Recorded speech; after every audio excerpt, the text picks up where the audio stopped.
Chapter 33. Aboard the Alcyone. She was a xebec, low in the water and narrow at the waist. Her foremast carried an immense lateen sail, her pole mainmast 3 square sails that could be dropped to the main deck for reefing, and her mizzen a gaffsail, with a square topsail above it. Her gaffsail boom was lengthened by a flagstaff, so that on festive occasions, and such it appeared Hadlin considered our departure to be, an overwrought banner could be hung over the water. Flags of like design, representing no nation on earth, so far as I knew, flapped from the tops. In truth, there is something irresistibly festive about a sailing, provided it takes place in daylight and good weather. At every moment it seemed to me that we were about to depart, and at every moment my heart grew lighter. I felt it was wrong to be happy, that I should be miserable and exhausted, as indeed I had been when I looked down at poor Zama's body, and for some time after. Yet I could not continue so. I pulled up the hood of my cloak as I had once drawn up the hood of my guild cloak when I strode smiling down the waterway to exile, and although this cloak, which I had taken from my stateroom on Zadkiel's ship upon a morning that now seemed as remote as the first dawn of Urth, was Philigian purely by chance, I smiled once more at the realization that the waterway stretched along this very river, and the water lapping our sides must soon wash its dark curbs. Afraid Bergendofera might return, or that some sailor would glimpse my face, I climbed the few steps to the quarter-deck and discovered we had put out while I sat alone with my thoughts. Oss was already far behind us, and would have been out of sight had not the atmosphere been as clear as Hyalite. Its wretched lanes and vicious people I knew well enough, but the sparkling morning air made its staggering wall and tumble-down towers seem those of just such an enchanted town as I had seen in Thekla's brown book. I remembered the story, of course, as I remember everything, and I began to tell it to myself, leaning over the railing and whispering the words as I watched the fading town, lulled by the easy rocking of our vessel, which heeled scarcely at all under the slightest of breezes. The tale of the town that forgot Fauna. Long ago, when the plough was new, 9 men journeyed up a river in search of a site upon which to establish a new city.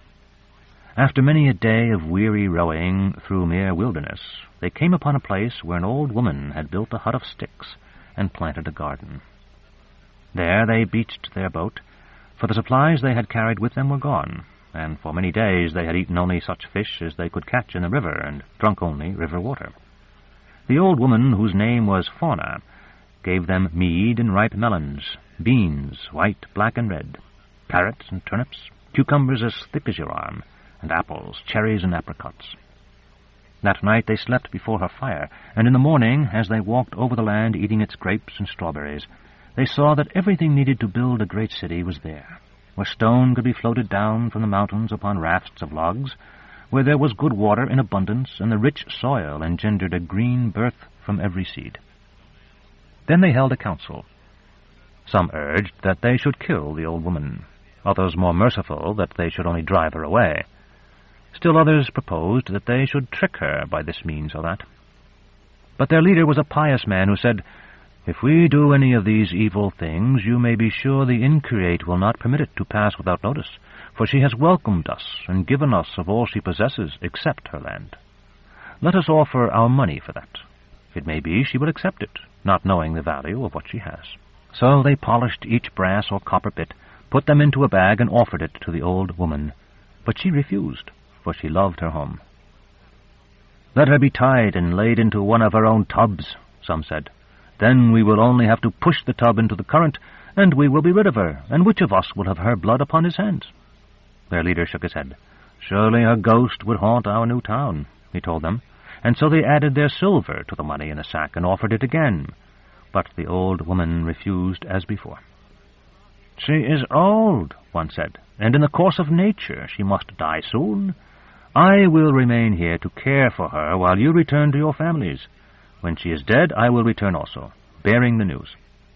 At this the leader shook his head, for he saw murder in the speaker's eyes, and at last they added their gold, which was not much, to the money already in the bag, and offered that to the old woman as well.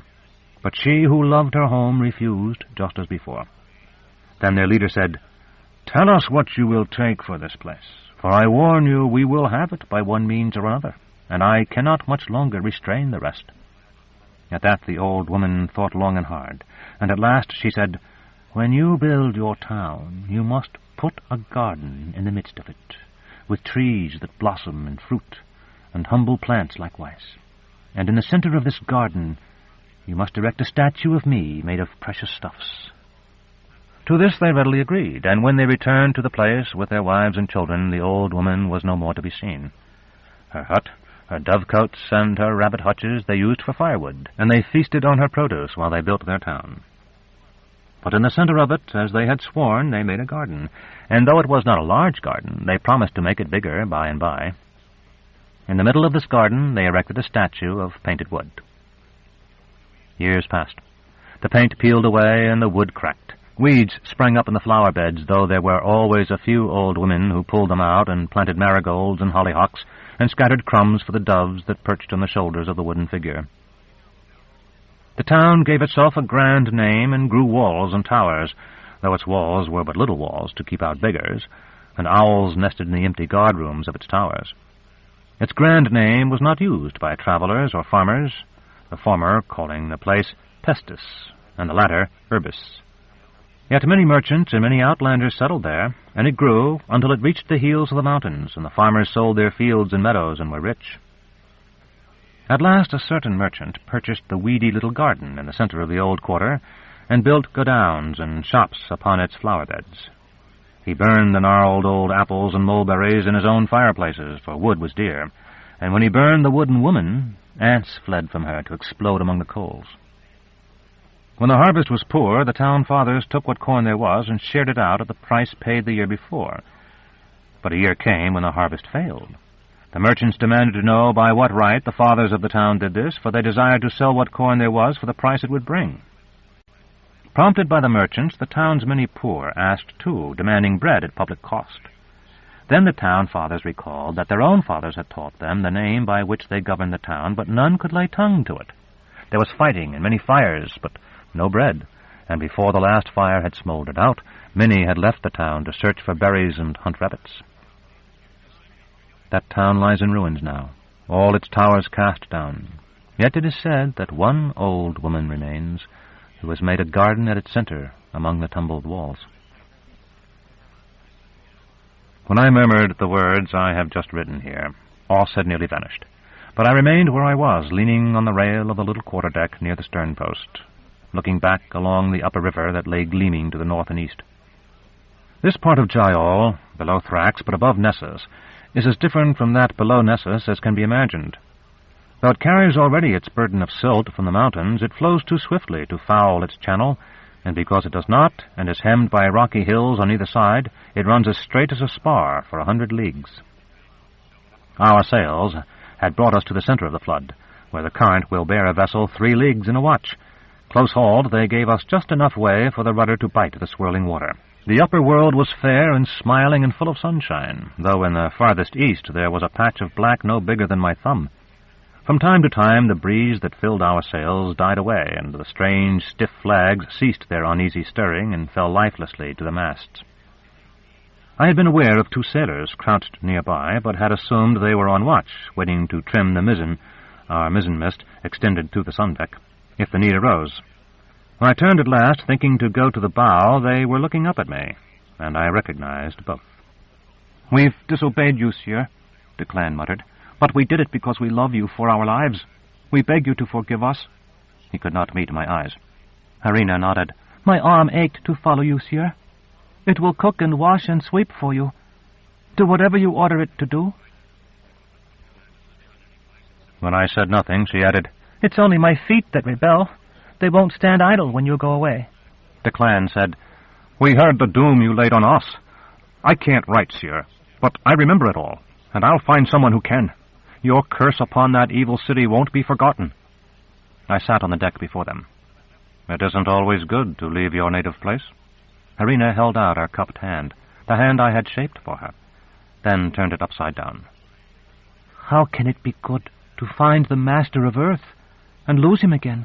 Besides, I'd have been taken if I'd stayed with Mother, but I'd follow you anywhere, though an optimate waited to wed me." "Did your father follow me too? Or any others? You can't remain with me unless you'll tell me the truth." I'd never lied to you, sir. No, no others. I would have known them. Did you really follow me, Harina? Or did you and Declan run ahead of us just as you ran ahead of us after you'd seen us land from the flying ship? Declan said, She didn't mean to lie, sir. She's a good girl. It was just a manner of speaking. I know that. But did you go ahead of me? Declan nodded. Yes, sir, we did. She told me the woman had been talking about going to Oss the day before. So when you wouldn't let any of us go with you yesterday... He paused, rubbing his grizzled chin and ruminating on the decision that had caused him to leave his native village. We went first, sir, Harina finished simply.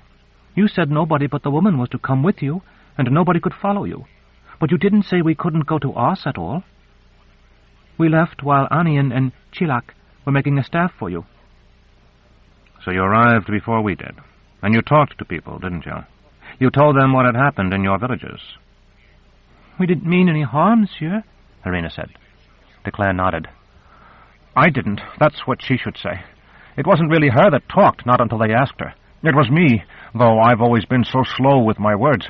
Only I'm not sure when I'm talking about you. He drew in breath, then burst out. I've been beaten before, sir. Twice by the tax-gatherers, once by the law. The second time, I was the only man in Gurgursti that fought, and they left me for dead. But if you want to punish me, all you have to do is tell me. I'll jump into the water right now, if you tell me to, though I can't swim. I shook my head. You meant no harm, Declan. Thanks to you, Serix learned about me, and poor Zana had to die a second death, and a third. But whether all that came to good or evil, I don't know. Until we reach the end of time, we don't know whether something's been good or bad.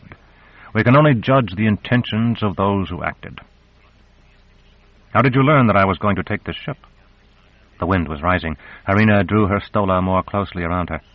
We'd gone to sleep, sir. In an inn? Declan cleared his throat. No, sir. It was in a tun. We thought it would keep the rain off if it rained. Then, too, I could sleep at the open end and her in the butt, so there couldn't anyone get at her without passing me. There was some people that didn't want us to, but when I had explained how it was to them, they let us. He knocked 2 of them down, Harina said, but I don't think he hurt them, sir. They got back up and ran away. Then, sure, when we'd been asleep for a while, a boy came and woke me. He was a potboy, sure, at the inn where you were, and he wanted to tell me about how you were staying there, and he'd served you, and you'd brought back a dead man. So then she and I went up to see. There was a lot of people in the tap room, all talking about what had gone on, and some that knew us because we'd told them about you before, like the potboys here. They stood us ale because we didn't have any money, and we got boiled eggs and salt that was free to drinkers there. And she heard a man say you and the woman was going on the Alcyone tomorrow. Harina nodded. So this morning we came. Our tun wasn't far from the docks here, and I got Declan up as soon as it was light. The captain wasn't there yet, but there was a man he'd left in charge, and when we said we'd work if they'd take us, he said all right, and we helped carry things. We saw you come, sir, and what happened on the bank, and we've tried to stay close to you ever since. I nodded, but I was looking toward the bow. Hadlin and Bergendofera had come up and were standing on the forecastle deck. The wind pressed her ragged sailor clothes against her, and I wondered to see how slender she was, remembering Gunny's heavy, muscular body. Declan whispered hoarsely, That woman down under this floor here, sir, with the captain. I know, I told him. They lay together last night, too, at the inn. I have no claim on her. She's free to do as she wishes. Bergendofera turned for a moment, glancing up at the sails, which were full now, as though big with child, and laughing at something Hadlin had said to her.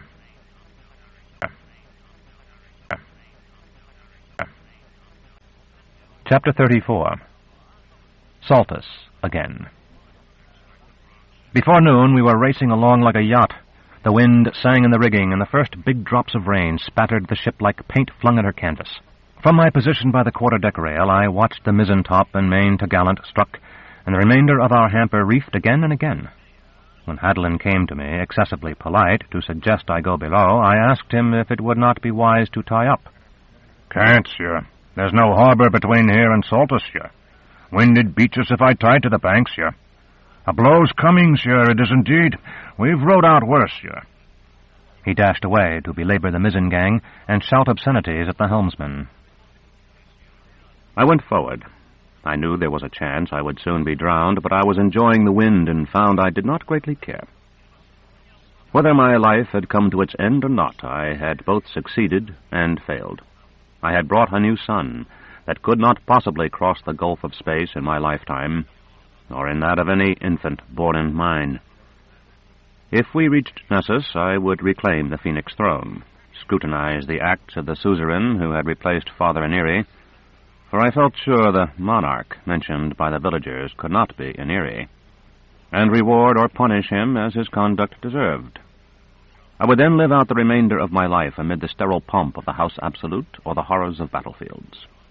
And if I ever wrote an account of it, as I had the account of my rise, whose final disposal began this narrative, there would be little of interest in it once I had described the termination of this voyage.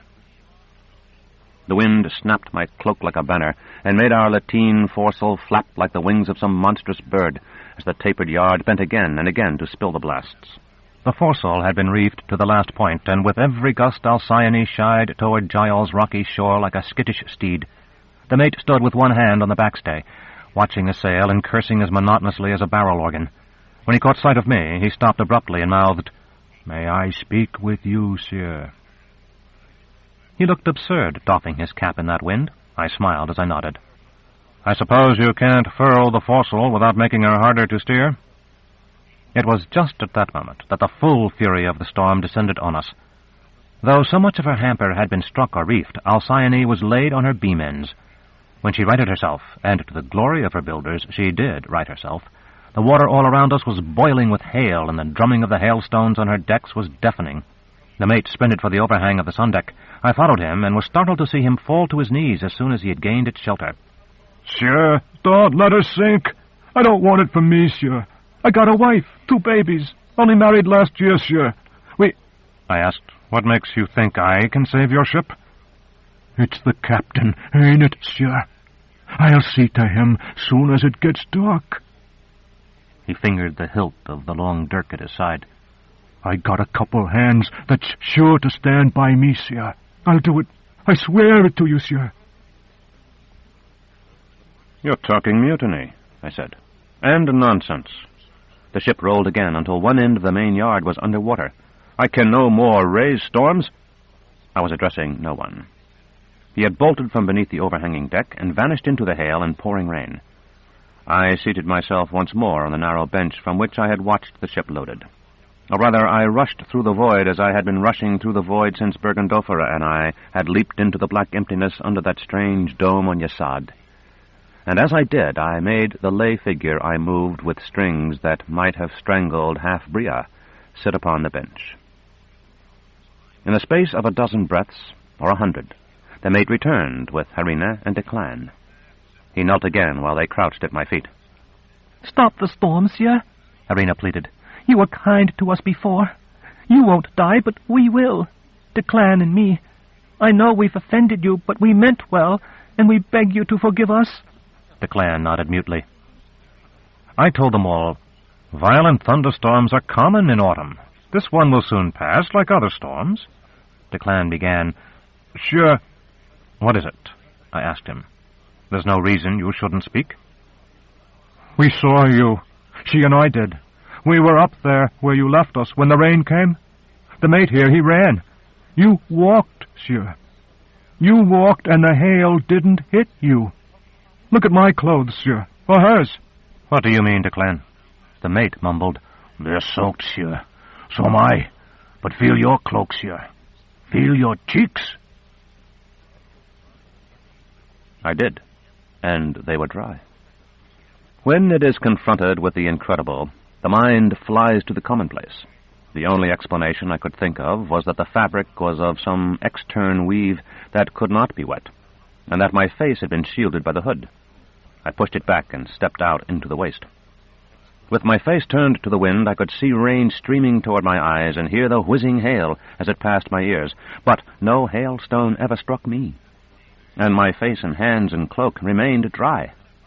It was as though the words, the foolish words, as I had always believed, of the Munis had become truth, and all I saw and heard was mere illusion.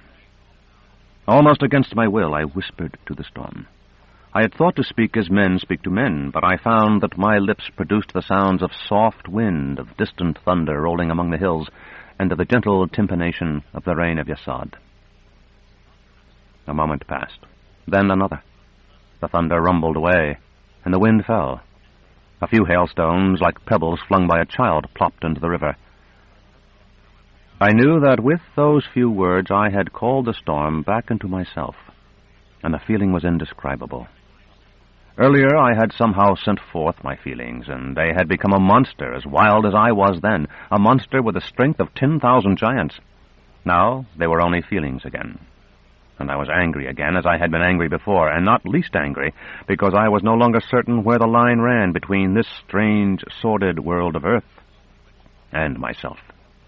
Was the wind my breath? Or was my breath the wind? Was it the rush of my blood, or the song of Gial that sounded in my ears? I would have cursed, but I feared what my curse might do. Thank you, sir. Thank you. It was the mate, kneeling again and ready to kiss my boot, if I had been ready to permit it. I made him rise instead and told him that there was to be no murder of Captain Hadlin.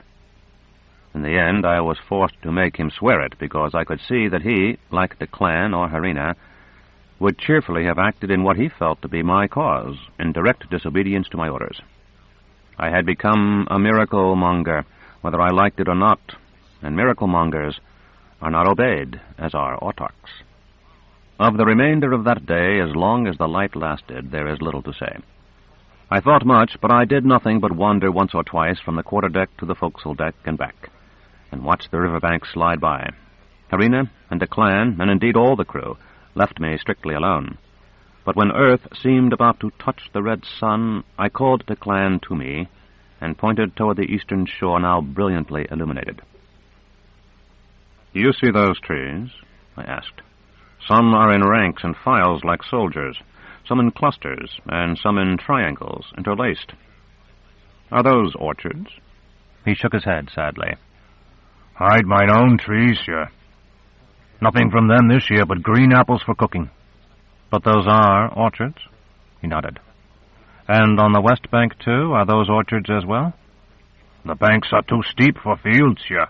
If you plough them, the rain washes everything away. But they do well enough in fruit trees."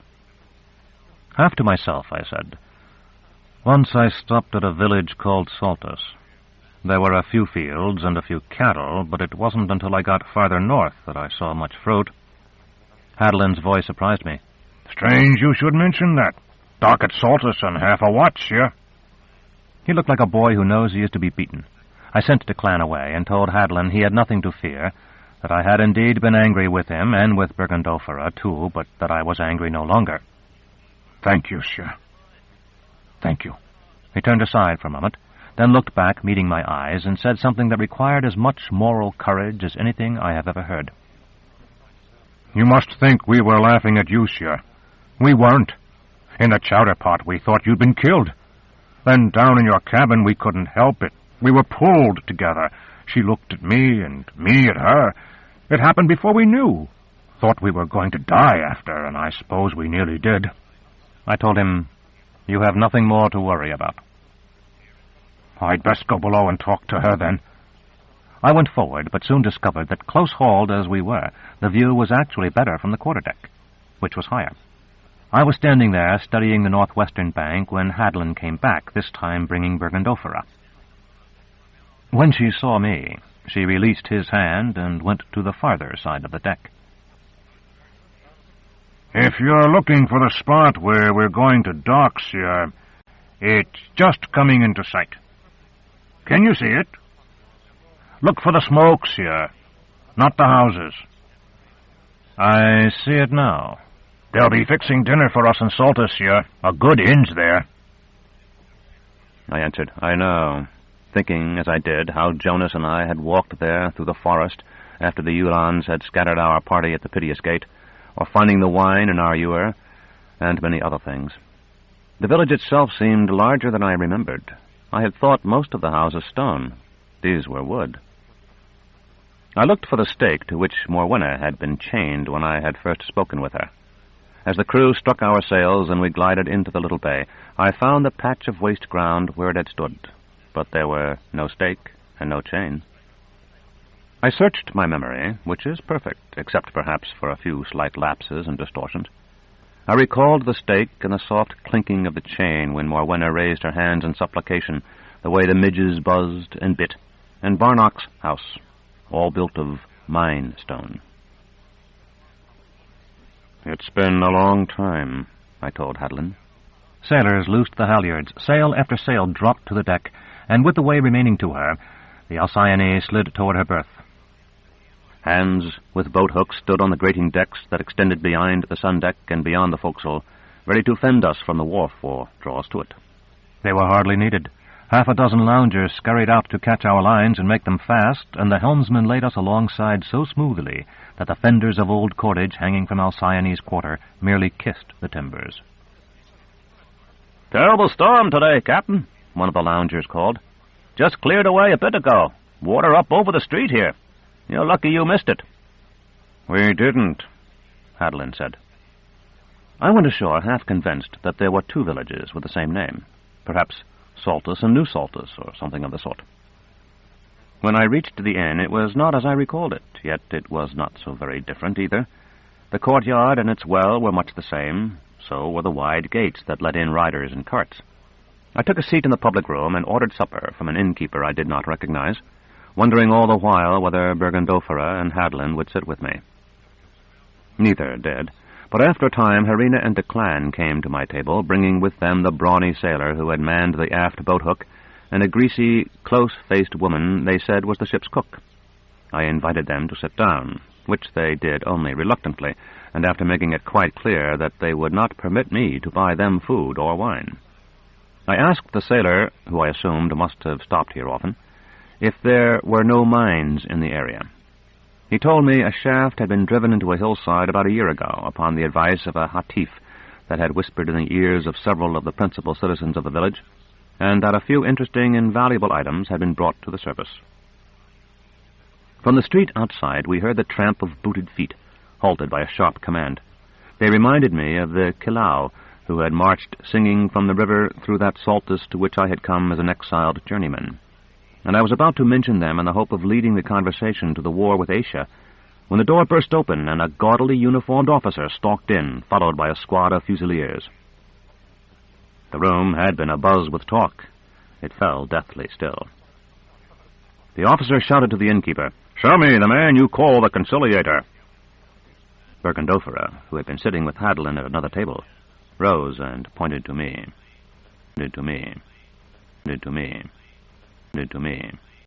Chapter 35. Nessus Again.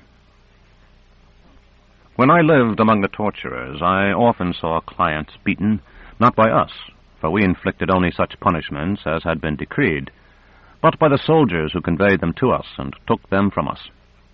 The more experienced shielded their heads and faces with their arms, and their bellies with their shins. It leaves the spine exposed, but little can be done to protect the spine in any case. Outside the inn, I tried to fight at first, and it seems probable that the worst of my beating took place after I lost consciousness, or rather when the marionette I manipulated from afar had. When I became aware of Urth again, the blows still rained down, and I tried to do as those unlucky clients had.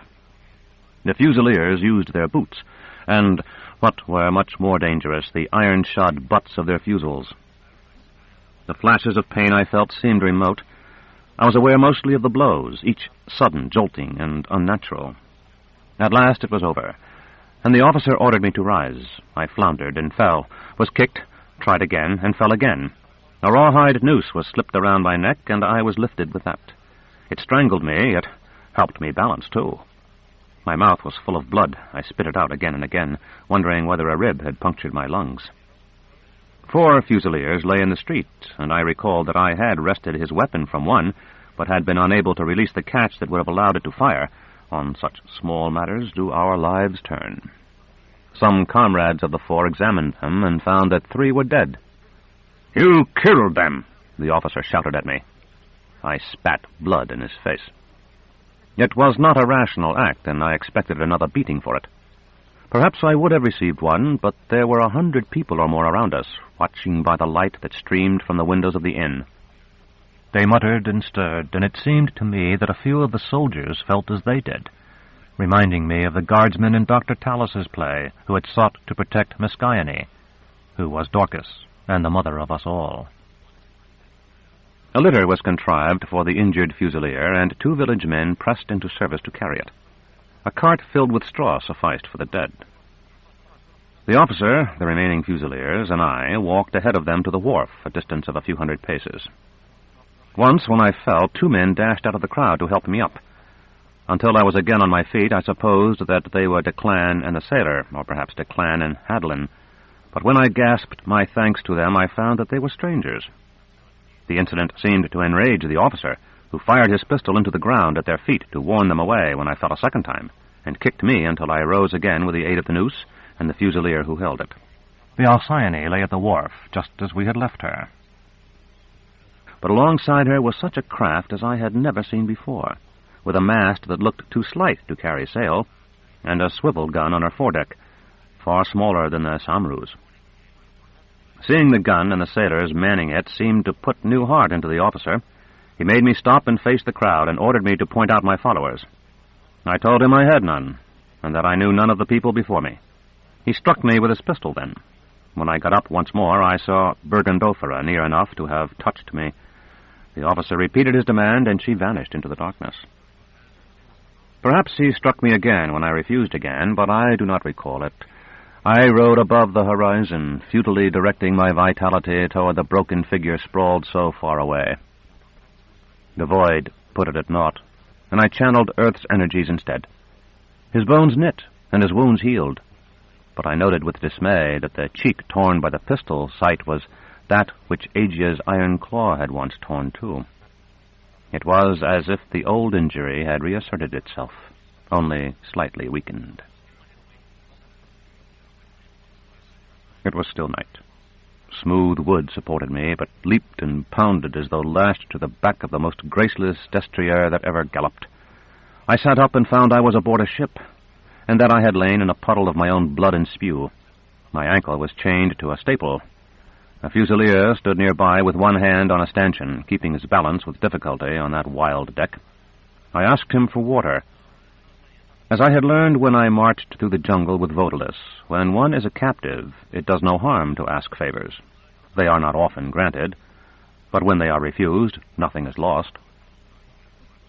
This principle was confirmed when, to my surprise, my guard lurched off toward the stern and returned with a bucket of river water. I stood, cleaned myself and my clothing as thoroughly as I could, and began to take an interest in my surroundings, which were, in fact, novel enough. The storm had cleared the sky, and the stars shone on Jaial as though the new sun had been flourished across the Empyrean like a torch, leaving a trail of sparks. Green Loon peered from behind towers and domes silhouetted on the western bank. Without sails or oars, we skipped like a thrown stone down the river. Feluccas and caravels with all sails set appeared to ride at anchor in mid-channel. We darted among them as a swallow flits between megaliths. Aft, 2 gleaming plumes of spray rose as high as the barren mast, silver walls erected and demolished in a moment. Not far away, I heard guttural, half-formed sounds that might almost have been words. It was as if some suffering beast sought to speak, and then to whisper. Another man lay on the deck near where I had lain, and a third crouched over him. My chain would not let me reach them.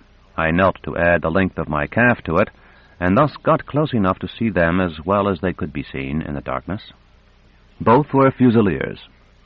The first lay on his back, unmoving, yet twisted as if in agony, his expression a hideous grimace.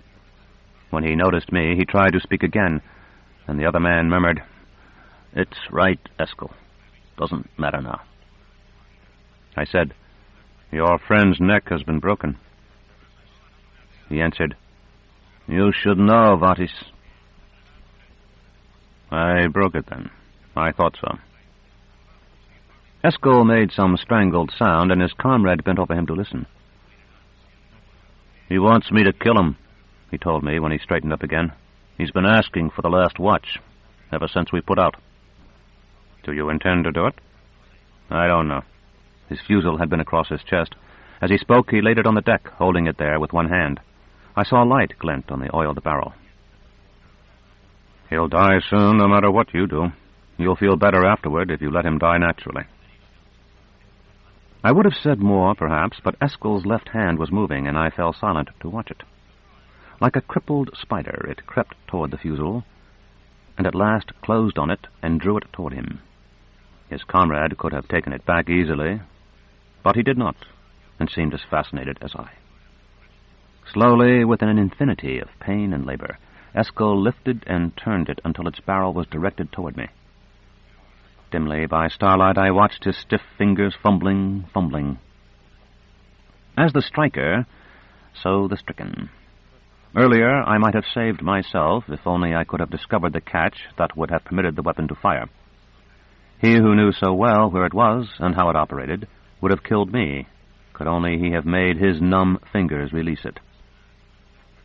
Impotent both, we stared at each other. At last his strength could no longer support the weight of the fusel. It fell clattering to the deck, and I felt that my heart would burst for pity. In that moment I would have pulled the trigger myself.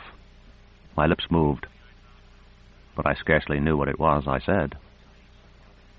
Eskel sat up and stared. As he did, our vessel slowed. The deck sank until it was nearly level, and the plumes of water behind us vanished as a wave does that breaks on the beach. I stood up to see where we were. Eskel stood too, and soon the friend who had nursed him and my guard joined us. The embankment of Gial rose to our left, cutting off the night sky like the blade of a sword. We drifted along it almost in silence, the roaring of whatever engines they had been that had repelled us with such speed, muffled now. Steps descended to the water, but there were no friendly hands to tie us up. A sailor leaped from the bow to do it, and another threw him our mooring line. A moment more, and the gangplank stretched from ship to stair. The officer appeared at the stern, flanked by fusiliers with torches. He halted to stare at Eskel, then called all three soldiers to him. They held a long conference in tones too faint for me to hear. At last, the officer and my guard approached me, followed by the men with torches. After a breath or two, the officer said, "Take off his shirt." Eskel and his friend came to stand beside us. Eskel said, "You must remove your shirt, sir. If you don't, we'll have to tear it off." To test him, I asked, "Would you do that?" He shrugged, and I unfastened the fine cloak I had taken from the ship of Tzadkiel and let it fall to the deck, then pulled the shirt over my head and dropped it on the cloak. The officer came nearer and made me turn so that he could examine my ribs on both sides. "You should be nearly dead," he muttered, and then, "It's true what they tell of you." "Since I don't know what's been said, I can neither confirm nor deny it." "I'm not asking you to." "Dress yourself again." "I advise it." I looked around for my cloak and shirt, but they were gone. The officer sighed. "Somebody's filched them. One of the sailors, I suppose." He glanced toward Eskel's friend. "You must have seen it, Tonko." "I was looking at his face, sir, not at his clothes. But I'll try to find them." The officer nodded. "Take Eskel with you." At a gesture from him, one of the torch-bearers handed his torch to the other and bent to free my leg. "They won't find them," the officer told me. "There are 1,000 hiding holes on a boat like this, and the crew will know them all."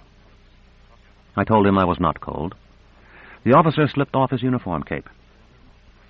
"The man who took them will cut them up and sell the pieces, I imagine. He should make something from them.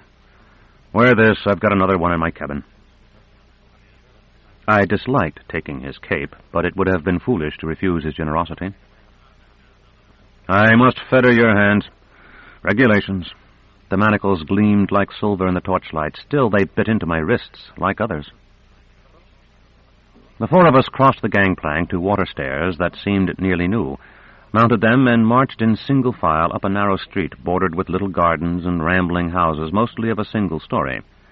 A torchbearer first, I following him, the officer behind me with his drawn pistol hanging at his side, and the second torchbearer bringing up the rear. A laborer on his way home stopped to stare at us. Other than he, there was no one about. I looked over my shoulder to ask the officer where he was taking me. "To the old port. One of the hulks there has been fitted up to hold prisoners. And then? I could not see him, but I could visualize his shrug. I don't know. My orders were to arrest you and bring you here. So far as I could see, here was a public garden. Before we walked into the darkness beneath the trees, I looked up and beheld myself through their frost-blighted leaves.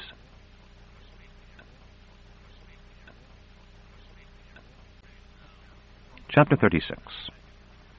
The Citadel Again.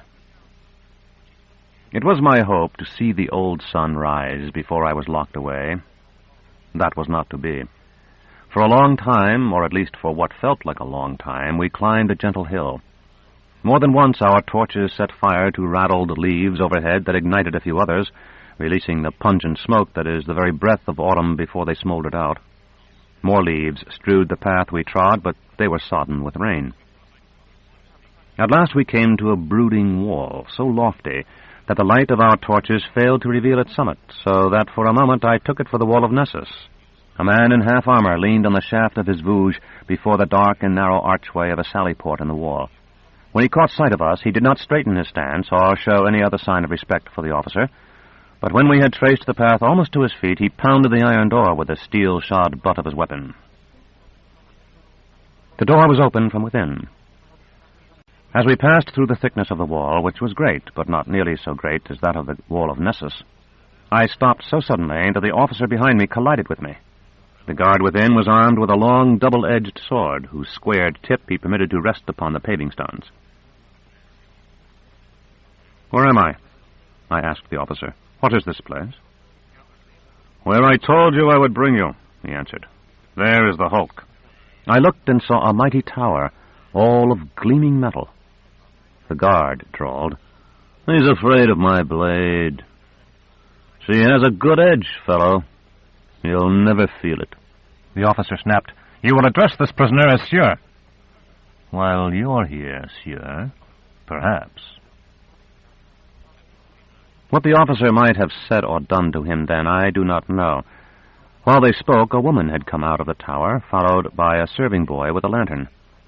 The officer saluted this woman, who by the richness of her uniform was of superior rank, in the most negligent fashion, and said, "You find sleep difficult, I see." "Not at all. Your message said you would come, and I know you for a man of your word. I prefer to inspect our new clients personally. Turn about, fellow, and let me see you." I did as she bid.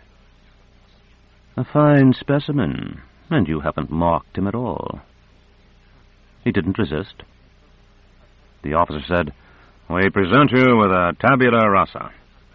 When he added nothing further, one of the soldiers with torches whispered, "He fought like a devil, Madam Prefect." The officer shot him a glance that indicated he would pay for the remark. "With such a docile client," the woman continued, "I'll hardly need you and your men to get him to a cell, I suppose?" The officer said, "We'll lock him up for you if you wish." "But if you don't, you'll have to have his irons now." He shrugged. "I've signed for them." "Take them, then." She turned to her serving boy. "He may try to escape us, Ricci. If he does, give me your lantern and we take him." The officer murmured, "Don't," as he freed my hands, then stepped away and made me a quick salute. The man with the sword grinned and swung back the narrow sallyport door. The officer and his torchbearers filed out, and the door shut with a crash. I felt I had lost my only friend. "That way, 102, the woman said, and pointed toward the doorway through which she had come. I had been looking about, at first with the hope of escape, then with a numb astonishment I cannot possibly describe. Words burst from me. I could no more have held them back than I could have silenced my heart.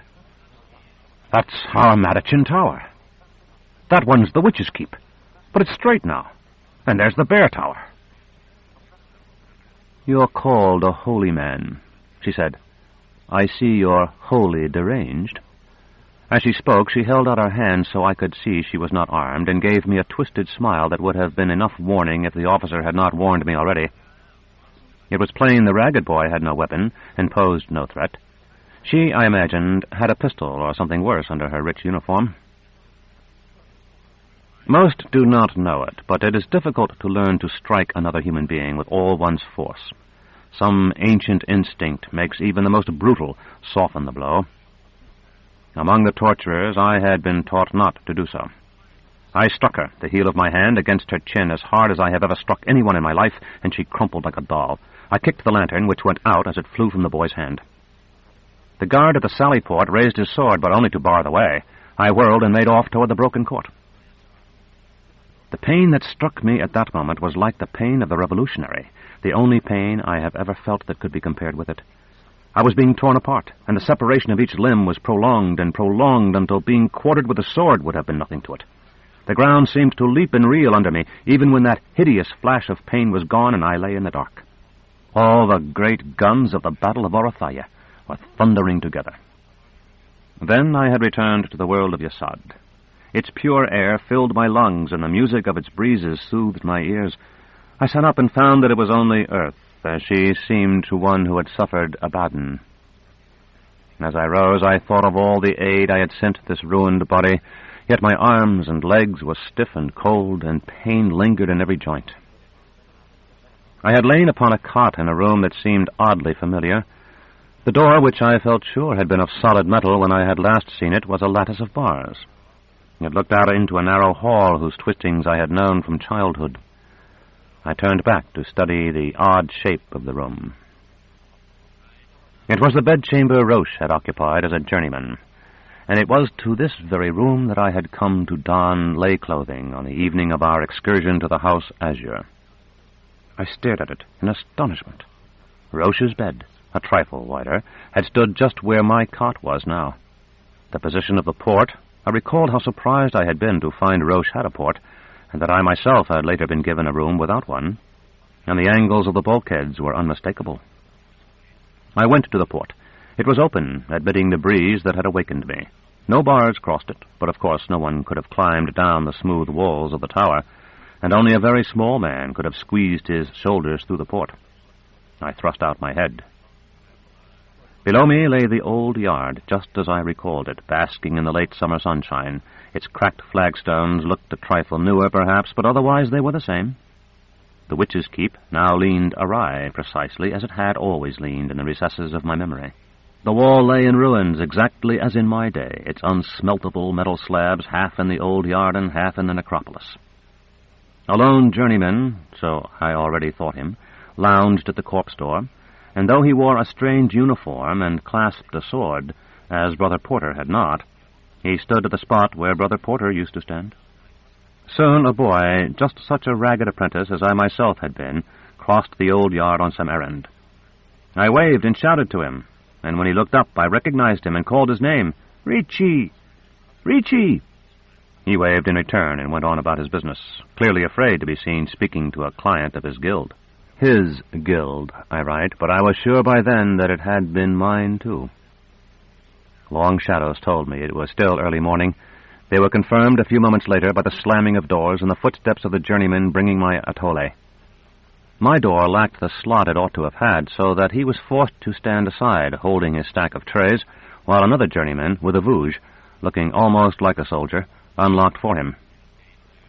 "You seem well enough," he said as he put my tray on the floor inside the doorway. I told him that at times I had felt better. He edged closer. "You killed her."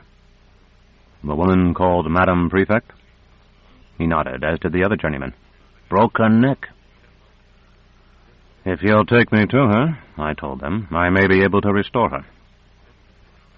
They exchanged a glance and went away, slamming the barred door behind them. So she was dead. And from the looks I had seen, she had been hated. Once Syriaca had asked me whether my offer to free her was not a final torment. The latticed summer house floated from the depths of memory, to stand, complete with twining vines and green moonlight, in my morning bright cell. I had told her that no client would believe us, but I had believed Madam Prefect, believed at least that I could escape from her, though I had known she did not. and all the while some weapon had been trained upon me from the Matachin Tower, perhaps from this very port, though more likely from the gun-room near the top. My reverie was interrupted by the arrival of still another journeyman, this time accompanied by a physician. My door was thrown open once again. The physician stepped inside, and the journeyman locked it behind him and stood back, ready to fire through the bars. The physician sat on my cot and opened a leather case. "How do you feel?" "Hungry." I tossed aside my bowl and spoon. "They brought me this, but it's mostly water." "Meat is for the monarch's defenders, not for subversives." "You were hit by the convulsor?" "If you tell me so. I know nothing about it." "You were not, in my opinion. Stand up." I stood, then moved my arms and legs as he ordered, let my head roll back and to each side, and so forth. "You weren't hit. You're wearing an officer's cape. Were you an officer?" "If you like. I was a general, at least by courtesy. Not recently." "And you don't tell the truth. That's a junior officer's, for your information. These idiots think they hit you. I hear the man who fired at you swears it." "Then question him." "To listen to him denying what I know already? I'm not such a fool." "Shall I explain what happened?" I told him I wished someone would. "Very well. The earthquake came as you fled from Madame Prefect Prisca, at the instant this idiot on the gun deck fired. He missed, as anyone would, but you fell and struck your head, and he thought he'd hit you. I've seen a good many of these supposedly wonderful happenings. They're always quite simple once you realize that the witnesses are confusing cause and effect." I nodded. "There was an earthquake?" "Certainly, and a big one. We're fortunate to have got off as lightly as we did.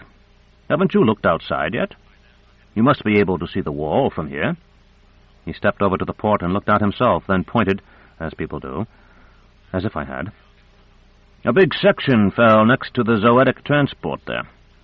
Lucky the ship didn't fall, too. You don't think you knocked that down yourself, do you?" I told him I had never had any notion of why it had fallen. "This coast is quake-prone, as the old records indicate clearly enough. Praise to our monarch, by the way, for having them brought here, but there hasn't been one since the river changed its course, so most of these fools think there'll never be another." He chuckled. "Though after last night a few have changed their minds, I imagine." He was already on his way out as he spoke.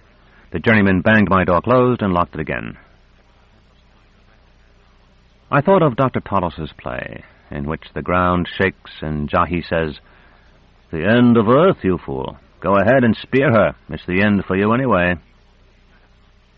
How little I had talked with him upon the world of Yasad, the world of Yasad, the world of Yasad, the world of Yasad. Chapter 37. The Book of the New Sun.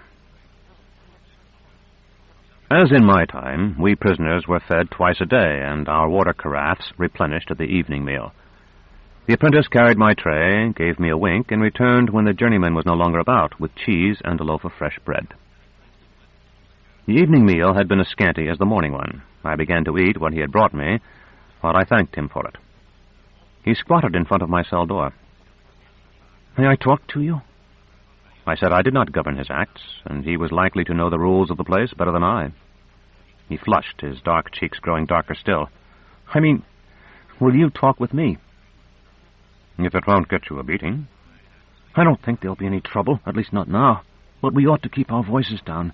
Some of the others are probably spies." "How do you know I'm not?" "Because you killed her, of course. The whole place is turned upside down. Everybody's glad she's dead, but there's sure to be an investigation, and no telling who'll be sent to take her place."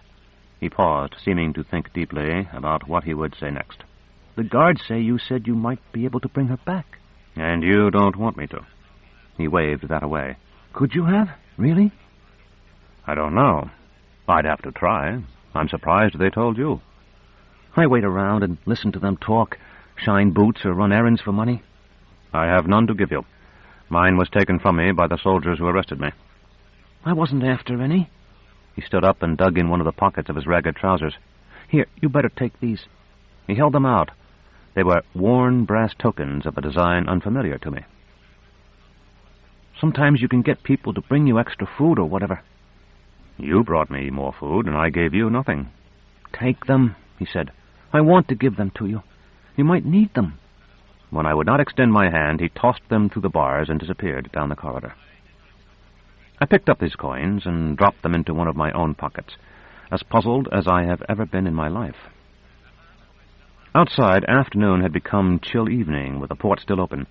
I pushed the heavy lens shut and dogged it down. Its broad, smooth flanges, of a shape I had never considered, had clearly been intended to hold the void at bay. As I finished my bread and cheese, I thought of our passage back to Urth on the tender, and my exultation aboard Zadkiel's ship. How marvelous it would be to send this old Madigan tower hurtling among the stars. And yet there was something sinister about it, as about all things perverted from a noble purpose to a shameful one.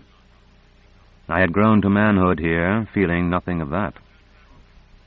The bread and cheese gone, I wrapped myself in the cape the officer had given me, shut out the light with one arm, and tried to sleep.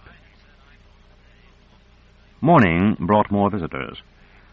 Bergendofera and Hadlin arrived, escorted by a tall journeyman who saluted them with his weapon and left them outside my door. My surprise was no doubt written on my face. "Money can do wonders," Hadlin said. His twisted mouth showed how painful the amount had been, and I wondered whether Bergendofera had concealed the wages she had brought from the ship, or if he considered that money his own now. Bergendofera told me, I needed to see you one last time, and Hadlin arranged it for me. She wanted to say more, but the words caught in her throat. Hadlin said, "She wants you to forgive her." "For leaving me for him, Bergendofera? There's nothing to forgive. I had no right to you." "For pointing you out when the soldiers came. You saw me. I know you saw me." "Yes," I said, remembering. "I didn't think. I was afraid." "Afraid of me?" She nodded. Hadlin said, "They'd have got you just the same. Somebody else would have pointed you out." I asked him, "You?" He shook his head and stepped back from the bars. When I had been autarch, supplicants had often knelt before me.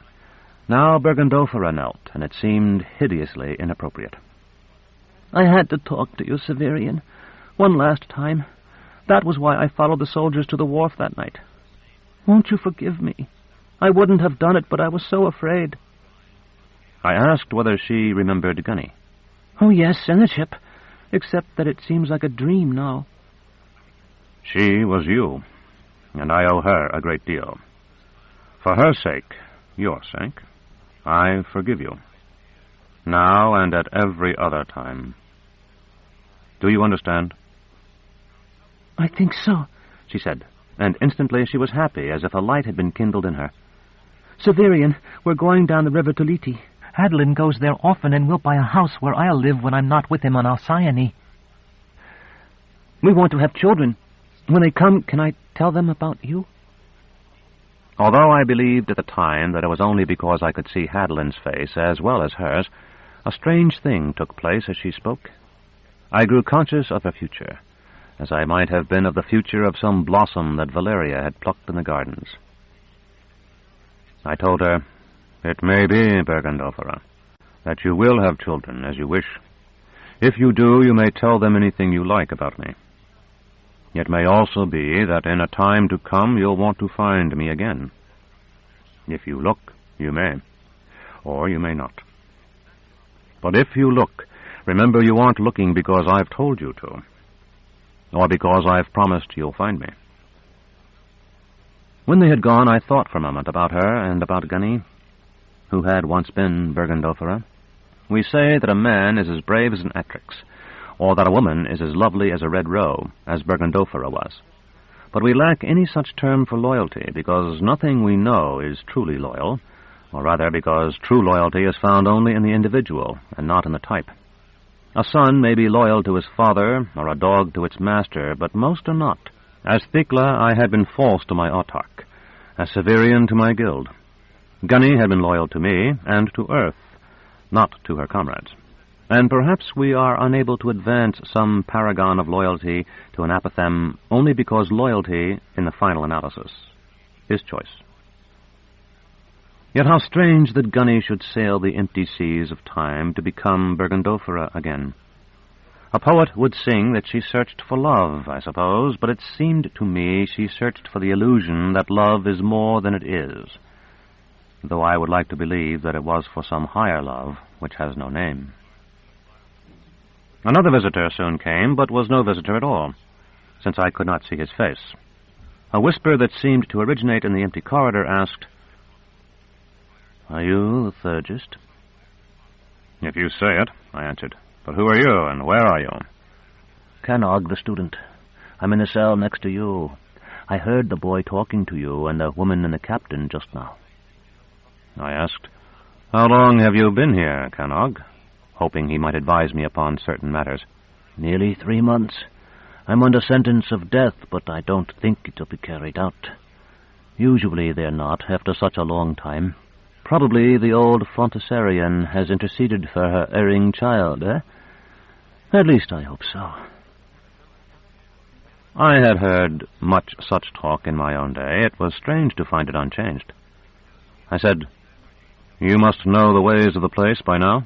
"Oh, it's just as the boy told you, meaning not so bad if you've a little money.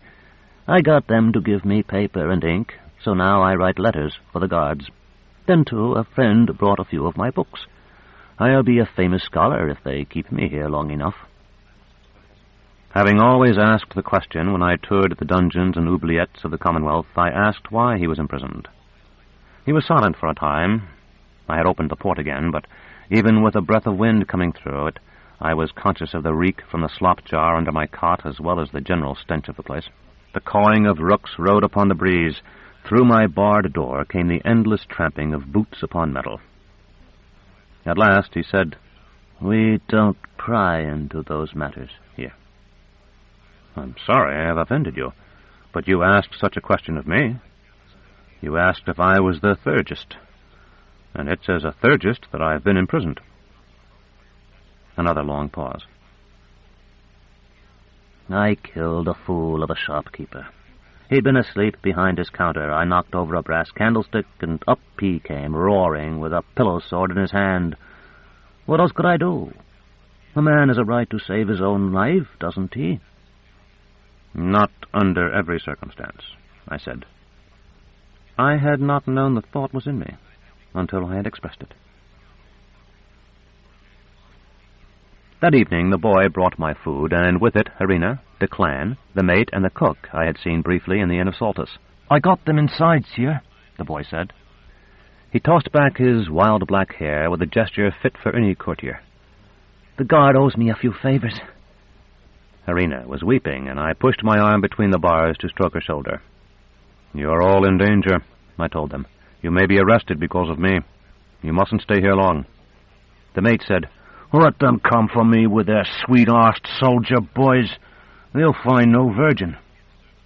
The clan nodded and cleared his throat, and I realized with some astonishment that he was their leader. "Sure," he began in his deep, slow voice. "It's you who are in danger. They kill people in this place as we do pigs at home." "Worse," the boy put in. "We mean to speak to the magistrate on your behalf, sir." "We waited there this afternoon, but we weren't admitted. Poor people wait for days, they say, before they get to speak with him. But we'll wait as long as we have to. Meantime, we mean to do what we can in other ways." Alcyone's cook looked at him with a significance I did not understand. Harina said, "But now we want you to tell all of us about the new sun's coming. I've heard more than the others, and I've tried to tell them what you told me, but that was only a little. Will you tell us everything now?" "I don't know whether I can explain so you'll understand it," I said. "I don't know that I understand it myself." "Please," the cook said. It was the only word I was ever to hear from her. "Very well, then. You know what's happening to the old sun. It is dying. I don't mean that it's about to go out like a lamp at midnight. That would take a very long time. The wick, if you can think of it so, has been trimmed by only the width of a hair, and the corn has rotted in the fields. You don't know it, but the ice in the south is already gathering new strength. To the ice of 10 Chiliads will be added the ice of the winter now almost upon us, and the two will embrace like brothers and begin their march upon these northern lands. Great Erebus, who has established his kingdom there, will soon be driven before them, with all his fierce pale warriors. He will unite his strength with Abias, whose kingdom is in the warm waters. With others less in might, but equal in cunning, they will offer allegiance to the rulers of the lands beyond Urth's waste, which you call Asia, and once united with them, will devour them utterly. But everything that I said to them is much too long to be written here, each word a word. I told them all I knew of the history of the old son's dying and what that would do to Urth, and I promised them that at last someone would bring a new son. Then Harina asked, "Aren't you the new son yourself, sire? The woman who was with you when you came to our village said you were." I told her I would not speak of that, fearing that if they knew it, yet saw me imprisoned, they would despair.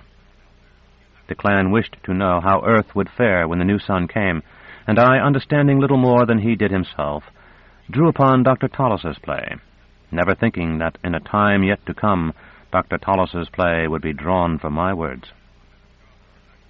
When they had gone at last, I realized I had not so much as touched the food the boy had brought me. I was very hungry, but when I reached for the bowl, my fingers brushed something else. A long and narrow bundle of rags, so placed that it lay in shadow. The voice of my neighbor floated through the bars. "That was a fine tale. I took notes as fast as I could, and it should make a capital little book whenever I'm released." I was unwinding the rags and scarcely heard him. It was a knife, the long dirk the mate had worn aboard the Alcyone.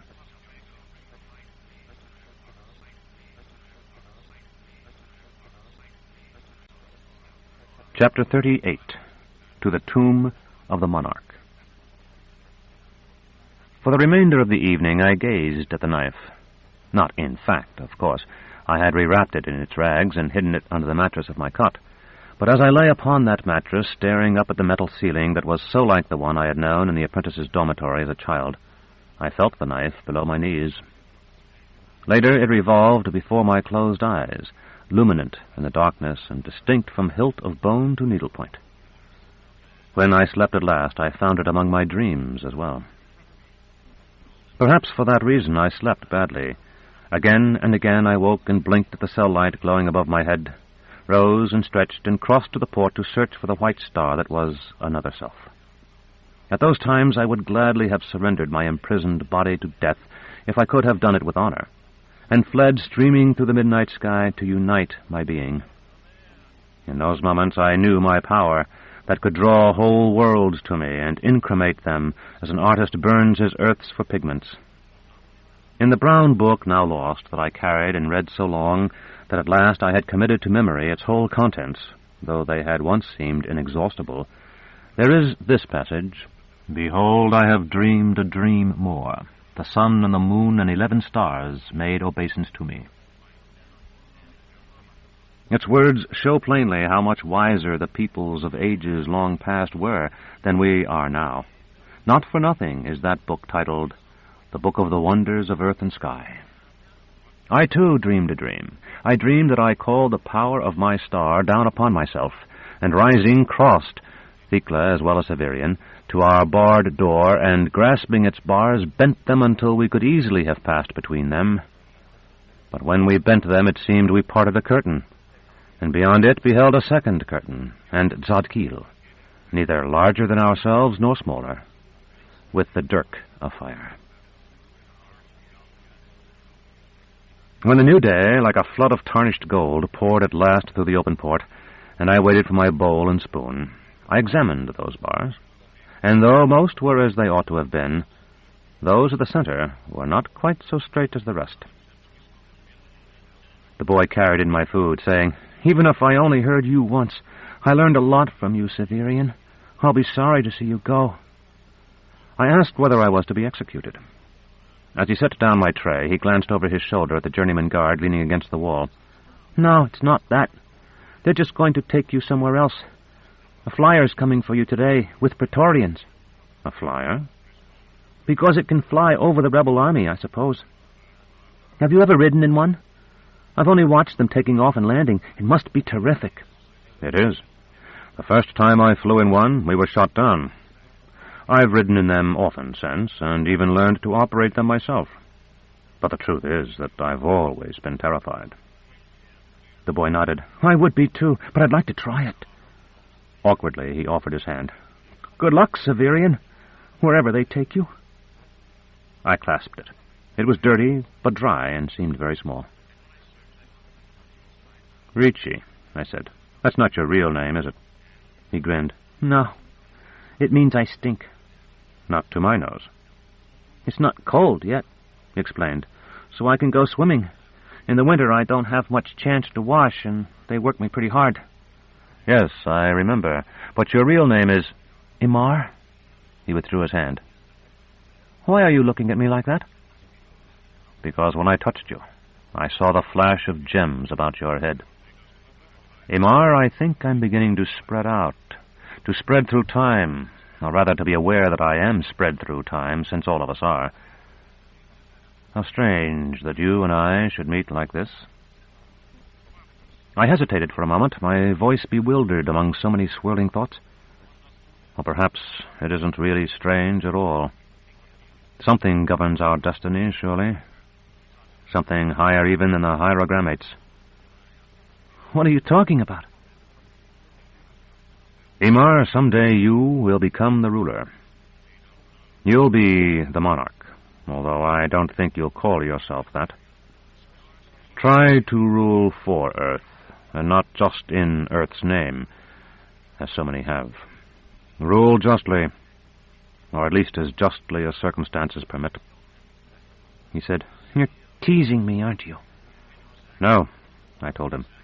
Even though I know no more than that, you will rule, and someday sit disguised beneath a plane tree. But those things I do know. When he and the journeyman were gone, I thrust the knife into the top of my boot and covered it with my trouser leg.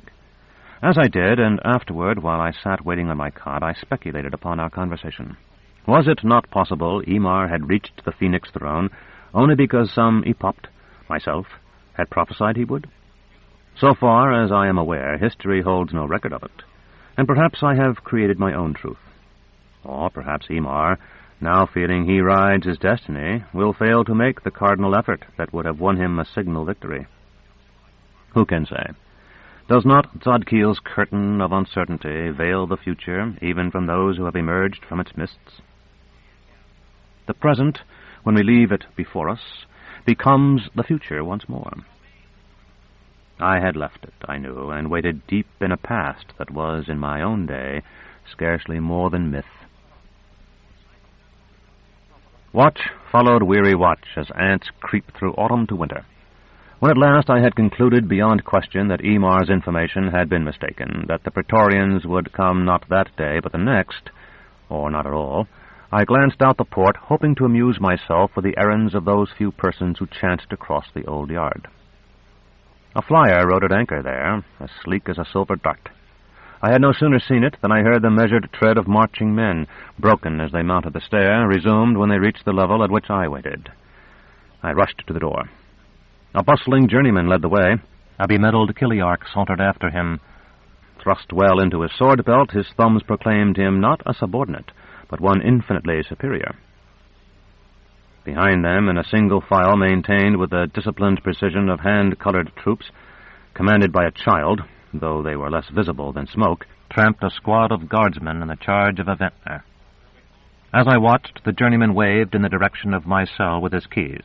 The Kiliarch nodded tolerantly and strolled nearer to inspect me. The vintner bellowed some order, and the boots of the squad halted with a crash, succeeded at once by a second bellow and a second crash, as the 10 phantom guardsmen grounded their weapons. The flyer differed scarcely at all from the one in which I had once inspected the armies of the Third Battle of Orathaia, and indeed it may have been the same device, such machines being maintained by generation after generation. The vintner ordered me to lie on the floor. I obeyed, but asked the Kiliarch, a hatchet-faced man of 40 or so, whether I might not look over the side as we flew. This permission was refused, he doubtless fearing I was a spy. As in some sense I was. I had to content myself with imagining Emar's farewell wave. The 11 guardsmen who lined the seat astern, fading like so many ghosts into its Pointillé upholstery, owed their near invisibility to the catoptric armor of my own Praetorians. And I soon realized they were my own Praetorians, in fact, their armor, and, what was more important, their traditions, having been handed down from this unimaginably early day to my own. My guards had become my guards, my jailers. Because our flyer hurtled through the sky, and I sometimes glimpsed streaking clouds, I expected our journey to be short. But a watch at least elapsed, and perhaps another, before I felt the flyer drop and saw the landing line cast. Dismal walls of living rock rose upon our left, reeled, and were lost to sight. When our pilot retracted the dome, the wind that lashed my face was so chill that I supposed we had flown south to the ice fields. I stepped out and looked up to see instead a towering ruin of snow and blasted stone. All around us ragged, faceless peaks loomed through pent clouds. We were among mountains, but mountains that had not yet put on the carven likenesses of men and women, such unshaped mountains, then, as ought to be seen in the oldest pictures. I would have stood staring at them until dusk, but a cuff on the ear knocked me sprawling. I rose consumed with impotent rage. I had suffered such abuse after I had been taken at Saltus, and had succeeded in making that officer my friend. Now I felt I had accomplished nothing, that the cycle had begun again, that it was fated to persist, and perhaps to continue to my death. I resolved it would not. Before the day was over, the knife thrust into the top of my boot would end a life. Meanwhile, my own streamed from my clangor's ear, hot as though from the kettle where it drenched my chilled flesh. I was driven to a stream, far greater, of vast, hurrying wains burdened with yet more shattered rock, wains that rolled forward without oxen or slaves to draw them, no matter how steep the gradient, launching dense clouds of dust and smoke into the shining air and bellowing like bulls when we crossed their path. Far up the mountain, a giant in armor dug stone with his iron hands, looking smaller than a mouse. The hurrying wains gave way to hurrying men as we went among the plain and even ugly sheds whose open doorways revealed curious tools and machines. I asked the Kiliarch I intended to kill where he had brought me. He motioned to the vintner, and I got another blow from the vintner's gauntlet. In a round structure larger than the rest, I was driven down aisles lined with cabinets and seats until we reached a circular curtain like the one of an indoor tent or pavilion at its center. I had recognized the building by then. "You are to wait here," the Kiliarch instructed me. "The monarch will speak to you. When you leave, you will—" A voice from the other side of the curtain, thick with wine, and yet familiar still, called, "Lucim." "Obedience and obeisance," the Kiliarch jerked erect, and he and his guardsmen saluted. For a moment all of us stood like so many images. When that voice was not heard again, the vintner freed my hands. The Kiliarch whispered, "When you leave this place, you will say nothing of what you may have heard or seen. Otherwise you will die." "You are mistaken," I told him. "It is you that will die." There was sudden fear in his eyes. I had been reasonably sure he would not dare signal the vintner to strike me there under the unseen gaze of his monarch. Nor was I wrong. For the space of a heartbeat we stared at each other, slayer and slain by both accounts. The vintner barked a command, and his squad turned their backs to the curtain.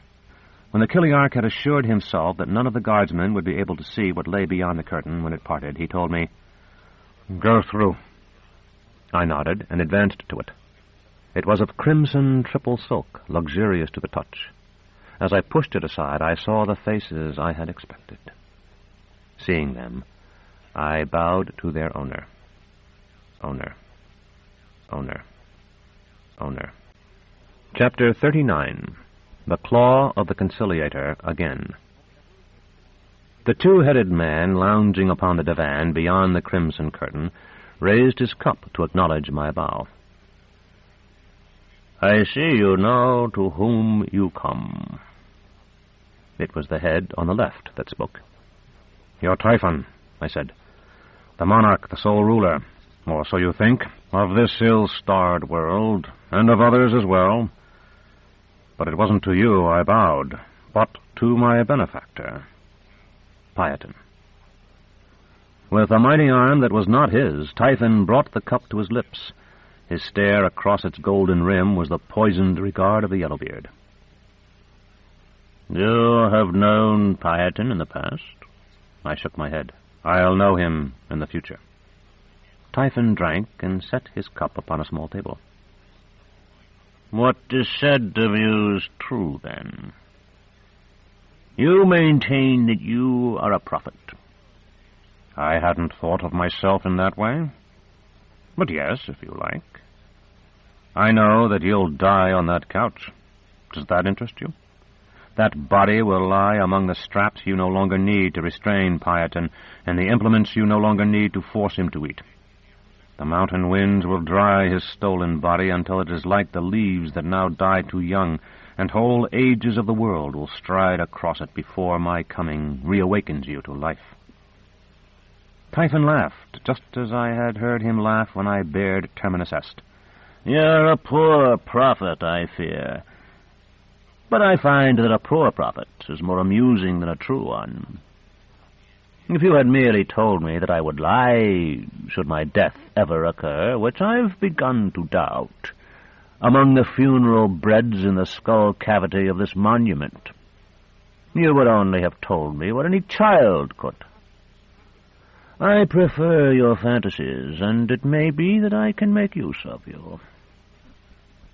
You're reported to have performed amazing cures. Have you true power? That's for you to say. He sat up, the muscular torso that was not his, swaying. I am accustomed to having my questions answered. A call from me and 100 men of my own division would be here to cast you. He paused and smiled to himself. From my sleeve. Would you enjoy it? That's how we treat workmen who won't work. Answer me, conciliator. Can you fly? I can't say, having never tried. You may have an opportunity soon. I will ask twice. He laughed again. It suits my present condition, after all. But not thrice. Do you have power? Prove it, or die. I allowed my shoulders to rise a finger's width and fall again. My hands were still numb from the gyves. I rubbed my wrists as I spoke. Would you allow that I have power if I could kill a certain man who had injured me just by striking this table before us? The unfortunate Phaeton stared at me, and Typhon smiled. Yes, that would be a satisfactory demonstration. Upon your word? The smile grew broader. If you like, he said. Prove it. I drew the dirk and drove it into the tabletop. I doubt that there were provisions for the confinement of prisoners on the mountain, and as I considered those made for me, it occurred to me that my cell in the vessel that would soon be our Madigan Tower must have been a makeshift as well, and a shift made not very long ago. If Typhon had merely wished to confine me, he might easily have done it by emptying one of the solidly built sheds and locking me inside. It was clear he wished to do more, to terrify and suborn me, and thus win me to his cause.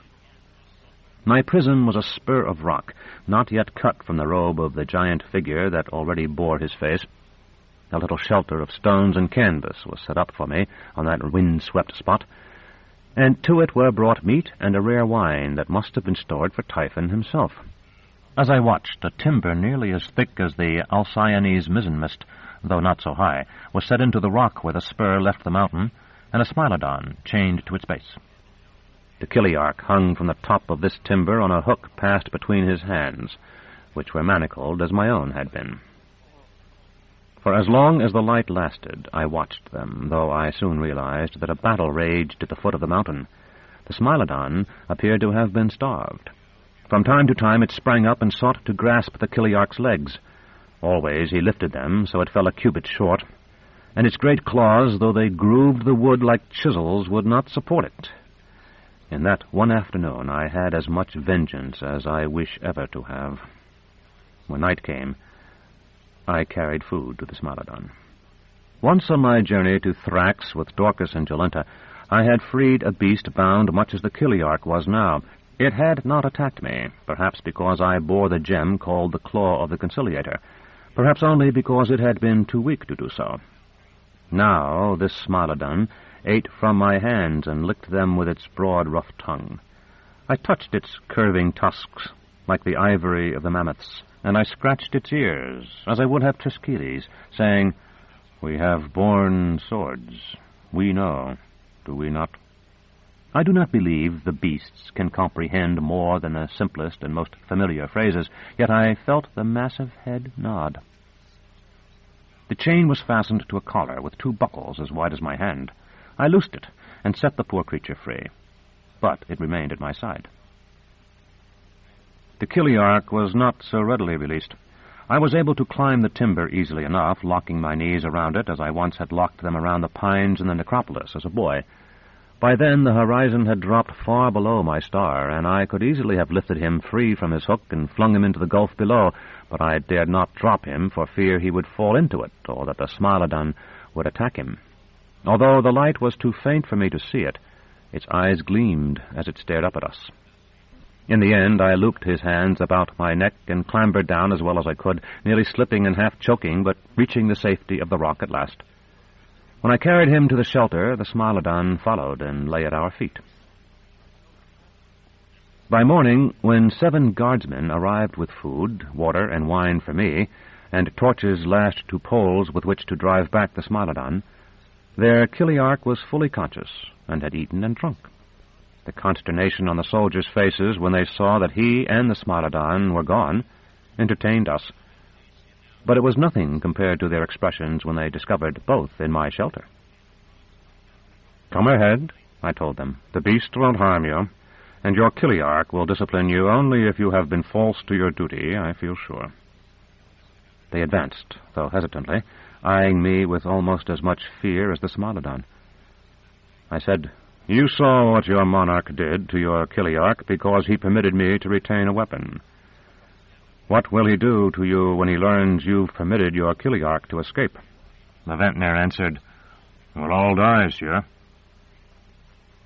There'll be a couple more stakes, and 3 or 4 of us hung from each." The Smilodon snarled as he spoke, and all 7 stepped back. The Kiliark nodded. "He's right. I'd order it myself if I retained my office." I said, "Sometimes a man is broken by losing such an office." "Nothing's ever broken me," he replied. "This won't either." I think that was the first time I looked at him as a human being. His face was hard and cold, but full of intelligence and resolution. "You're right," I told him. "Sometimes, indeed, but not this time. You must flee and take these men with you. I put them under your orders." He nodded again. "Can you release my hands, Conciliator?" The vintner said, "I can, sir." He stepped forward with the key, and the Smilodon voiced no protest. When the manacles fell to the rock upon which we sat, the Kiliark picked them up and tossed them over the edge. "Keep your hands clasped behind you," I told him. "Cover them with your cape. Have these men march you to the flyer. Everyone will think you're being taken elsewhere for further punishment. You'll know where you can land with safety better than I." "We'll join the rebels. They should be glad to get us." He rose and saluted, and I rose too and returned his salute, having been habituated to it during my time as autarch. The vintner asked, "Conciliator, can't you free Urth from Typhon?" "I could, but I won't unless I must. It's easy, very easy, to slay a ruler, but it's very difficult to prevent a worse one from coming to his place." "Rule us yourself." I shook my head. "If I say I have a mission of greater importance, you'll think I'm joking. Yet it's the truth." They nodded, clearly without comprehension. "I'll tell you this. This morning I've been studying this mountain and the speed with which the work here is going forward. From those things I know Typhon has only a short time to live. He'll die on the red couch where he lies now, and without his word no one will dare to draw aside the curtain. One after another will creep away. The machines that dig like men will return for fresh instructions, but they won't receive them. And in time the curtain itself will fall to dust. They were staring at me, open-mouthed. I said, "There will never be another ruler like Typhon, a monarch over many worlds. But the lesser ones who will follow him, of whom the best and greatest will be named Emar, will imitate him until every peak you see around us wears a crown. That's all I'll tell you now, and all I can tell you. You must go." The Kiliarch said, "We'll stay here and die with you, Conciliator, if you desire it." "I don't," I told them, "and I won't die." I tried to reveal the workings of time to them, though I do not understand them myself. Everyone who has lived is still alive. Some win. But you are in great danger. Go. The guardsmen backed away. Their Kiliarch said, "Won't you give us some token, Conciliator, some proof that we once encountered you? I know my hands are profaned with your blood, and so are Gaudentius's. But these men never harmed you." The word he had used suggested the token he received. I took off the thong and the little sack of manskin Dorcas had sewn for the claw, which now held the thorn I had plucked from my arm beside unresting ocean, the thorn upon which my fingers had closed aboard Zadkiel's ship. "This has been drenched in my blood," I told them. With one hand on the Smilodon's head, I watched them walk the promontory that held my shelter, their shadows still long in the morning light. When they reached the mass of rock that was fast becoming Typhon's sleeve, the Kiliarch concealed his wrists under his cape as I had suggested.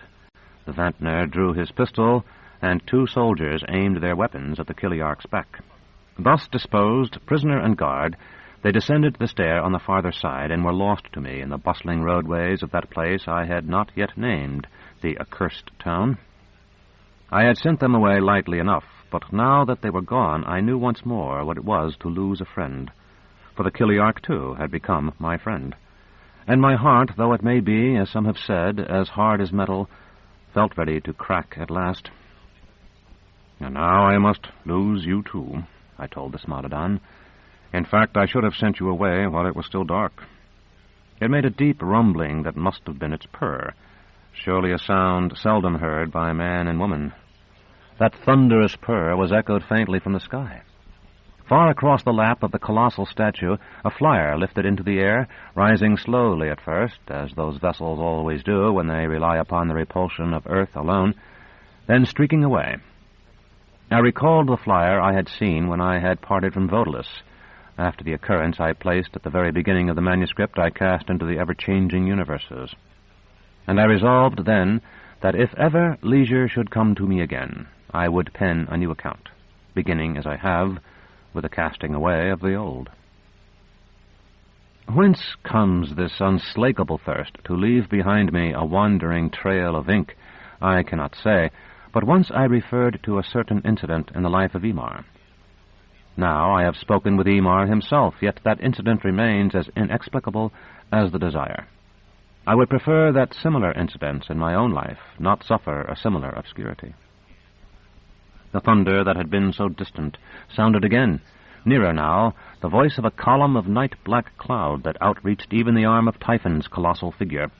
The Praetorians had laid down the food and drink they had brought at some distance from my little shelter. Such service is the price of undying loyalty. Those who profess it seldom labor quite so diligently as a common servant whose loyalty is to his task.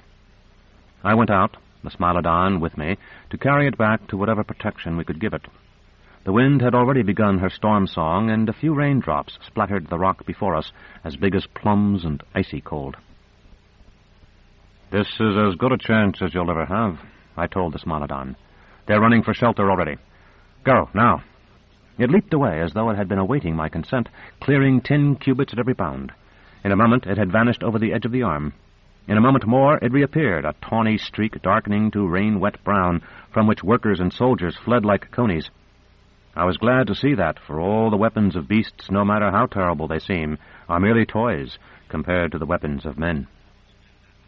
Whether it returned safely to its hunting grounds, I am unable to say, though I trust it did.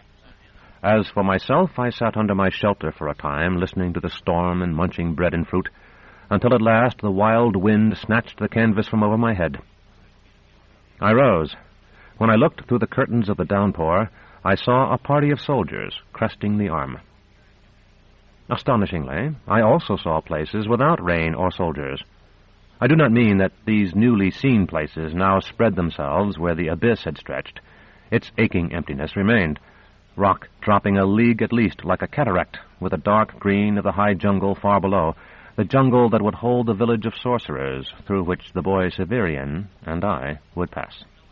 Rather, it seemed to me that the familiar directions of up and down, forward and back, left and right, had opened like a blossom, revealing petals unguessed, new Sephiroth, whose existence had been hidden from me until now.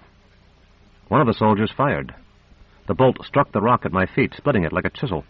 Then I knew they had been sent to kill me, I suppose because one of the men who had gone with the Kiliarch had rebelled against his fate and reported what had transpired, though too late to prevent the departure of the rest. Another leveled his weapon. To escape it, I stepped from the rain-swept rock into a new place. New place. New place. New place. New place. Chapter 40. The Brook Beyond Bria. I stood in flower-spangled grass, sweet-smelling and softer than any other I have known. Overhead the sky was azure, racked with clouds that hid the sun and barred the upper air with indigo and gold. Faintly, very faintly, I could still hear the roar of the storm that swept across Mount Typhon. Once there came a flash, or rather the shadow of a flash, if such a thing can be imagined, as if lightning had struck the rock or one of the Praetorians had fired again. When I had taken 2 steps, these things were no longer to be discerned. Yet it seemed not so much that they were gone as that I had lost the ability, or perhaps only the will, to detect them, as when grown we no longer see things that interested us as children. Surely, I thought, this cannot be what the green man called the corridors of time. There are no corridors here, but only hills and waving grass and a sweet wind. As I went farther, it seemed to me that everything I saw was familiar, that I walked in a place where I had been before, though I could not recall what it was. Not our necropolis with its mausoleums and cypresses, not the unfenced fields where I had once walked with Dorcas and so come upon Dr. Tollis's stage. Those fields had cowered beneath the wall of Nessus, and there were no walls here. Not the gardens of the House Absolute, full of rhododendrons, grottos, and fountains. Closest, I thought, to the pampas in spring, but for the color of the sky. Then I heard the song of rushing water, and a moment later I saw its silver gleam. I ran to it, remembering as I ran how once I had been lame, and how I had drunk from a certain stream in Orthaia, then seen the pug marks of a smilodon. I smiled to myself between draughts to think that they would not frighten me now. When I lifted my head, it was not a smilodon I saw, but a minute woman with brightly colored wings who was wading upon the water-washed stones some distance upstream as though to cool her legs. "Zod Keel!" I shouted. Then I fell mute with confusion, having recalled the place at last. She waved and smiled, and most astonishingly leaped from the water and flew, her gay wings rippling like dyed fail. I knelt. Still smiling, she dropped to the bank beside me. "I don't think you've seen me do that before." "Once I saw you, a vision of you, hanging with wide wings in the vacancy between the stars." "Yes, I can fly there, because there's no attraction. Here I must be quite small. Do you know what a gravity field is?" She waved an arm no longer than my hand to the meadow, and I said, "I see this one, mighty hierogrammate." She laughed at that, a music like the tintinnabulation of tiny bells. "But it seems we have met." "Mighty hierogrammate, I am the least of your slaves." "You must be uncomfortable there on your knees. And you've met another self of mine since I parted from her. Sit down and tell me about it." And so I did. And it was pleasant indeed to sit upon that bank, occasionally refreshing my laboring tongue with the cold, clean water of the brook, and recount to Tzadkiel how I had seen her first between the pages of Father Iniri's book, and how I had helped to capture her aboard her own ship, and how she had been male and called herself Zack, and how she had cared for me when I was injured. But you, who are my reader, know all these things, if indeed you exist, because I have written them here, omitting nothing, or at least very little. When I spoke to Tzadkiel beside the brook, I strove to be as brief as I could, but she would not allow it, urging me down this byway and that one, until I had told her of the small angel of whom I had read in my brown book, who had met Gabriel, and of my childhood in the citadel, at my father's villa, and in the village called Famulorum, near the House Absolute. And at last, when I had paused for breath for perhaps the 1000th time, Tzadkiel said, "No wonder I accepted you."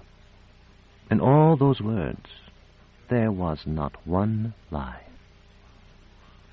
I've told lies when I thought there was need of them, and even when there was none. She smiled and made no answer. I said, "And I'd lie to you now, mighty hierogrammate, if I thought my lies would save Urth." "You've saved her already. You began aboard my ship, and you completed your task in our sphere, upon and within the world you call Yesod, too. It must have appeared to Aegelus and Typhon, and to many of the others who struggled against you, that the fight was an unequal one. If they had been wise, they would have known the fight was over already, somewhere and sometime, but if they had been wise, they would have known you for our servant, and not fought against you at all." "Then I cannot fail?" "No, you have not failed. You could have on the ship and later, but you couldn't die before the test, nor can you now until your task is accomplished. If it weren't so, the beating would have killed you, and the weapon in the tower, and much else. But your task will be accomplished soon. Your power is from your star, as you know. When it enters your old sun and brings the birth of the new—" I said, "I've boasted too often of not fearing death to tremble at the thought today." She nodded. "That's well. Bria's no enduring house." "But this place is Bria, or part of it. It's a passage in your ship, the one you showed me when you led me to my stateroom." "If that is so, you were near Yesod when you were with me on our ship. This is the brook Madrigot, and it runs from Yesod to Bria." "Between universes?" I asked. "How can that be?" "How could it not be? Energy gropes for some lower state always, which is merely to say that the Increate tosses all the universes between his hands." "But it's a stream," I protested, "like the streams of Urth." Tzadkiel nodded. "Those, too, are of energy seeking a lower state, and what is perceived is dictated by the instrument. If you had other eyes, or another mind, you would see all things otherwise." I thought about that for a time, and at last I said, "And how would I see you, Tzadkiel?"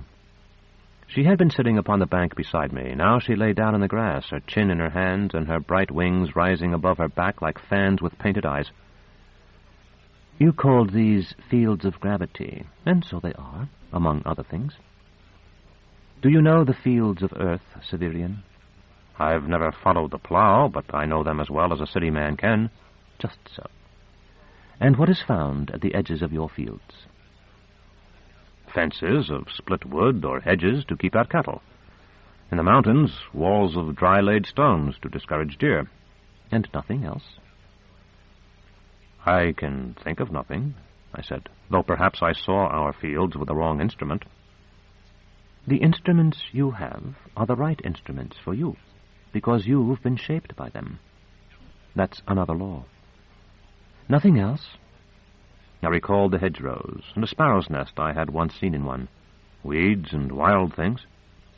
"Here, too. I myself am such a wild thing, Severian. You may think I've been stationed here to help you. I only wish it were so. And because I do, I'll help you if I can. But I'm a part of myself that was banished long ago, long before the first time you met me. Perhaps someday the giantess you called Tzadkiel, although that's my name too, will want me to be a part of her again. Until then, I will remain here, between the attractions of Yesod and Bria." To answer what you asked, if you had some other instrument, you might see me as she does. Then you could tell me why I've been exiled. But until you can see such things, I know no more than you. Do you wish now to return to your world of Urth? I do, I replied, but not to the time I left. As I told you, when I got back to Urth, I thought it must freeze before the new sun came. No matter how fast I drew my star to me, it was so distant that whole ages of the world would pass before it reached us. Then I realized I was in no age I knew, and I thought I'd have to wait in weariness. Now I see— Your whole face brightens when you talk of it, the small Tzadkiel interrupted me. I understand how they knew you for a miracle. You will bring the new sun before you sleep. If I can, yes. And you want my help. She paused to stare at me with as serious a face as ever I was to see her wear. I've many times been called a liar, Severian, but I would help you if I could. Yet you cannot. I can tell you this. Madrigal flows from the glory of Yesod, she pointed upstream, to the destruction of Bria. Down that way. She pointed again. Follow the water, and you'll be at a time nearer the coming of your star. If I'm not there to guide— But I'm the star, too. Or at least I was.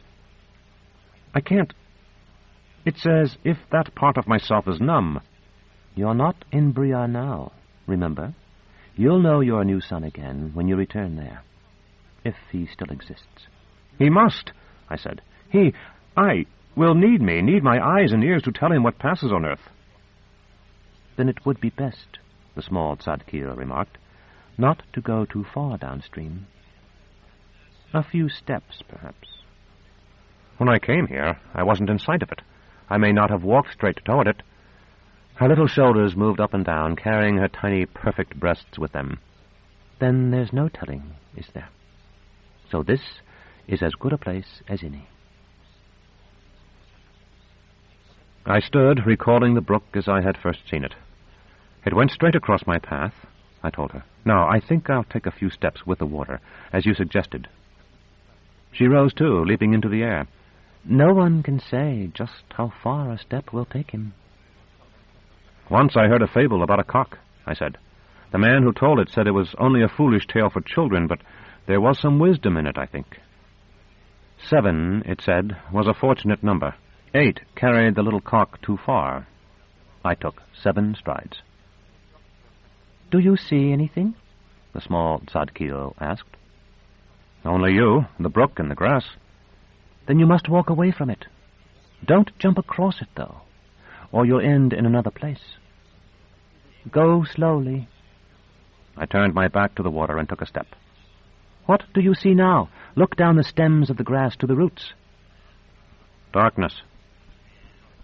Then take another step. Fire. A sea of sparks. Another. She fluttered beside me like a painted kite. Only stems, as of common grass. Good. A half step now. I edged forward cautiously. During the whole time we had talked in that meadow, we had been in shadow. Now it seemed some blacker cloud obscured the face of the sun, so that a band of darkness stood before me, no wider than my outspread arms, yet deep. What now? Twilight before me, I said. And then, though I sensed rather than saw it, a shadowy door. Must I go through? That's for you to decide. I leaned closer, and it seemed to me that the meadow was strangely tilted, just as I had seen it from my shelter on the mountain. Though it was only 3 steps behind me, the music of the madrigal sounded far away. Dim letters floated in the darkness. It was a moment before I realized they were reversed, and that the largest spelled my name. I stepped into the shadow, and the meadow vanished. I was lost in night. My groping hands felt stone. I pushed at it, and it moved, reluctantly at first, then smoothly, yet with the resistance of great weight. As though at my ear, I heard the crystal chiming of the small Tzadkiel's laughter.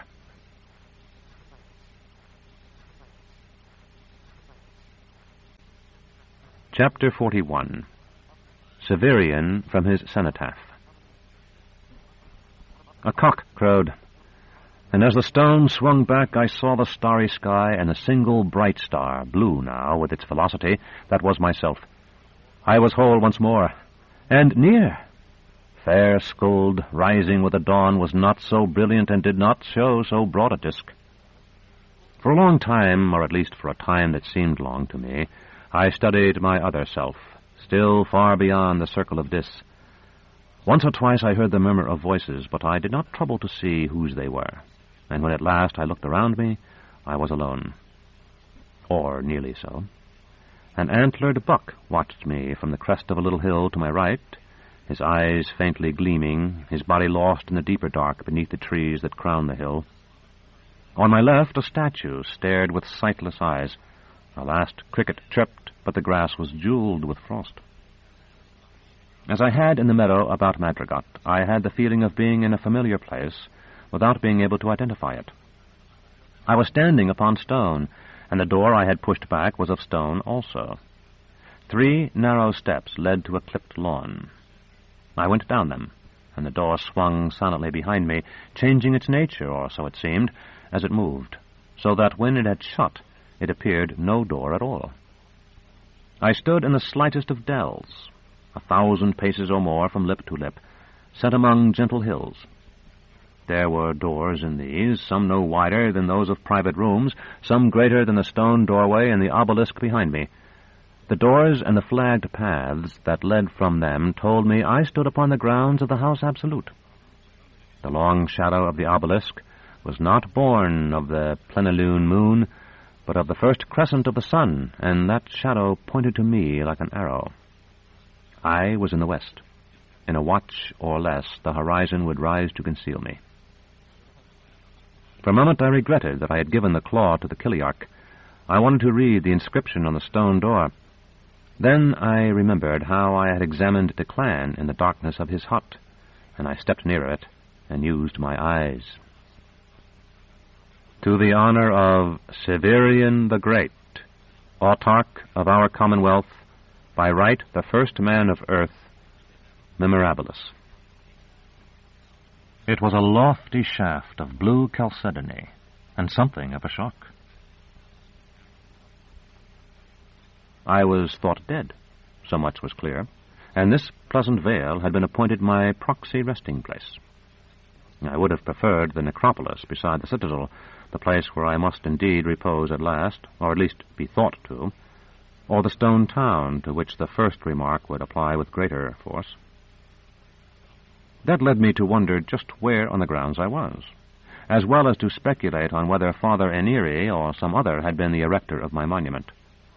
I shut my eyes, allowing my memory to rove at will, and, to my astonishment, found the little stage that Dorcas, Baldanders, and I had cobbled together for Dr. Talos.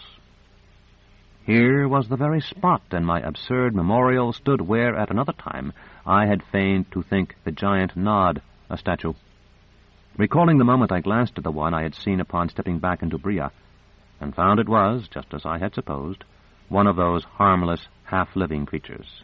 It was moving slowly toward me now, its lips curved in an archaic smile. For a breath I admired the play of my own light on its pale limbs, but it seemed to me it had been only 2 watches or 3 since daylight had come to the slopes of Mount Typhon, and the vitality I felt now put me in no mood to contemplate statues or seek rest in one of the secluded arbors scattered throughout the gardens. A hidden archway, not far from where the buck had stood, gave access to the secret house. I ran to it, murmured the word that mastered it, and went in.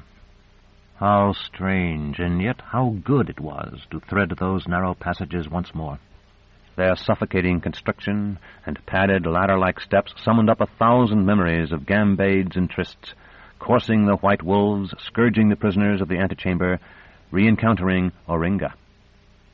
Had it been true, as Father Eniri had originally intended, that these tortuous passageways and cramped chambers were known only to himself and the reigning autarch, they would have been fully as dull as any dungeon, and, if anything, less pleasant. But the autarchs had revealed them to their paramours, and those paramours to their own gallants, so that they soon held at least a round dozen intrigues on any fine spring evening, and perhaps at times 100. The provincial administrator who brought to the House Absolute certain dreams of adventure or romance seldom realized that they stole past on slippered feet within an ell of his sleeping head. Entertaining myself with such reflections as these, I had walked perhaps half a league, halting from time to time to spy out both public halls and private apartments through the oilets the place provided, when I stumbled over the body of an assassin. He lay, as he had surely lain for a year at least, upon his back. The sere flesh of his face had begun to fall away from his skull, so that he grinned as though at discovering death was but a jest in the end. His outstretched hand had lost its grip upon the venom-daubed batardeau lying across its palm. As I bent to inspect it and him, I wondered whether he had contrived to nick himself. Far stranger things have taken place within the secret house. More probably, I decided, he had fallen victim to some defense of his intended victims, waylaid perhaps when his mission was betrayed, or felled by some wound before he could reach safety. For a moment I considered taking his batardeau to replace the knife I had lost so many Chiliads ago, but the thought of wielding a poisoned blade was repugnant. A fly buzzed about my face. I waved it away, then watched in amazement as it burrowed into the dry flesh, followed by a score of others. I stepped back. Before I could turn away, all the hideous stages of putrefaction presented themselves in order reversed, like urchins at an almshouse who thrust the youngest of their company to the front. The wrinkled flesh swelled and seethed with maggots, retreated to the lividity of death, and finally resumed the coloration and almost the appearance of life. The flaccid hand closed on the corroded steel hilt of the batardeau until it gripped it like a vice. Recalling Zana, I was ready to run when the dead man sat up, or to wrest his weapon from him and kill him with it. Perhaps these impulses cancelled each other. In the event, I did neither, merely stood aside to watch him. He rose slowly and stared at me with empty eyes. I said, "You had better put that away before you hurt someone." Such weapons are usually sheathed with a sword, but there was a scabbard for his at his belt, and he did as I suggested. "You are confused," I told him. "It would be wise for you to stay here until you come to yourself. Don't follow me." He made no reply, nor did I expect any. I slipped by him and walked away as quickly as I could. When I had gone 50 strides or so, I heard his faltering steps. I began to run, making as little noise as possible and dodging down this turning and that. How far it was, I cannot say. My star was still ascendant, and it seemed to me I might have dashed around the whole circuit of Urth without tiring. I ran by many strange doors without opening any, knowing that all would lead from the secret house to the House Absolute by one means or another. At last I came to an aperture, closed by no door. A strong draught from it carried the sound of a woman's weeping, and I halted and stepped through. I found myself in a loggia, with arches on 3 sides. The woman's sobs seemed to come from my left. I went to one of the arches and peered out. It overlooked that wide and windy gallery we called the Path of Air. The loggia was one of those constructions that appear merely ornamental, though they serve the needs of the secret house. Shadows on the marble floor far below me showed that the woman was ringed by 6 scarcely visible Praetorians, one of whom supported her by the elbow. At first I could not see her eyes, which were bent toward the floor and lost in her raven-dark hair. Then, I cannot tell by what chance, she glanced up at me. Hers was a lovely face, of that complexion called olive, and as smoothly oval as an olive, too, with something in it that tore my heart. And though it was strange to me, I had the sensation of return once again. I felt that in some lost life I had stood just where I was standing then, and that in that life I had seen her beneath me in just that way. She and the shadows of the Praetorians were soon almost out of sight. I shifted from one arch to the next to keep them in view, and she stared back at me until she was looking over the shoulder of her pale gown, when I last glimpsed her. She was as lovely and as unknown at that final glimpse as at the first. Her beauty was reason enough for any man to stare at her, but why did she stare at me? If I had understood her expression at all, it had been one of mingled hope and fear, and perhaps she too had some sense of a drama being played upon a second occasion. 100 times I reviewed my scrapes and escapes in this secret house, whether as Thecla alone, or as Severian and Thecla united, or as the old autarch. I could not find the moment, yet it existed, and I began, as I walked on, to search those veiled lives that lie behind the last, memories that I have scarcely mentioned in this narrative, that dim as they grow stranger, and stretch backward, perhaps, to Emar, and behind Emar to the age of myth. Yet overwhelming all these shadowy lives, and incomparably more vivid, as a mountain may be seen to the very expression in its eyes when the forest about its base has sunk into a green haze, hurtled the white star that was myself. I was there also, and I saw before me, seemingly still very distant, though I knew it was much nearer than it appeared, the crimson sun that was to be, after so many centuries, simultaneously my destruction and my apotheosis. To its left and right, brave Scold and sullen Verpandi seemed inconsequential moons.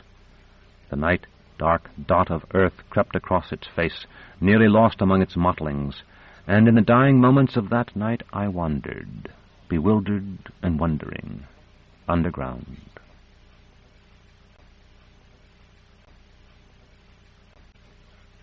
Chapter 42.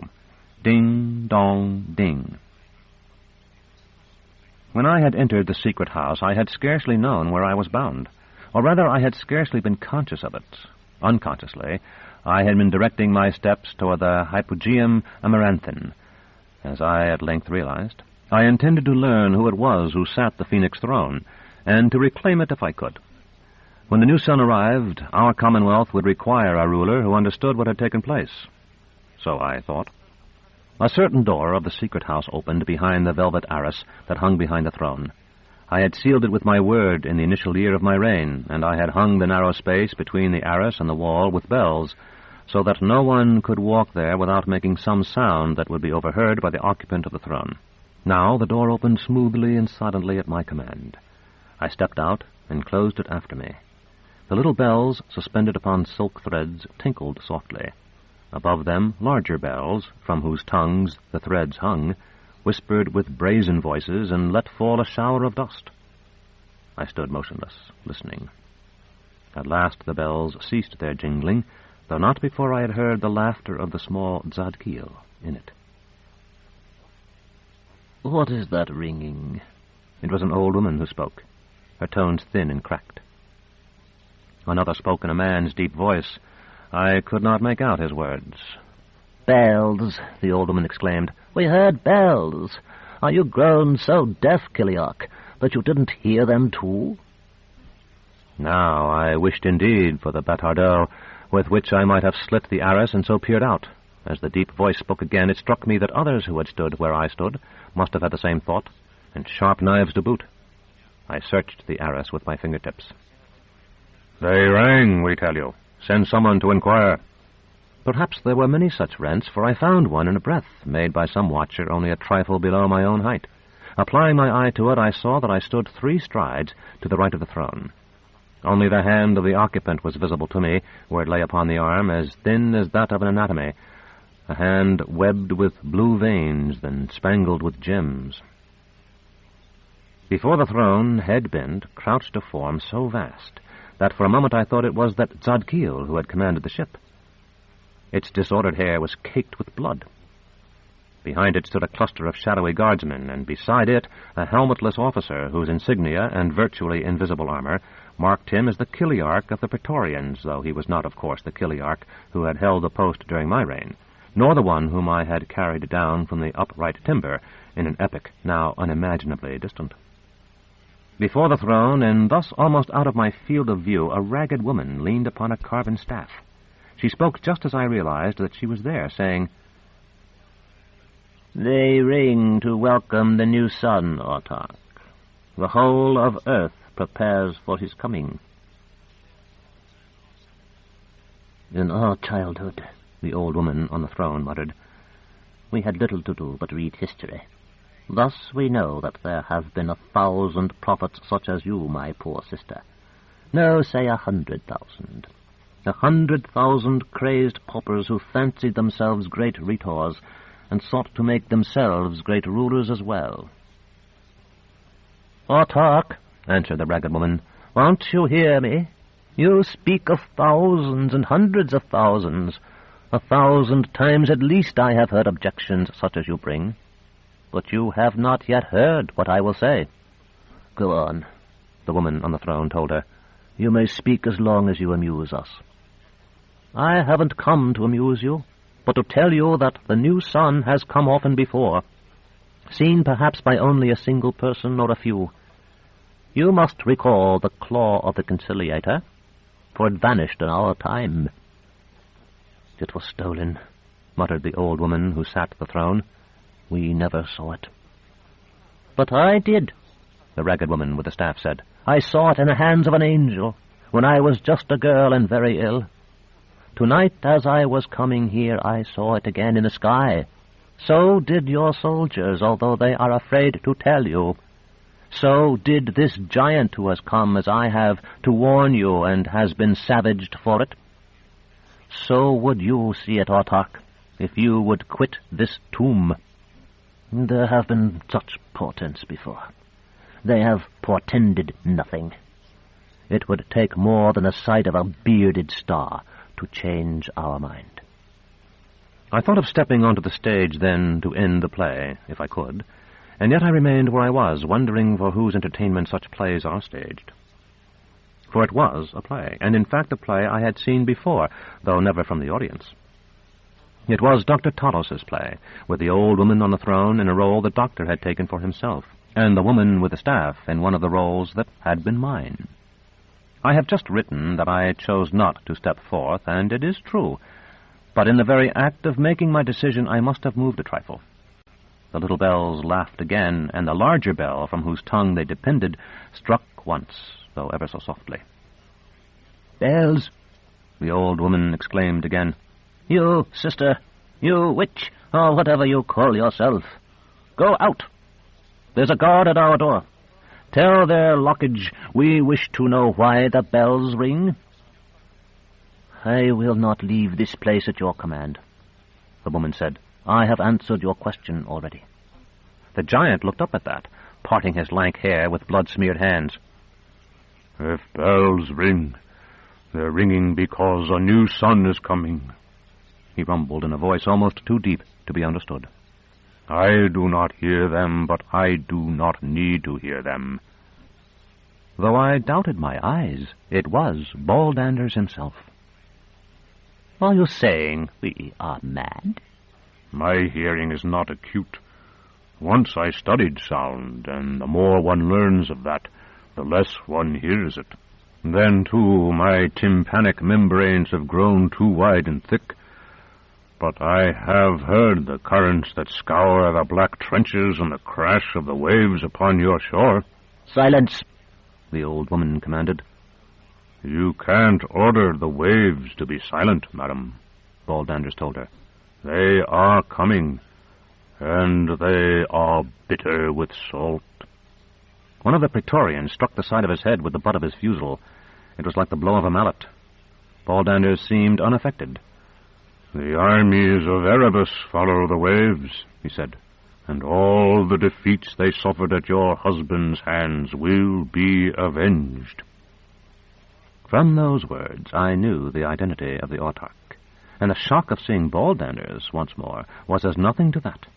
I must have started, because the small bells rang loudly, and a larger one spoke twice. "Listen," Valeria exclaimed in her cracked voice. The Kiliarch looked stricken. "I heard them, Autarch." Baldanders rumbled. "I can explain them. Will you hear also what I say?" "And I," the woman with the staff told Valeria. "They ring for the new sun, as the giant has already announced to you." Valeria muttered, "Speak, giant." "What I am about to say is not important, but I will say it in order that you will listen to what is important afterward. Our universe is neither the highest nor the lowest. Let matter become overdense here, and it bursts into the higher. We see nothing of that because everything runs from us. Then we talk of a black hole. When matter grows overdense in the universe below us, it explodes into ours. We see a burst of motion and energy, and we speak of a white fountain. What this prophetess calls the new sun is such a fountain." Valeria murmured, "We have a fountain in our garden that foretells, and I heard someone call it the White Fountain many years ago. But what has any of this to do with the bells?" Be patient, the giant told her. You learn in a breath what I learned in a lifetime. The woman with the staff said, "But's well, only breaths remain to us. 1,000 or so it may be." The giant glared at her before he spoke again to Valeria. Things opposite unite and appear to disappear. The potential for both remains. That is one of the greatest principles of the causes of things. Our sun has such a black hole as I described to you at its core. To fill it, a white fountain has been drawn across the void for millennia. It spins as it flies, and in its motion emits waves of gravitation. Valeria exclaimed, "What? Waves of dignity? You're mad, just as this Kiliarch has told us." The giant ignored her interruption. These waves are too slight to render us giddy. Yet ocean feels them, and breeds new tides and fresh currents. I heard them, as I have already told you. They brought me here. The Kiliarch snarled, "And if the Urth orders it, we'll toss you back." Bells feel them in the same way. Like ocean, their mass is delicately poised. Thus they ring, just as this woman says, pealing the coming of the new sun. I was about to step out, but I saw that Baldanders was not yet finished. If you know anything of science, madam, you must know that water is but ice given energy. I could not see her head from my vantage point, but Valeria must have nodded. The legend of the mountains of fire is more than a legend. In ages when men were only higher beasts, there were indeed such mountains. Their spew of fire was rock rendered incandescent by energy, as water is ice made fluid. A world below this, charged with too much energy, flared into our own, as with universes, so with worlds. In those ages, the young earth was little more than a falling drop of that watery rock. Men and women lived upon its floating scum and thought themselves secure. I heard Valeria sigh. "When we were ourselves young, we nodded over such prosy stuff for endless days, having nothing better to do. But when our autarch came for us, and we woke to life, we found no agnation in all that we had studied." It has arrived at last, madam. The force that made your bells sound has warmed the cold heart of earth once more. Now they toll the death of continents. "Is that the news you have come to tell us, giant? If the continents die, who will live?" Those on ships, possibly. Those whose ships are in the air or in the void, certainly. Those who live under the sea already, as I have now for 50 years. But it matters nothing. What? Baldanders' solemn voice was interrupted by the banging of a door some distance down the Hypogeum Amaranthine and the tattoo of running feet. A junior officer sprinted up to the Kiliarch, saluting while Baldanders and the woman with the staff turned to stare. "Sire!" The man faced his commander, but could not keep his frightened eyes from wandering toward Valeria. What is it? "Sire, another giant!" "Another giant?" Valeria must have leaned forward at that. I saw a flash of gems and a wisp of gray hair beneath it. "A woman, autarch! A naked woman!" Although I could not see her face, I knew Valeria must be addressing Baldanders when she asked, "And what can you tell us about this? Is it your wife, perhaps?" He shook his head, and I, recalling the crimson chamber in his castle, speculated upon his living arrangements in thalassic caverns I could scarcely conceive. "The lockage is bringing the giant woman for questioning," the young officer said. His Kiliarch added, Do you wish to behold her, autarch? If not, I can conduct the interrogation. "We are tired. We will retire now. In the morning, tell us what you have learned." She says, the young officer stammered, that certain Kakajins have landed a man and a woman from one of their ships. For a moment I imagined it was to be Bergendofera and myself that this referred, but Abaya and his Undines were not likely to be in error by whole ages. And what else? Valeria demanded. Nothing else, Autarch. Nothing. It is in your eyes. If it is not soon upon your tongue, it will be buried with you. It's only a groundless rumor, Autarch. None of our men have reported anything. Out with it. The young officer looked stricken. They say Severian the Lame has been seen again, Autarch. In the gardens, Autarch. It was then or never. I lifted the arras and stepped from under it, as all the little bells laughed, and above them a great bell pealed 3 times. Times. Chapter 43. The Evening Tide. "You are no more surprised to see me than I am to see you," I told them. And for 3 at least it was true. Baldanders, whom I had never expected to see again when he had dived into the lake, and yet whom I had seen again, looking just as I recalled him when he fought for me before Zadkiel's seat of justice, was grown too large for me to think him human ever again, his face heavier still and more misshapen, his skin as white as that of the water-woman who had once saved me from drowning. The girl whose brother had begged for a coin outside their jacal had become a woman of 60 or more, and the grey of age overlay the leanness and brownness of long roads. Earlier she had propped herself with her staff in a way that showed it was more than her badge of office. Now she stood with shining eyes as straight as a young willow. Of Valeria I will not write, save to say that I should have known her instantly anywhere. Her eyes had not aged. They were still the bright eyes of the girl who had come to me wrapped in furs across the atrium of time, and time had no power over them. The Kiliarch saluted and knelt to me, as the Castellan of the citadel once had, and after a pause that grew embarrassingly long, his men and the young officer knelt too. I motioned for them to stand and to give Valeria time to recover herself, for I feared for a moment that she might faint or worse. I asked the Kiliarch whether he had been a junior officer when I sat the Phoenix throne. "No, Autarch. I was only a boy." "Yet clearly you recall me." "It's my duty to know the House Absolute, Autarch.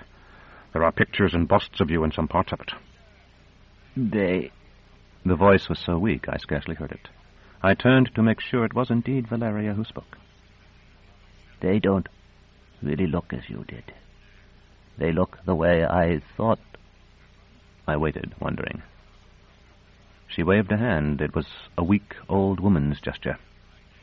As I thought you might when you came back to me, back to our family tower in the old citadel. They look the way you do now. She laughed and began to sob. Following hers, the giant's words sounded like the rumbling of cartwheels. "You look as you always have," he said. "I do not remember many faces, Severian, but I remember yours." "You're saying that we have a quarrel to settle. I would rather leave it unsettled and give you my hand." Baldanders rose to take it, and I saw that he had grown to fully 2x my height. The Kiliarch inquired, "Autarch, has he the freedom of the House Absolute now?" "He does. He is indeed a creature of evil. But so are you, and so am I."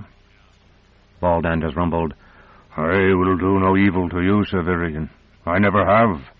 When I flung away your jewel, I did so because you believed in it. That did harm, or so I believed." "And good. But that is all behind us. Let's forget those things if we can." The prophetess said, "He has done harm, too, by saying here that you would bring destruction. I have told them the truth, that you would bring a rebirth, but they would not credit me." I told her, "He has told the truth as well as you. If the new is to be born, the old must be swept aside. One who plants wheat kills grass.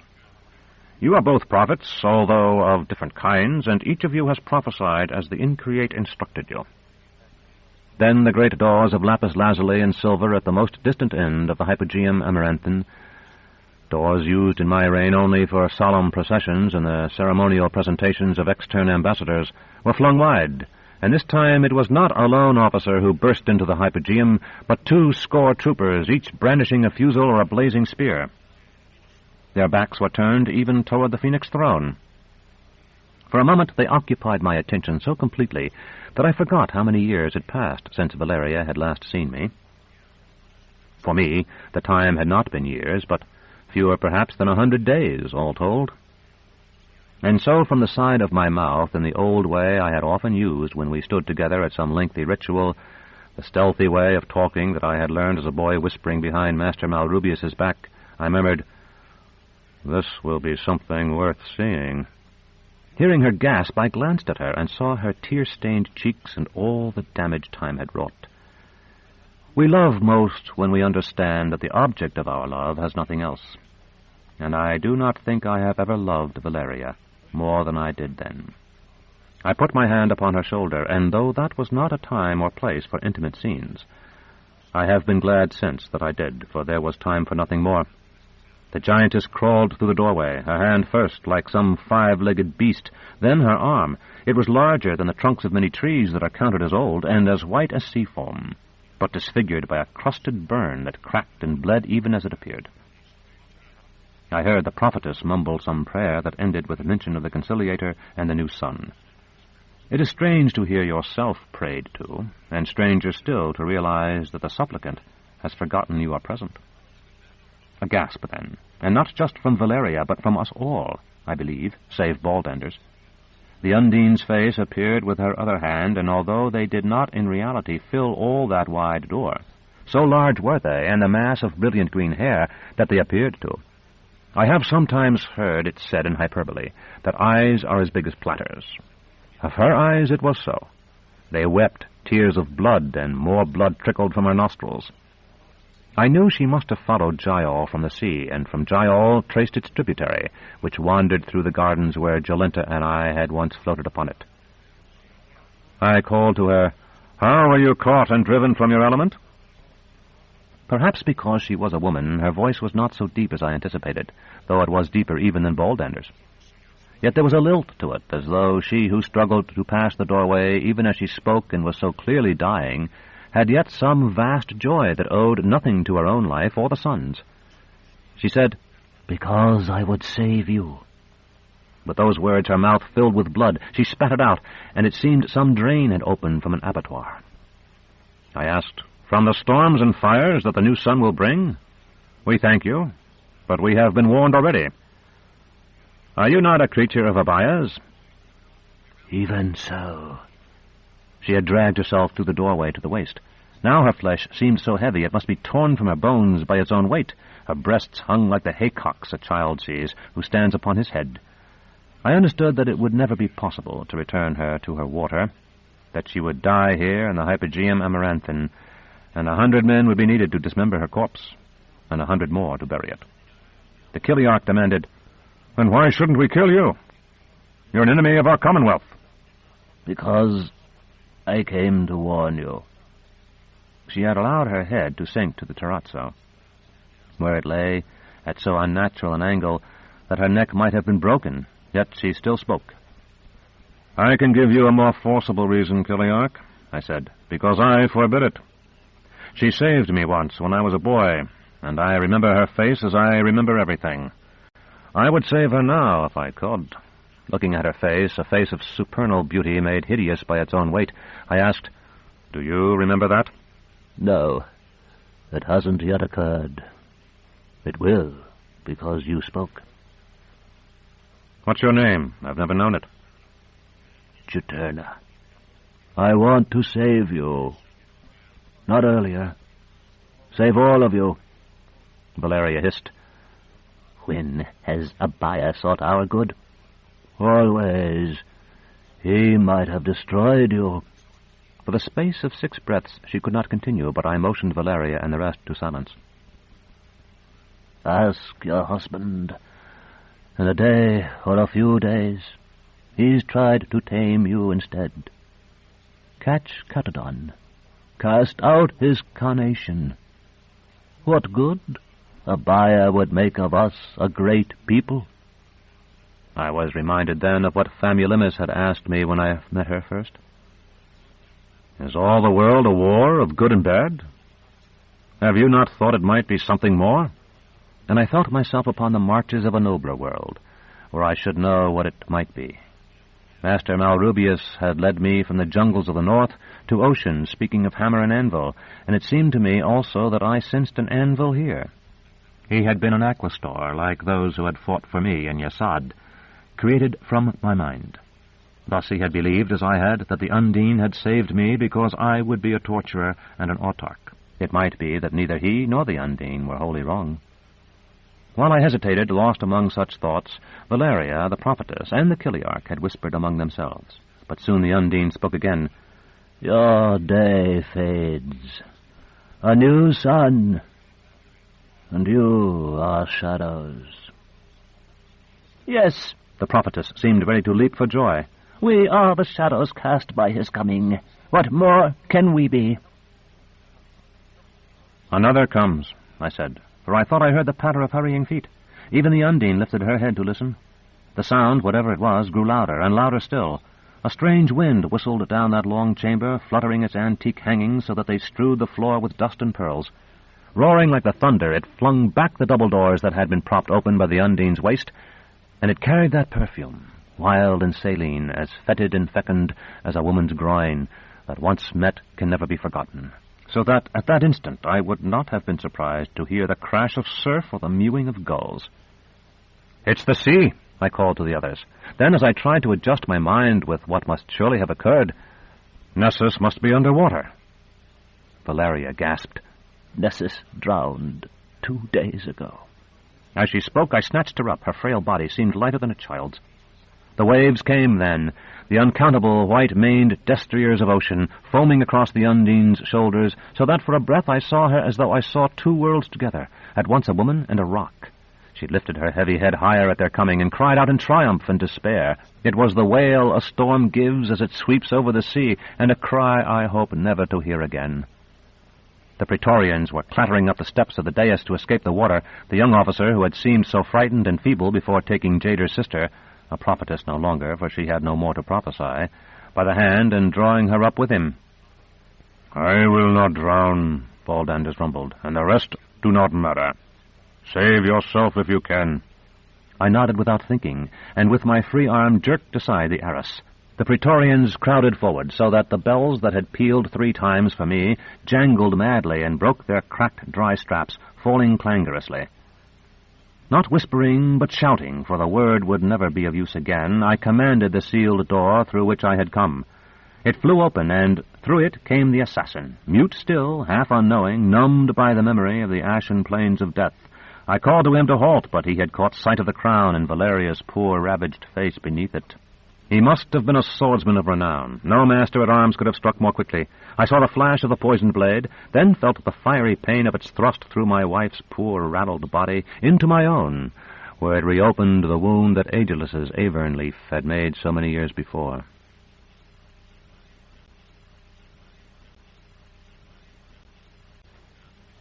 Chapter 44. The Morning Tide. There was a shimmering azure light. The claw had returned, not the claw destroyed by Aetian artillery, nor even the claw I had given the Kiliarch of Typhon's Praetorians, but the claw of the conciliator, the gem I had found in my saber-tash as Dorcas and I walked down a dark road beside the wall of Nessus.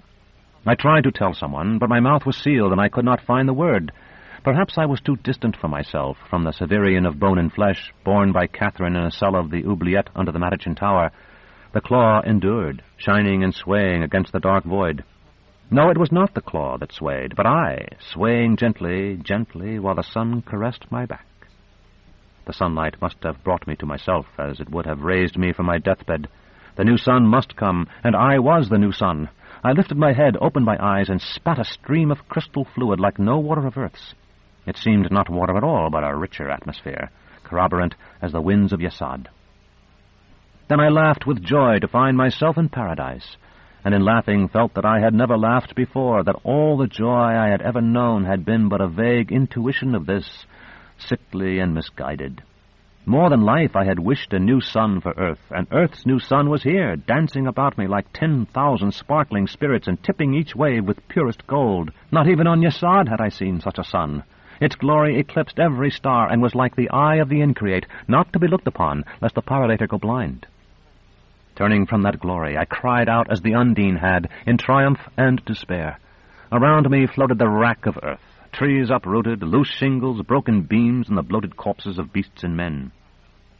Here spread what the sailors who had fought against me on Yasad must have seen, and I, seeing it now as they had, no longer hated them for drawing work-worn knives against the coming of the new sun, but felt a fresh surprise that Gunny had defended me. Not for the first time I wondered, too, if she had tipped the balance. Had she fought against me, she would have fought me, and not the Eidolons. Such was her nature, and if I had died, Urth would have perished with me. For off I heard, or thought I heard, an answering cry over the murmur of the many-tongued waves. I started toward it, but soon halted, hampered by my cloak and boots. I kicked off the boots, though they were good ones and nearly new, and let them sink. The junior officer's cloak soon followed, something I was later to regret. Swimming, running, and walking great distances have always made me conscious of my body, and it felt strong and well. The assassin's poisoned wound had healed like the poisoned wound Aegelus had made. Yet it was merely well and strong. The inhuman power that it had drawn from my star was gone, though it must surely have healed me while it remained. When I tried to reach the part of myself that had once been there, it was as though one who had lost a leg sought to move it. The cry came again. I answered, and dissatisfied with my progress as well as I could judge, each wave I breasted drove me back as far as I had swum forward. I took a deep breath and swam some distance under water. I opened my eyes almost at once, for it seemed to me that the water held no sting of salt. And as a boy I had swum with open eyes in the wide cistern beneath the Bell Keep, and even in the stagnant shallows of Gial. This water appeared as clear as air, though blue-green at its depths. Vaguely, as we may see a tree above us mirrored in some quiet pool, I beheld the bottom, where something white moved in so slow and errant a fashion that I could not be sure whether it swam or merely drifted. The very purity and warmth of the water alarmed me. I grew fearful that I might somehow forget it was not air, in fact, and lose myself as I had once been lost among the dark and twining roots of the pale blue nenuphars. I breached then, shooting free of the waves by 2 cubits, and saw, still some way off, a ragged raft to which 2 women clung, and on which a man stood shading his eyes with his hand while he scanned the tossing surface. A dozen strokes carried me to them. The raft had been built of whatever floating stuff they could find, and bound together in any way that would serve. Its core was a large table, such as an exultant might have spread for an intimate supper in his suite, and the table's 8 sturdy legs, now pawing the air by pairs, seemed parodies of masts. When I had clambered on to the back of a cabinet, somewhat cumbered by the well-meant help I got, I saw that the survivors comprised a fat, bald man, and the 2 women, both fairly young, one short and blessed with a merry, round face of a cheerful doll, the other tall, dark, and hollow-cheeked. "You see," the fat man said, "not all's lost. There'll be more, mark my word." The dark woman muttered, "And no water." "We'll get something, never fear. Meantime, none to share amongst 4s, but a bit worse than none to share amongst 3, provided it's doled out fairly." I said, "This must be fresh water all around us." The fat man shook his head. "I fear it's the seas here. High tides because of the day stars here, and they've swallowed up the countryside at present. Gial's mixed in with them, to be sure, so the water's not quite so salt as they say old ocean is here." "Don't I know you? You seem familiar." He bowed as skillfully as any legate, all the while keeping a hand braced on one of the table legs. "Odelos here, Master Steward, sir, and charged by our benign autarch, who smiles on the hopes of our humble servants, sir, with the regulation of the whole of the Hypogeum apotropaic in its entirety, sir." "Doubtless you saw me there, sir, upon some visit you made to our house absolute, though I did not have occasion to wait upon you there, sir, I'm sure, as I would have recollected such an honour to the very day of my demise, sir." The dark woman said, "Which may be this." I hesitated. I did not want to feign to be the exultant Odilo plainly took me for, but to announce myself the autarch Severian would be awkward even if I were believed. The doll-faced woman rescued me. "I'm Pega, and I was the armored jet Pelagius Subret." Odilo frowned. "Hardly well-mannered for you to introduce yourself in such a way, Pega. You were her ancilla." And then to me, She was a good servant, sir, I have no question. A trifle giddy, perhaps. The doll-faced woman looked chastened, though I suspected the expression was entirely assumed. I did Madam's hair and took care of her things, but she really kept me to tell her all the latest jokes and gossip, and to train Pico Picaro. That was what she said, and she always called me her soubrette. A fat tear rolled down her cheek, gleaming in the sun, but whether it was for her dead mistress or the dead bird, I could not be sure. And this, female will not introduce herself to Pega and me. That is, beyond her name, which is Thais. I am enriched by this introduction, I said. By then I had remembered that I held honorary commissions in 6 legions and epitams, all of which I could employ as incognitos without a lie. Hipparch Severian of the Black Tarentines. Pega's mouth shaped a tiny circle. Ooh, I must have seen you in the procession. She turned to the woman who had called herself Thais. His men wore lacquered cuir bouilly with white plumes, and you never saw such destriers. Odilo murmured, "You went with your mistress, I take it?" Pega made some response, but I gave it no heed. A corpse bobbing a chain from the raft had caught my eye, and I thought how absurd it was that I should squat on a dead man's furniture and dissemble to servants with Valeria rotting under water. How she would have mocked me. At a pause in the talk, I asked Odilo whether his father had not been steward before him in the same place. He beamed with pleasure. "He was indeed, sir, and gave the most complete satisfaction all his life. That was in the great days of Father Eniri, sir, when, if I may say so, sir, our Hypogeum Apotropaic was famous all across the Commonwealth. May I ask why you inquire, sir?" "I merely wondered. It's more or less the usual thing, I believe." "It is, sir. The son's given an opportunity to show his mettle if he can, and if he does, he retains the office. You may not believe it, sir, but my father once encountered your namesake before he had become autarch. Do you know of his life and deeds, sir?" "Not as much as I'd like to, Odilo." "Graciously spoken, sir. Most graciously spoken indeed." The fat steward nodded and beamed at the two women to make sure they appreciated the exquisite courtesy of my reply. Pega was studying the sky. "It's going to rain, I believe. Maybe we won't die of thirst after all." Thea said, "Another storm. We'll drown instead." I told them I hoped not, and began to examine my emotional state before I remembered it could no longer be the power of my star that had summoned the clouds gathering in the east. Odilo was not to be deprived of his anecdote. "It was late one night, sir, and my father was making his final rounds, when he saw someone attired in the Fuligian habiliments of a carnifex, though without the customary sword of execution. As was to be expected, his first thought was that the man was arrayed for a masque, of which there are always several in one part or another of the House Absolute on any given night. Yet he knew none was to take place in our Hypogeum Apotropaic, neither Father Eniri nor the then autarch having much fondness for those diversions." I smiled, recalling the house azure. The dark woman shot me a significant glance and ostentatiously covered her lips with her hand. But I had no desire to cut Odilo's recital short.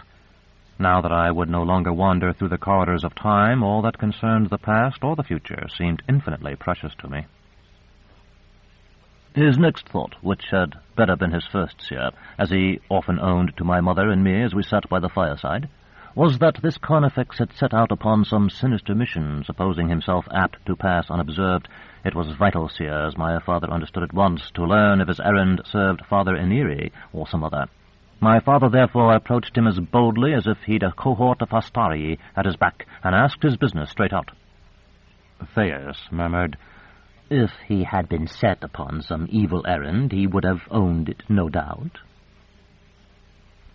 Odilo said, "My dear lady, I don't know whom you may be, as you have refrained from informing us even when our exalted guest obligingly made us privy to his own patrician identity. But you obviously know nothing of artifice, nor of the intrigues carried out daily and nightly among the myriad hallways of our House Absolute. My father was well aware that no agent entrusted with an irrevealable commission would disclose it, however abrupt the demand. He hazarded that some involuntary gesture or fleeting expression might betray treachery, were such intended." "Wasn't that Severian masked?" I asked. "You said he was dressed as a torturer." I'm quite certain he wasn't, sire, as my father described him often, a most savage countenance, sire, severely scarred on one cheek. I know, Pegah broke in. I've seen his portrait and his bust. They're in the Hypogeum Absititius, where the autarch put them when she married again. He looked like he'd cut your throat whistling. I felt that someone had cut my own. Quite apropos, Odilo approved. My father said much the same, though he never put it so succinctly that I can recall. Pegah was examining me. He never had children, did he? Odilo smiled. One would have heard of that, I imagine. Legitimate children. But he could have covered any woman in the house absolute just by cocking an eyebrow. Exultants, all of them. Odilo told her to hold her tongue, and said, I do hope you will forgive Pegah, sire. After all, it's rather a compliment. To be told I look like a cutthroat? Yes, it's the kind I'm always getting. I spoke without reflection and continued in the same way, seeking at once to turn the talk to Valeria's remarriage and to conceal the grief I felt. But wouldn't the cutthroat have to be my grandfather? Severian the Great would be 80 or more if he were alive, surely. Whom should I ask about him, Pegah? My mother or my father? And don't you think there must have been something about him after all for him to command so many fine chatelaines when he'd been a torturer in his youth, even if the autarch took a new husband? To fill the silence that followed my little speech, Odilo said, That guild is abolished, sire, I believe. Of course you do. That's what people always believe. The whole of the east was black already, and the motion of our improvised raft had grown perceptibly more lively. Pegah whispered, I didn't mean to offend Hippoc. It's just that... Whatever it was lost in the breaking of a wave. No, I told her, you're right. He was a hard man, from all I know of him, and a cruel one, too, at least by reputation, though perhaps he wouldn't have owned to that. Quite possibly Valeria wed him for his throne, though I believe she's sometimes said otherwise. Her second husband made her happy, at least. Odilo chortled. Well put, sire, a distinct hit. You must take care, Pegah, when you cross swords with a soldier.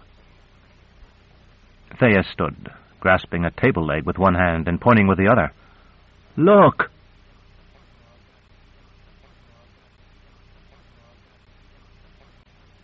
Chapter 45.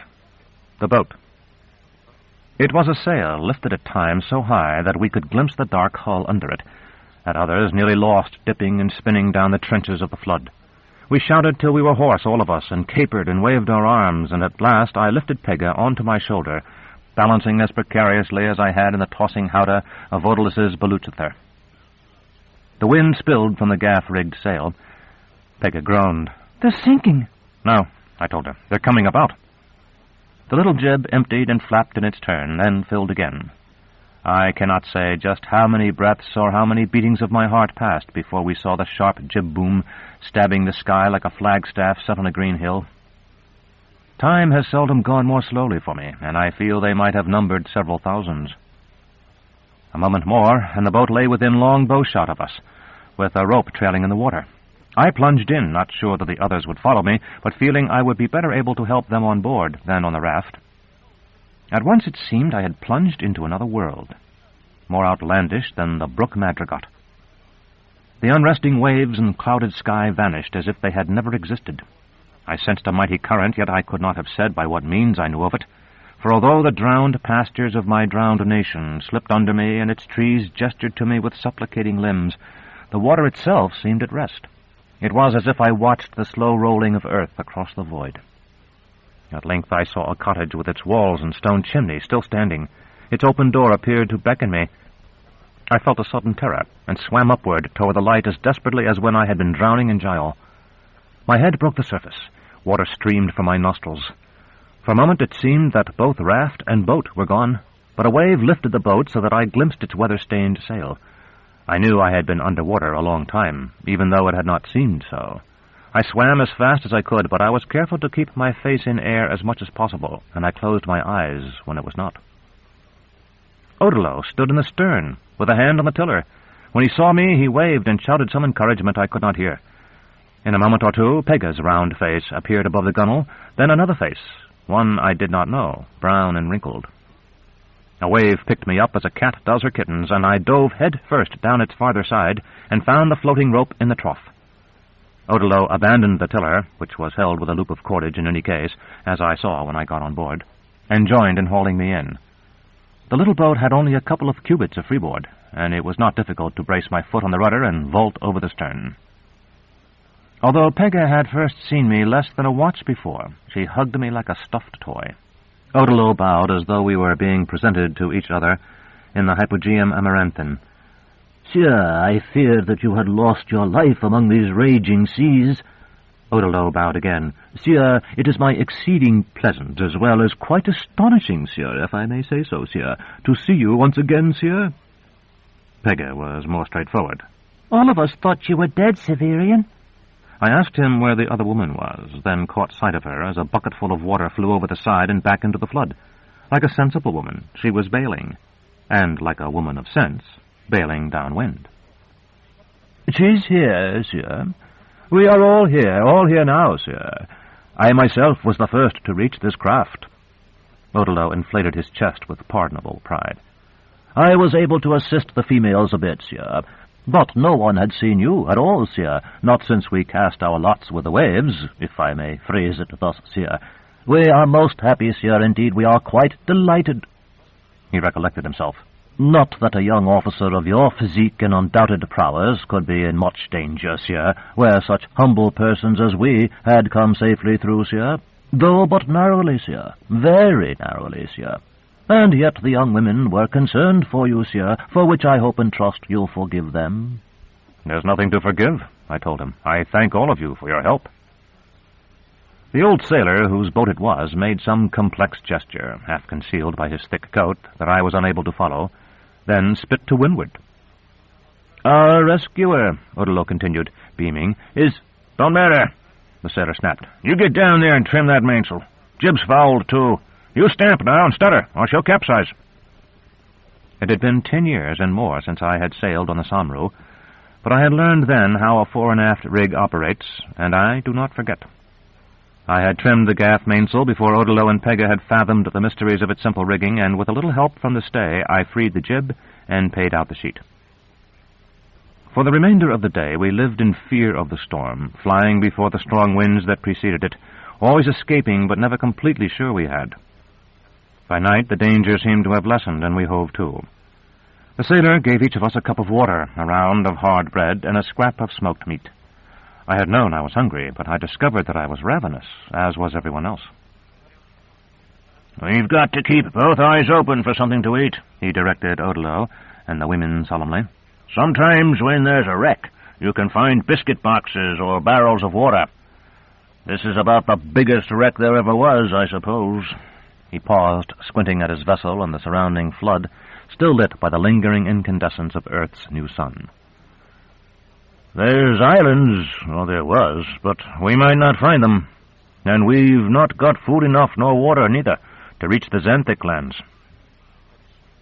"I have observed," Odello said, "that in the course of life events attain some nadir from which they are afterward elevated. The destruction of the House Absolute, the death of our beloved Autarch, if she has not, by the mercy of the Increate, somewhere survived—" "She has," I told him. "Believe me." When he stared at me with his eyes filled with hope, I could only add weakly, "I feel it." "I trust so, sir. Your feelings do you credit." "But, as I was saying, circumstances then reached their worst for us all." He looked about, and even Thais and the old sailor nodded. "And yet we lived. I discovered a floating table, and thus was able to proffer my assistance to these poor women. Together we discovered still more furniture and constructed our raft, on which we were soon joined by our exalted guest, and at last you, Captain, rescued us, for which we are extremely grateful. That I should call a tendency. Our circumstances will incline toward the better for some time to come, I believe." Pegga touched his arm. "You must have lost your wife and your family too, Odello.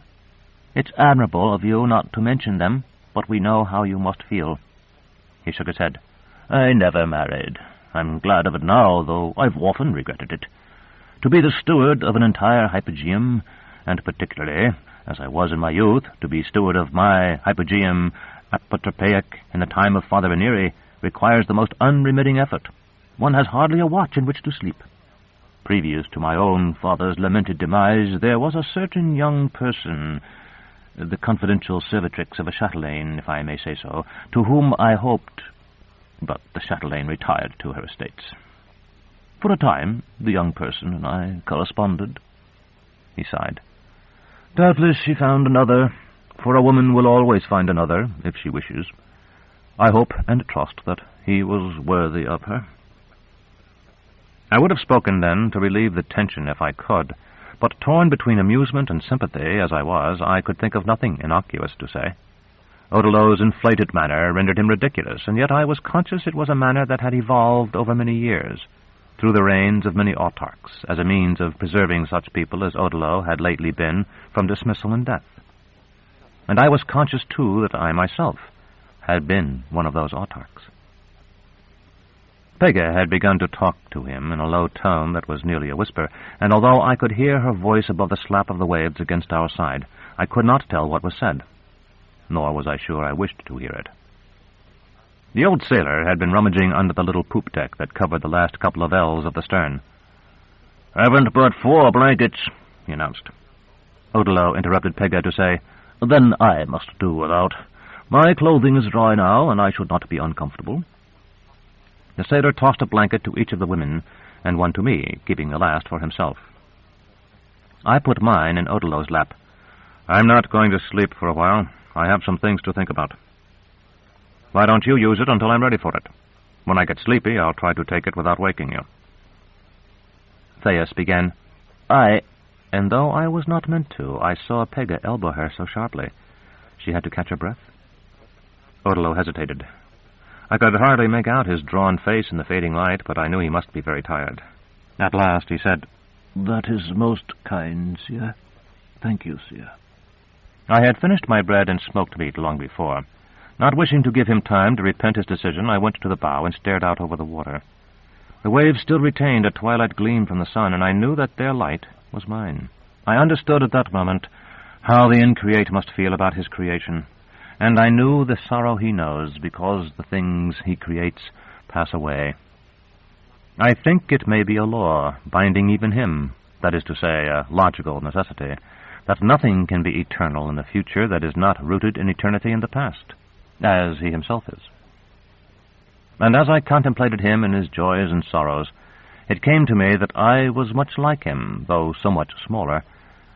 Thus an herb, perhaps, might think concerning a great cedar, or one of these innumerable drops of water about ocean.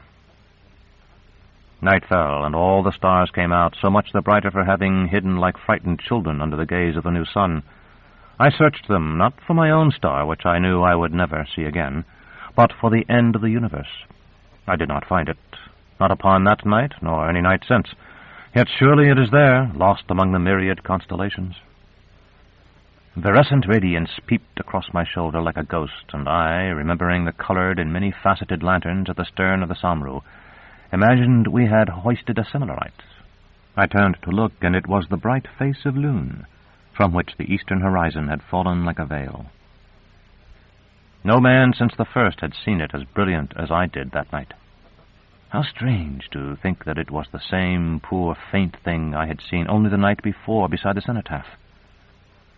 I knew then that our old world of Urth had perished, even as Dr. Talos had foretold, and that our boat floated not there, but upon the waters of the Earth of the new sun, which is called Ushas.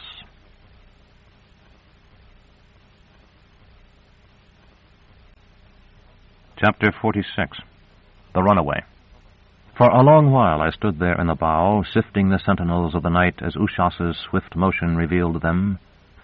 Our ancient commonwealth had drowned, but the starlight that touched my eyes was more ancient still, had been old when the first woman nursed the first child.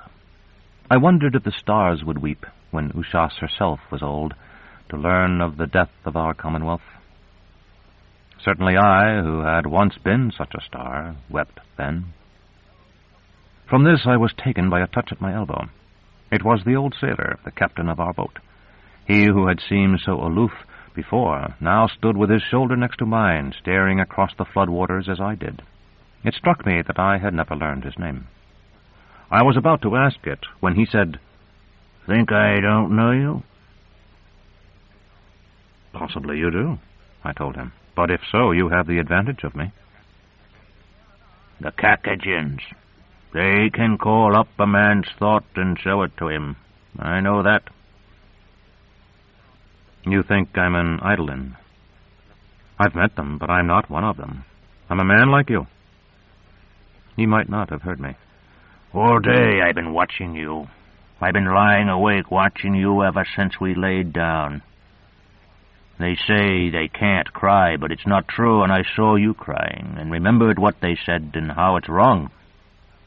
Then I thought, how bad can they be?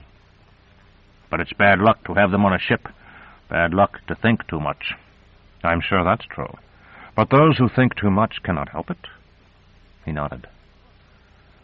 "That's so, I suppose." The tongues of men are older than our drowned land, and it seems strange that in so great a time no words have been found for the pauses in speech, which have each their own quality as well as a certain length.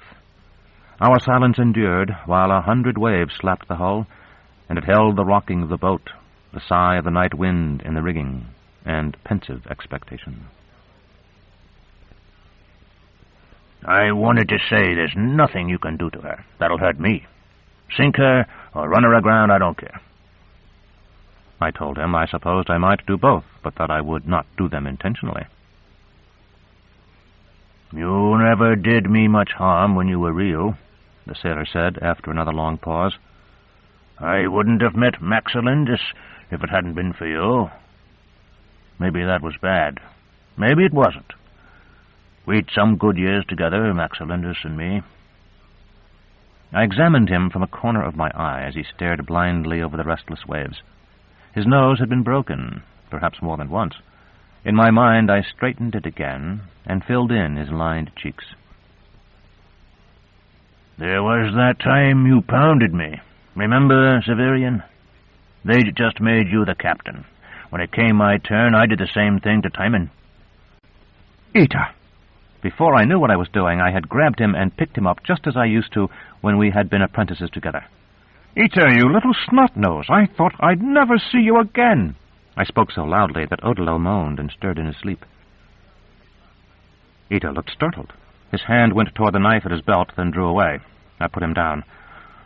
"When I reformed the guild, you were gone. They said you'd run away." "I did." He tried to swallow, or perhaps only to catch his breath. "It's good to hear you, Severian, even if you're just a bad dream. What did you call them?" "Eidolons." "Eidolon. If the Kakajins are going to show me somebody out of my head, I might have had worse company." "Ita, do you remember the time we were locked out of the necropolis?" He nodded.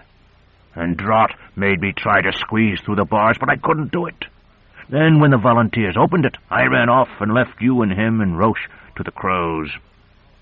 None of you seemed much afraid of Master Gerlos, but I was back then." "We were too, but we didn't want to show it in front of you." "I suppose."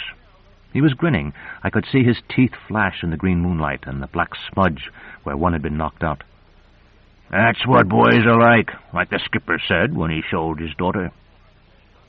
Wildly and momentarily it occurred to me that if Ita had not run, it might have been he who saved Vodalus, he who did and saw all the things that I had seen and done. It may be that in some other sphere it happened so. Pushing away the thought, I asked, "But what have you been doing all this time? Tell me." "Not much to tell. When I was captain of apprentices, it was easy enough to slip away and see Maxilindus whenever her uncle's boat was docked somewhere around the Alzadonic quarter.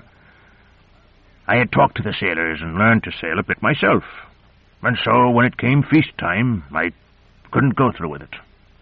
Couldn't put on Philigen." I said, "I did it only because I couldn't imagine living in any place except the Matachin Tower." Ita nodded. "But I could, see. I'd thought all that year about living on the boat and helping Maxilindus and her uncle. He was getting stiff, and they needed somebody spry and stronger than her. I didn't wait for the masters to call me in to choose. I just ran off. And after that? Forgot the torturers as fast as I could and as much as I could. Only lately I've started trying to remember what it was like living in the Matachin Tower when I was young. You won't believe this, Severian, but for years I couldn't look at Citadel Hill when we went up or down that reach. I used to keep my eyes turned away. I do believe you, I told him. Max Alindis' uncle died. There was a tap he used to go to way down south in the Delta in a place called Liti. You've probably never heard of it. Max Alindis and me came to get him one night, and he was sitting there with his bottle and glass, with one arm on the table and his head down on his arm. But when I tried to shake his shoulder, he fell out of the chair, and he was cold already. Men to whom wine had brought death long before lay by springs of wine and drank still, too stupefied to know their lives were past. What's that? Ita asked. Just an old story, I said. Never mind, go on. After that, just her and me worked the boat. The two of us could do it about as well as the three of us had before. We never really got married. When we both wanted to, we never had the money somehow. And when we had the money, there was always some kind of quarrel. After a couple of years, everybody thought we were married anyway. He blew his nose, flinging the mucus over the side. Go on, I said again. We did some smuggling, and one night we got stopped by a cutter. 8 or 10 leagues south of Citadel Hill, that was. Max Alindis jumped. I heard the splash. And I would have, too, but one of the tacksmen threw a chico at my feet and took me up. You know what they are, I suppose? I nodded. Was I autarch still? You might have appealed to me. Nah. I thought about it, but I was sure you'd send me back to the guild. I wouldn't have, I told him. But would that have been worse than what the law did to you? It would have been for the rest of my life. That's what I kept thinking about. Anyway, they took me upriver with our boat in tow. I was held till the assize, and then the judge ordered me flogged and made me sign on a carrack. They kept me in irons till we were out of sight of the coast, and they worked me like a slave. But I got to see the Xanthic lands, and I went over the side there and stayed for 2 years. It's not such a bad place if you've got some money. I said, but you came back. There was a riot, and this girl that I'd been living with got killed in it. They have them there every couple of years over the price of food in the market. The soldiers break heads, and I guess they broke hers. There was a caravel anchored off Blue Flower Island right then, and I went to see the captain, and he gave me a berth. A man can be a terrible fool when he's young, and I thought maybe Max Alindis had got us another boat. But when I came back, she wasn't on the river. I've never seen her again. She died, I guess, the night the cutter got its grapple on us. He paused, chin in hand. Max Alindis was almost as good a swimmer as I ever was. You remember I could swim almost as well as you and Drott. But maybe a Nixie pulled her down. That used to happen sometimes, especially on the lower reaches. I said, I know, remembering Juturna's huge face as I had glimpsed it as a boy, when I had almost drowned in Giol. Not much more to tell. I'd brought back a bit of money in a silk cestus I'd had a man make for me over there, and I got a little more when the caravel paid off. I bought this boat here on shares, and here I am. But I can still speak a little of the Xanthic tongue, and more will come to my mouth when I hear it in another one. Or it would if we had more water and a little more food. I told him, there are many isles in that sea. I saw them on a chart in the hypotherm classes once. He nodded. I guess a couple hundred, and a lot more that don't show on any chart I've seen. You'd think a ship couldn't miss them all, but it can. Unless you're pretty lucky, you can pass right between them without ever knowing they're there. A lot depends on when it's night and when it's day, and a lot more on how high up your lookout stands. If he's in the main top of a carrack or the bow of my little boat. I shrugged. We can only hope. That's like the frog said when he seen the stork. But his mouth was dry, and he couldn't quite get the word out. Ita paused for a moment, studying me instead of the waves. Severian, Do you know what's happened to you? Even if you're just a dream from the Kakajans? Yes, I said. But I'm not a phantom. Or if I am, it's Zadkiel, the hierogrammate, you should blame for me. And tell me what happened to you, just like I told you everything that's happened to me. All right, but I want to ask you something first. What took place here on Urth after I left? Ita sat down on a locker from which he could look up at me without turning his head. That's right, he said. You sailed off to bring the new sun, didn't you? Did you ever find him? Yes and no. I'll tell you all about that as soon as you tell me what happened on Urth. I don't know much about what you'd probably like to hear. He rubbed his jaw. Anyway, I'm not so sure I can remember just what went on, or just when it was. All the while Maxilindus and me were together, you were autarch, but mostly they said you were off fighting the Asians. Then when I got back from the Xanthic lands, you were gone.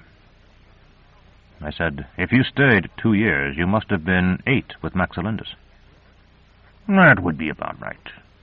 4 or 5 with her and her uncle, and 2 or 3 after. Just us 2 on the boat. Anyway, your autarkia, she was autarch.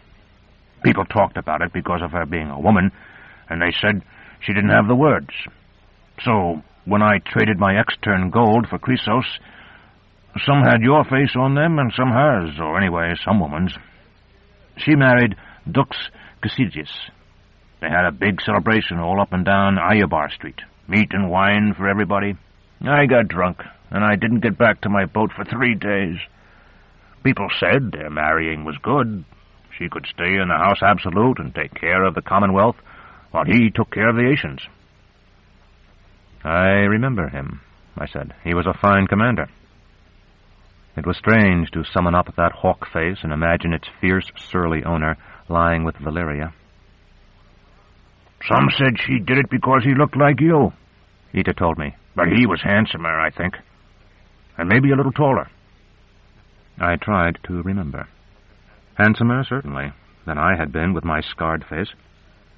It seemed to me that Cassidius had been a bit below me in height, though every man is taller when everyone kneels to him, to be sure. And then he died, Ita continued. That was last year. I see, I said. For a long while I stood with my back against the gunwale, thinking. The rising moon, now almost overhead, cast the shadow of the mast like a black bar between us. From its farther side, Ita sounded strangely youthful.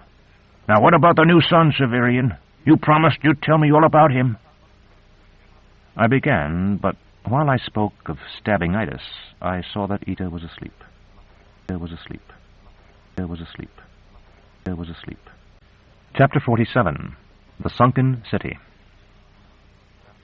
I, too, should have slept, but I did not.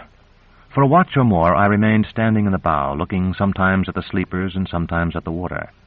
Thais lay, as I have so often lain, face down, her head cradled in her folded arms. Pega had curled her plump body into a ball, so that I might have believed her a kitten turned into a woman. Her spine was pushed against Odalo's side. He lay upon his back, with his belly rising into the air, his arms above his head. Ita sprawled, still more than half-sitting, his cheek to the gunwale. I thought he must be exhausted. As I studied him, I wondered whether he would still believe me an Eidolon when he woke. Yet who was I to call him mistaken?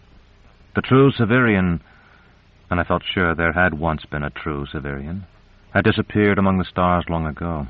I stared up at them, trying to find him. At length I realized I could not because he was not there, for he was, but because Ushas had turned away from him, hiding him, with many others, behind her horizon. For our new sun was only one star among myriads, though perhaps now, when none but he can be seen by day, men will forget that. No doubt our sun is as fair as all the rest from the deck of Zadkiel's ship. I winnowed them still, even when I knew I would never discover that Severian, who was no dream of Ita's, and at last I understood that I searched for the ship. I did not find it, but the stars were so lovely I did not grudge the effort. The brown book that I no longer carry with me a book that has no doubt been destroyed with 1,000 millions of others in what was the library of Master Ultan, had spun a tale of a great sanctuary, a place veiled by a diamond-sprinkled curtain, lest men see the face of the Increate and die. After ages of Urth, a bold man forced his way into that temple, slew all its guardians, and tore down the curtain for the sake of the many diamonds sewn into it. The small chamber he found beyond the curtain was empty, or so the tale says. But when he walked out and into the night, he looked at the sky and was consumed by flames. How terrible it is that we know our stories only when we have lived them. Perhaps it was the memory of this tale. Perhaps it was no more than the thought of the drowned library, of which Sibby, I feel sure, had been the final master, and in which Sibby, I feel certain, must have died.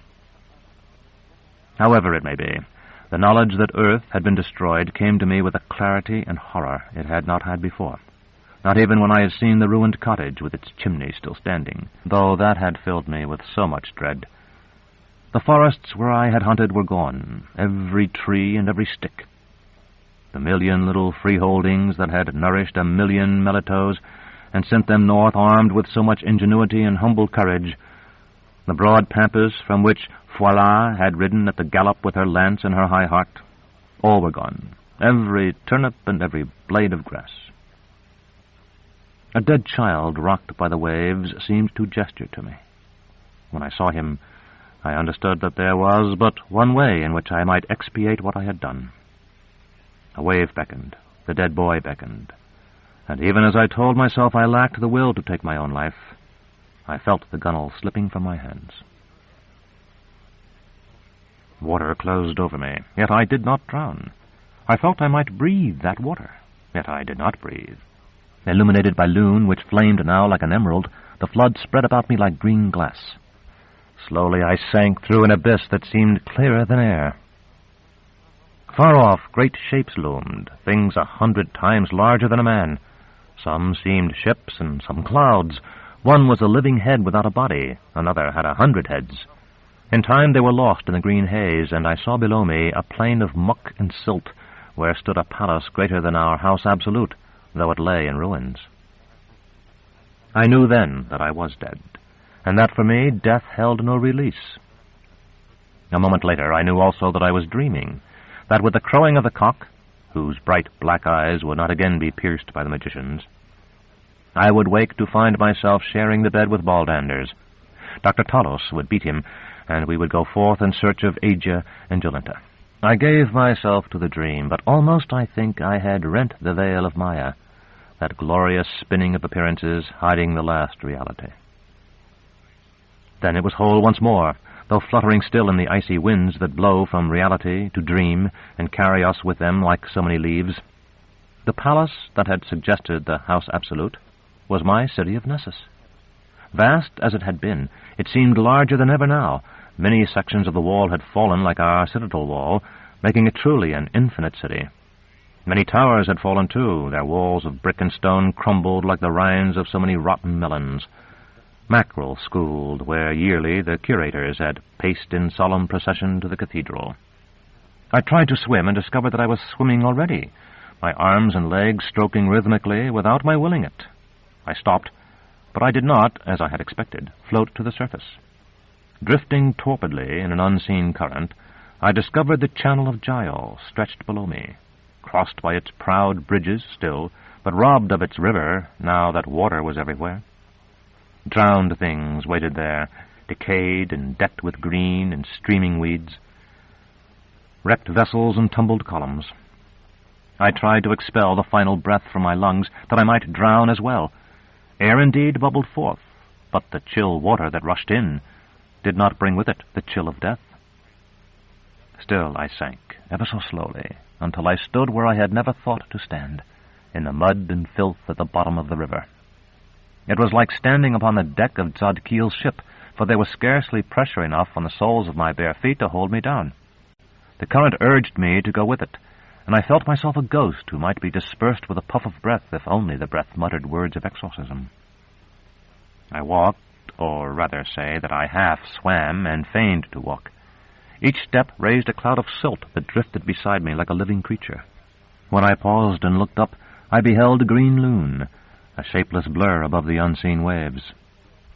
When I looked down again, a yellowed skull lay at my feet, half buried in the mud. I picked it up. The lower jaw was gone, but otherwise it was whole and showed no injury. From its size and unworn teeth, I guessed it to have been a boy's or a young man's. Some other, then, had drowned in Gial long ago, perhaps some apprentice who had died too long before my time for me to hear his short, sad tale, perhaps only a boy from the tenements that had crowded the filthy waters, or perhaps it was the skull of some poor woman, strangled and thrown into the river. So women and children, and men as well, had perished in Nessus every night. It came to me that when the Increate had chosen me his instrument to destroy the land, only babes and beasts had died in innocence. And yet I felt that the skull had been a boy's, and the boy had somehow died for me, the victim of Gial, when Gial had been cheated of his due sacrifice. I took it by the eyes, shook out the mud, and carried it with me. Long stairs of stone descended deep into the channel, mute testimony to the number of times its levees had been raised and its landings extended from above. I climbed them all, though I might have floated up nearly as readily. The tenements had fallen, every one. I saw a mass of tiny fish, several hundred at least, clustered in the wreckage. They scattered in sparks of argent fire at my approach, revealing a bleached corpse, partly devoured. After that I did not dismiss their schools again. Doubtless there were many such dead in the city, which had once been so large as to excite the admiration of all the world. But what of me? Was I not another drifting corpse? My arm was cold to my touch, and the weight of water burdened my lungs. Even to myself I seemed to walk and sleep. Yet I still moved, or believed I moved, against all currents, and my cold eyes saw. The locked and rusted gate of the necropolis stood before me, wisps of mazed kelp threading its spikes like the mountain paths, the unchanged symbol of my old exile. I launched myself upward, swimming several strokes, and thus flourishing the skull without intending it.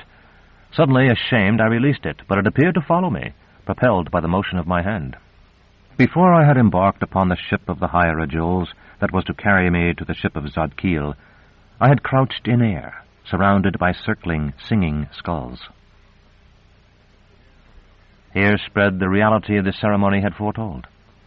I knew that, I understood it, and I was certain in my knowledge. The new sun must do what I now did, going weightless through his drowned world, ringed by her dead. The loss of her ancient continents was the price Urth had paid. This journey was the price I had to pay, and I was paying it at this moment. The skull settled softly upon the sodden earth on which the paupers of Nessus had been laid, generation after generation. I picked it up again. What words had the lockage addressed to me in the bartizan? The exultant Talarakan, whose madness manifested itself as a consuming interest in the lowest aspects of human existence, claimed that the persons who live by devouring the garbage of others number 2 gross thousands, that if a pauper were to leap from the parapet of this bridge each time we draw breath, we should live forever, because Nessus breeds and breaks men faster than we respire. They leap no longer, the water having leaped for them. Their misery at least is ended, and perhaps some survived.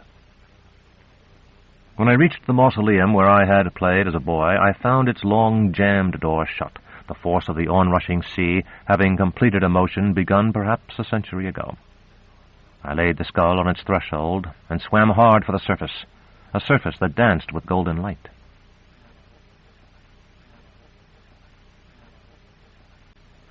Chapter 48.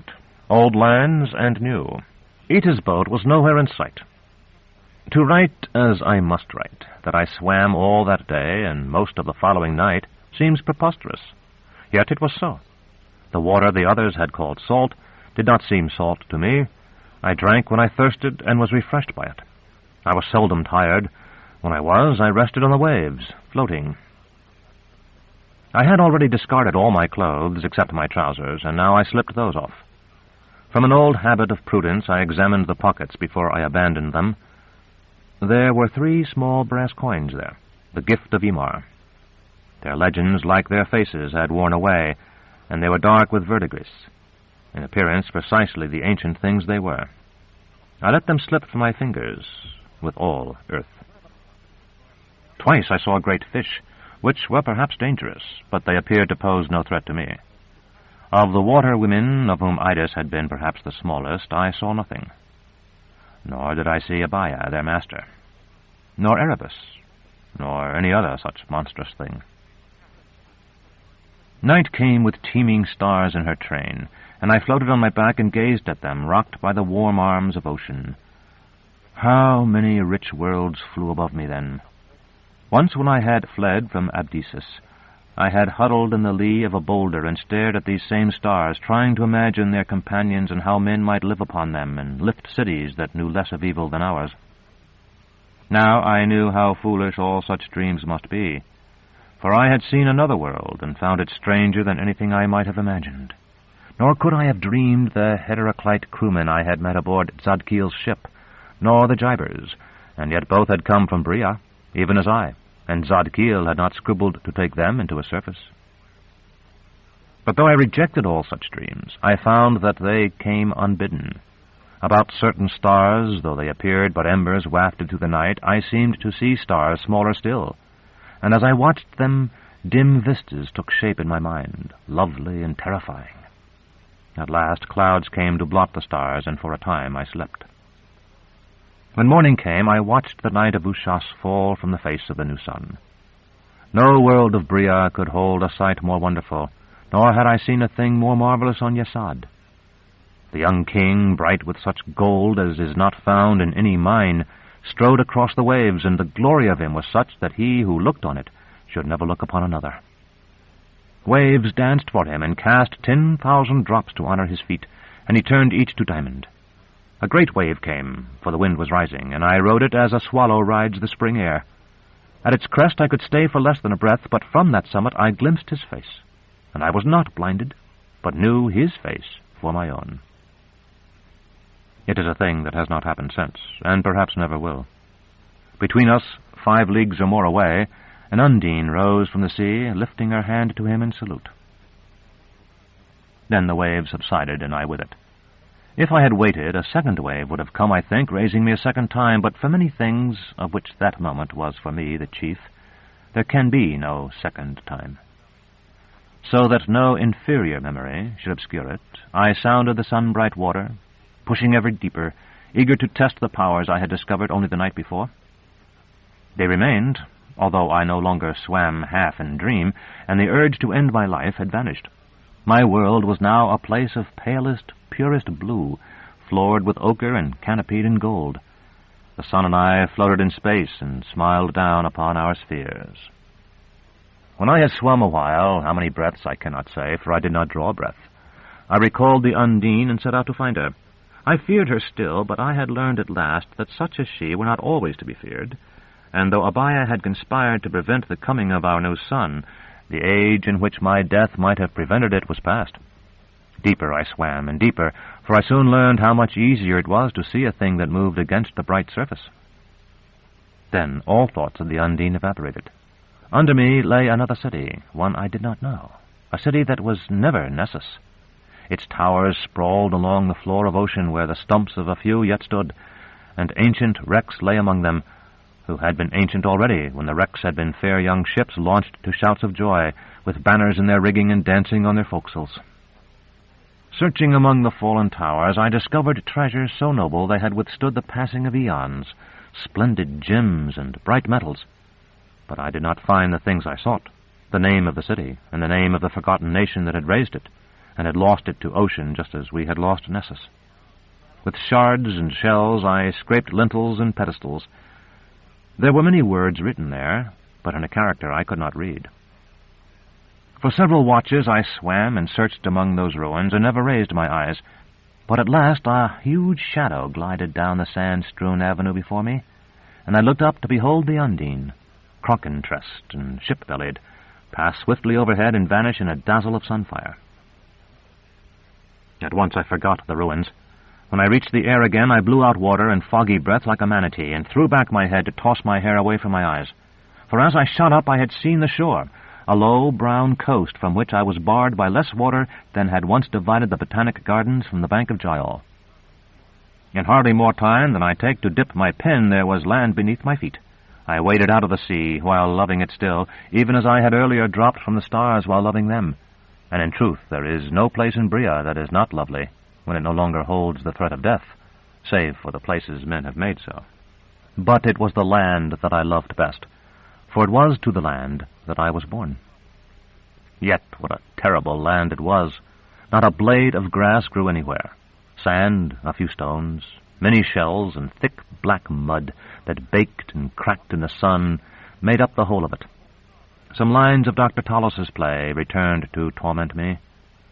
The continents themselves are old as raddled women, long since stripped of beauty and fertility. The new sun comes, and he will send them crashing into the sea like foundered ships. And from the sea lift new, glittering with gold, silver, iron, and copper, with diamonds, rubies, turquoises, lands wallowing in the soil of 1,000,000 millennia so long ago washed down to the sea. I, who boast of forgetting nothing, had forgotten that it was the demons who had spoken so. 1,000 times I was tempted, and worse than tempted, to return to ocean, but I did not, trudging north along a strand that appeared to continue infinitely, unchanged, to north and south. Wreckage littered the beach, splintered building, timbers, and uprooted trees, all tossed there by the waves like so many jackstraws, with sometimes a rag or a stick of smashed furniture among them. Occasionally I found a broken branch, so fresh that it still carried unwithered leaves, as if unaware that its very world had passed away. Lift, oh, lift me to the fallen wood. So Dorcas had sung to me when we had camped beside the ford, and so she had written upon the silvered glass in our chamber in the vincula of Thrax. As ever, Dorcas had been wiser than either of us knew. At length the shore bent inward to make a great bay, a bay so large that its innermost recesses were lost in the distance. Across a league of sparkling water I could see the bay's farther lip. It would have been easy enough for me to swim to the other side, but I was reluctant to plunge in.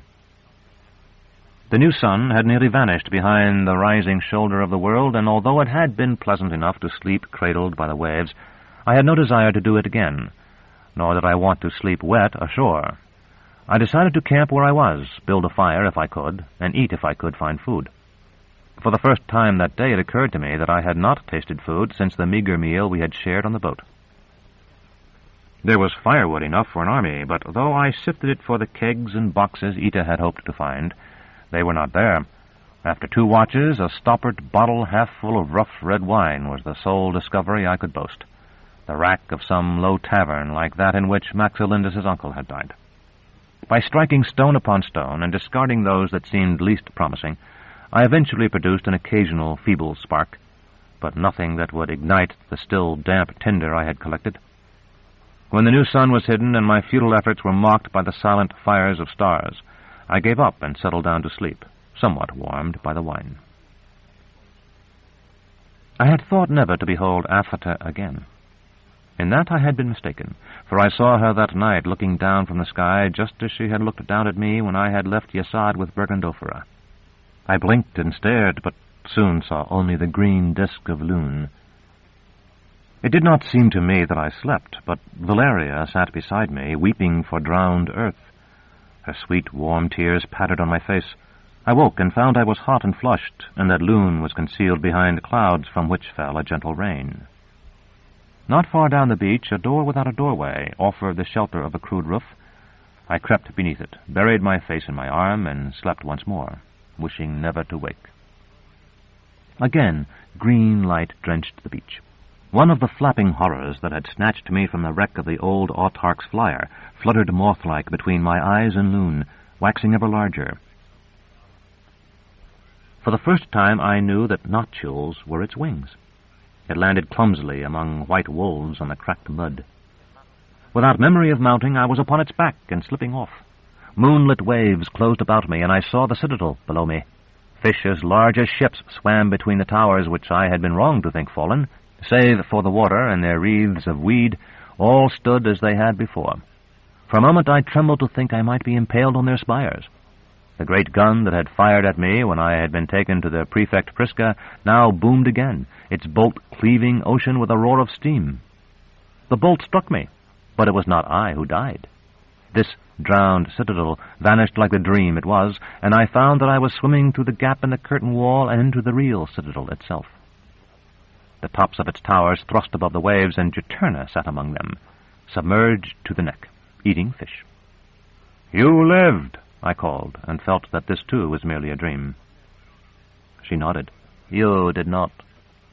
I was weak with hunger and fear, but I asked, "Then am I dead? And have I come to a place of the dead?" She shook her head. "You live." "I'm asleep." "No. You have—" She paused, chewing her enormous face with that expression. When she spoke again, fish that were not the huge fish of my dream, but silvery creatures no bigger than perch, leaped from the water before her chin to snap at the fragments that dropped from her lips. "You have resigned your life, or endeavored to do so. To some extent, you have succeeded." "I'm dreaming." "No, you no longer dream. Thus would you die if you could." It was because I couldn't watch Thekla in torment, wasn't it? Now I've seen Urth die like that, and I was Urth's killer.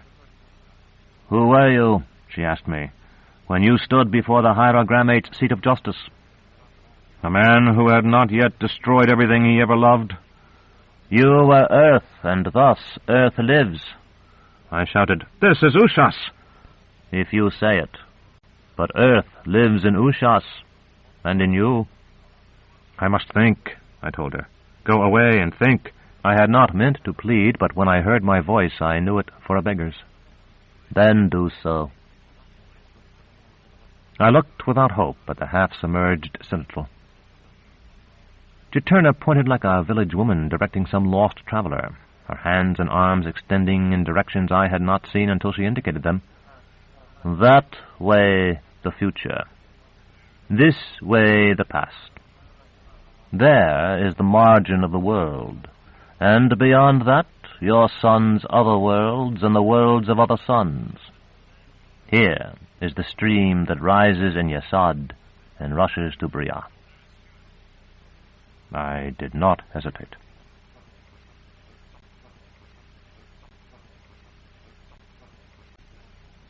Chapter 49. Apu Punchal. The waters were no longer black with night, but darkly green. In them, it seemed I glimpsed innumerable strands of weed, standing upright and swaying in the current. Hunger filled my mind with a memory of Juturna's fish, yet I watched ocean wane, becoming thinner and lighter, each minute droplet separating itself from its fellows until what remained was merely mist. I drew breath, and it was of air and not water. I stamped, and I stood upon solid ground. What had been the flood was a pampa of waist-high grass, a sea of grass whose shore was lost and swirling white, as though a rout of ghosts danced there swiftly, silently, and somberly. The caress of the mist failed to horrify me, but it was as mused as that of any spectre in a midnight tale. Hoping to find food and to warm myself, I began to walk. It is said that they who wander in darkness, and still more they who do so in a mist, merely scribe circles across the plain.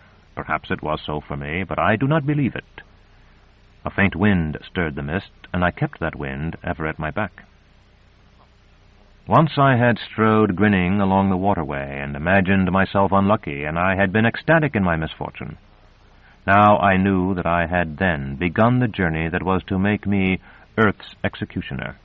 And although my task was done, I felt I could never be happy again, although after a watch or two I would have been happy enough, I suppose, if only my warm journeyman's cloak had been returned to me.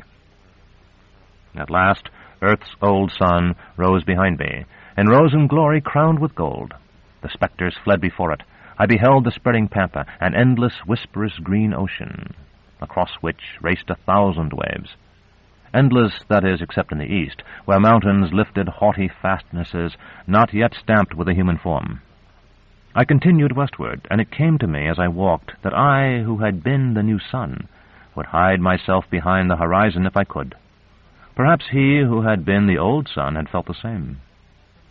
There had been such an old sun, after all, in Dr. Tallis's Eschatology in Genesis, and although our performance remained forever incomplete, Dr. Tallis, who had himself become a wanderer in western lands, had once intended to take the part.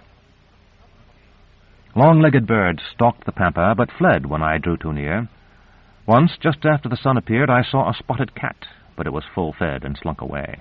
Condors and eagles wheeled overhead, black specks against the brilliant blue sky. I was as famished as they, and though there could be none in such a place, from time to time I imagined the odor of frying fish, misled no doubt by the memory of the shabby inn where I had first encountered Baldanders and Dr. Tallis. A client in a cell can endure 3 days or more without water, so Master Palamon had taught us, but for one who must labor under the sun, the time is much less. I would have died that day, I believe, if I had not found it, as I did when my shadow stretched long behind me. It was only a narrow stream, scarcely broader than the brook beyond Bria had seemed in my sight, and so deeply sunk into the pampa that it was invisible until I had nearly tumbled into its ravine.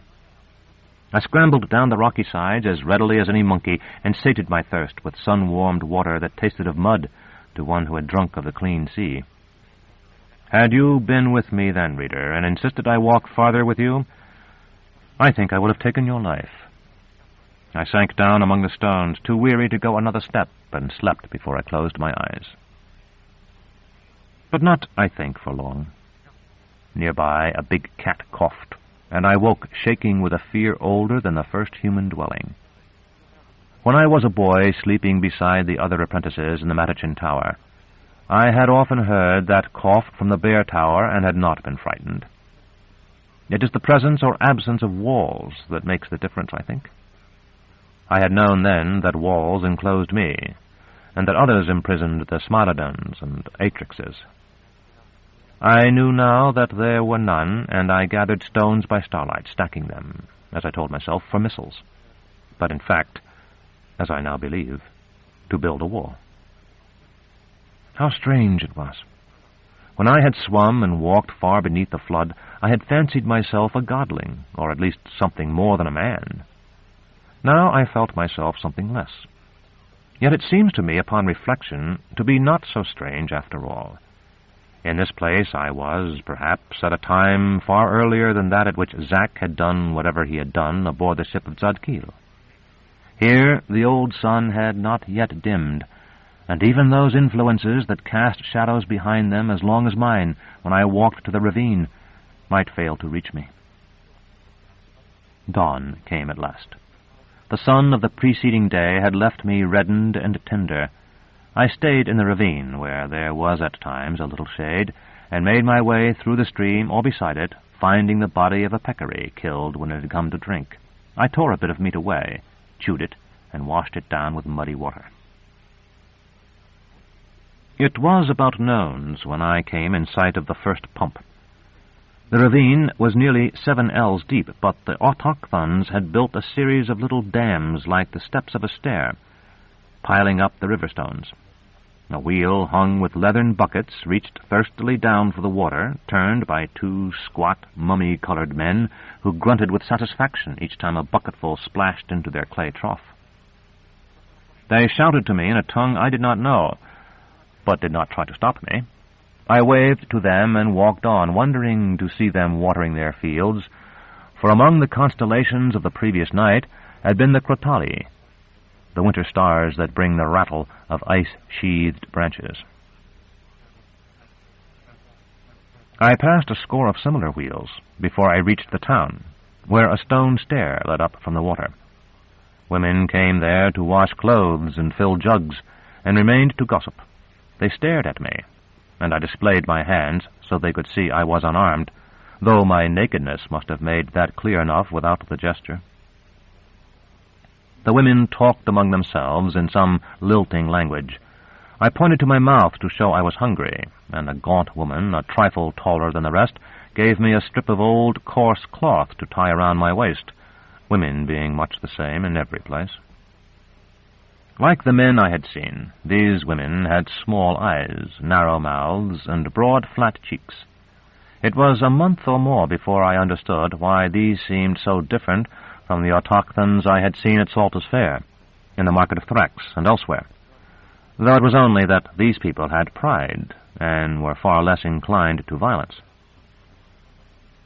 The ravine was wide at the stair and gave no shade. When I saw that none of the women meant to feed me, I climbed the steps and sat on the ground in the shadow of one of the stone houses. I am tempted to insert here all sorts of musings, things that I actually thought of later in my stay in the stone town. But the truth is that I thought then of nothing. I was very tired and very hungry, and in some pain. It was a relief to get out of the sun and not to walk, and that was all.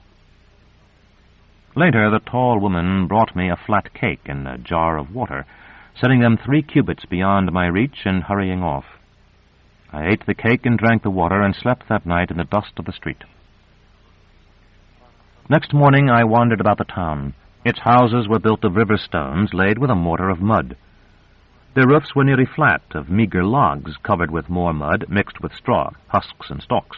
At one door a woman gave me half a blackened meal cake. The men I saw ignored me. Later, when I had come to know the people better, I understood that this was because they had to be able to explain anything they saw. Because they had no notion who I was or where I had come from, they pretended they had not seen me. That evening I sat in the same place as before, but when the tall woman came again, putting my cake and jar a bit nearer this time, I picked them up and followed her back to her house, one of the oldest and smallest. She was afraid when I pushed aside the tattered matting that formed her door, but I sat in a corner while I ate and drank and tried to show her by my looks that I meant no harm. That night it was warmer beside her tiny fire than it had been outside. I set to work repairing the house by taking down parts of the walls that seemed ready to fall and restacking them. The woman watched me for a time before she went into the town. She did not return until late afternoon. The next day I followed her and discovered she went to a larger house where she ground maize in a quern, washed clothes, and swept. By then I had mastered the names of a few simple objects, and I helped her whenever I understood her work. The master of that house was a shaman. He served a god whose frightful image was set up just beyond the town to the east. After I had labored for his family for a few days, I learned that his principal act of worship had been completed each morning before I arrived.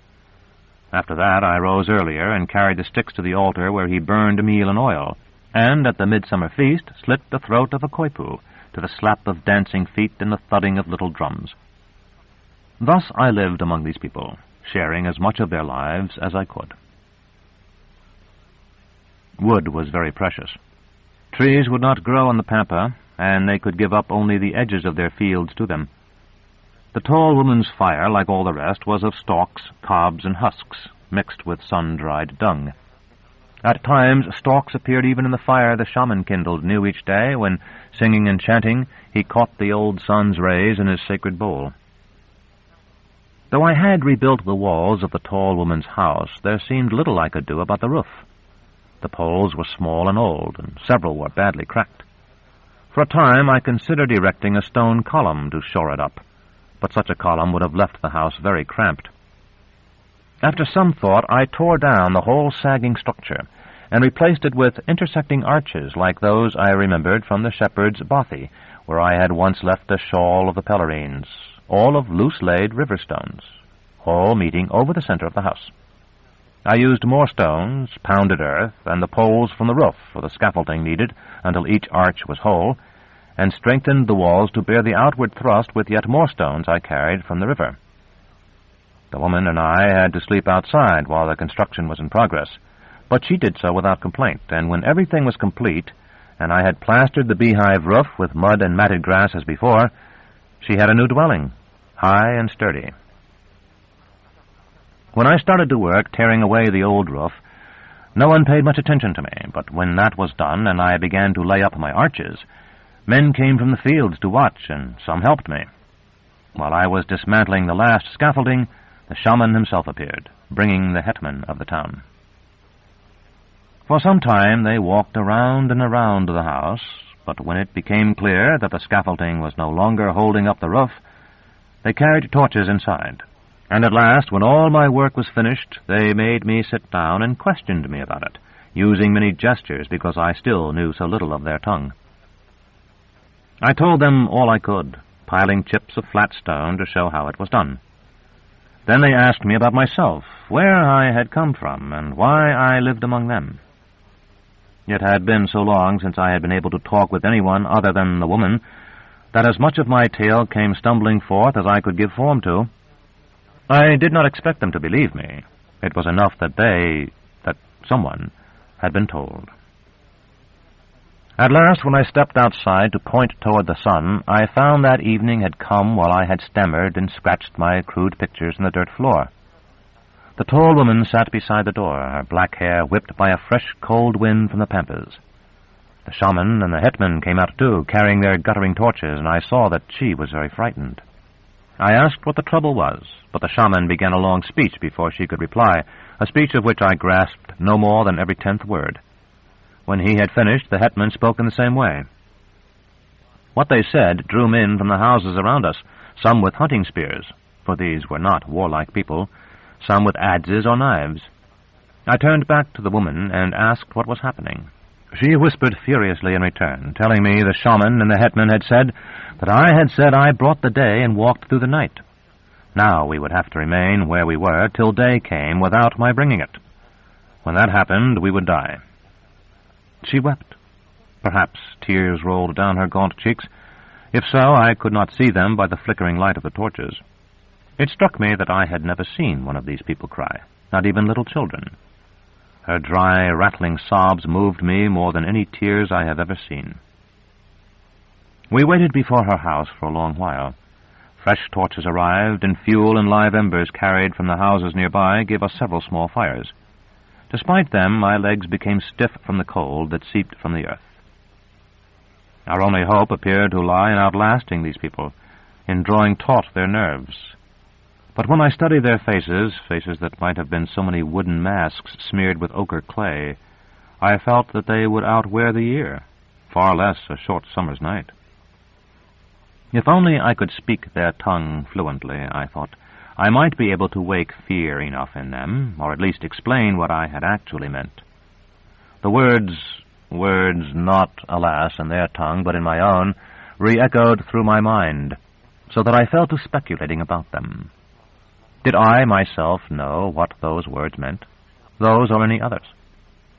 Surely not. Desperate and driven by the same unquenchable impulse to sterile self-expression that has led me to write and revise the history I sent to moulder and drown in Master Ultan's library, and soon after flung into the void, I began to gesticulate, to tell my story once again as well as I could, this time without the use of words. My own arms cradled the infant I had been, thrashed helplessly in Jayal until the Undine saved me. No one moved to stop me, and after some time I stood up so that I might use my legs as well as my arms, walking pantomime down the empty, cluttered corridors of the House Absolute, and galloping for the destrier that had died beneath me at the third battle of Orithaya. It seemed I heard music, and some later time I heard it indeed, for many of the men who had come when they heard the speeches of the hetman and the shaman were humming, beating a solemn cadence upon the ground with the butts of stone-tipped spears and antler-headed adzes. One played a nose flute. Its piping notes swarmed about me like bees. In time I saw that some of the men were looking toward the sky and nudging one another. Thinking they detected the first gray radiance of dawn, I looked too. But I saw rising only the cross and the unicorn, the stars of summer. Then the shaman and the hetman prostrated themselves before me. At that instant, by the most marvelous good fortune, Urth looked upon the sun. My shadow fell across them.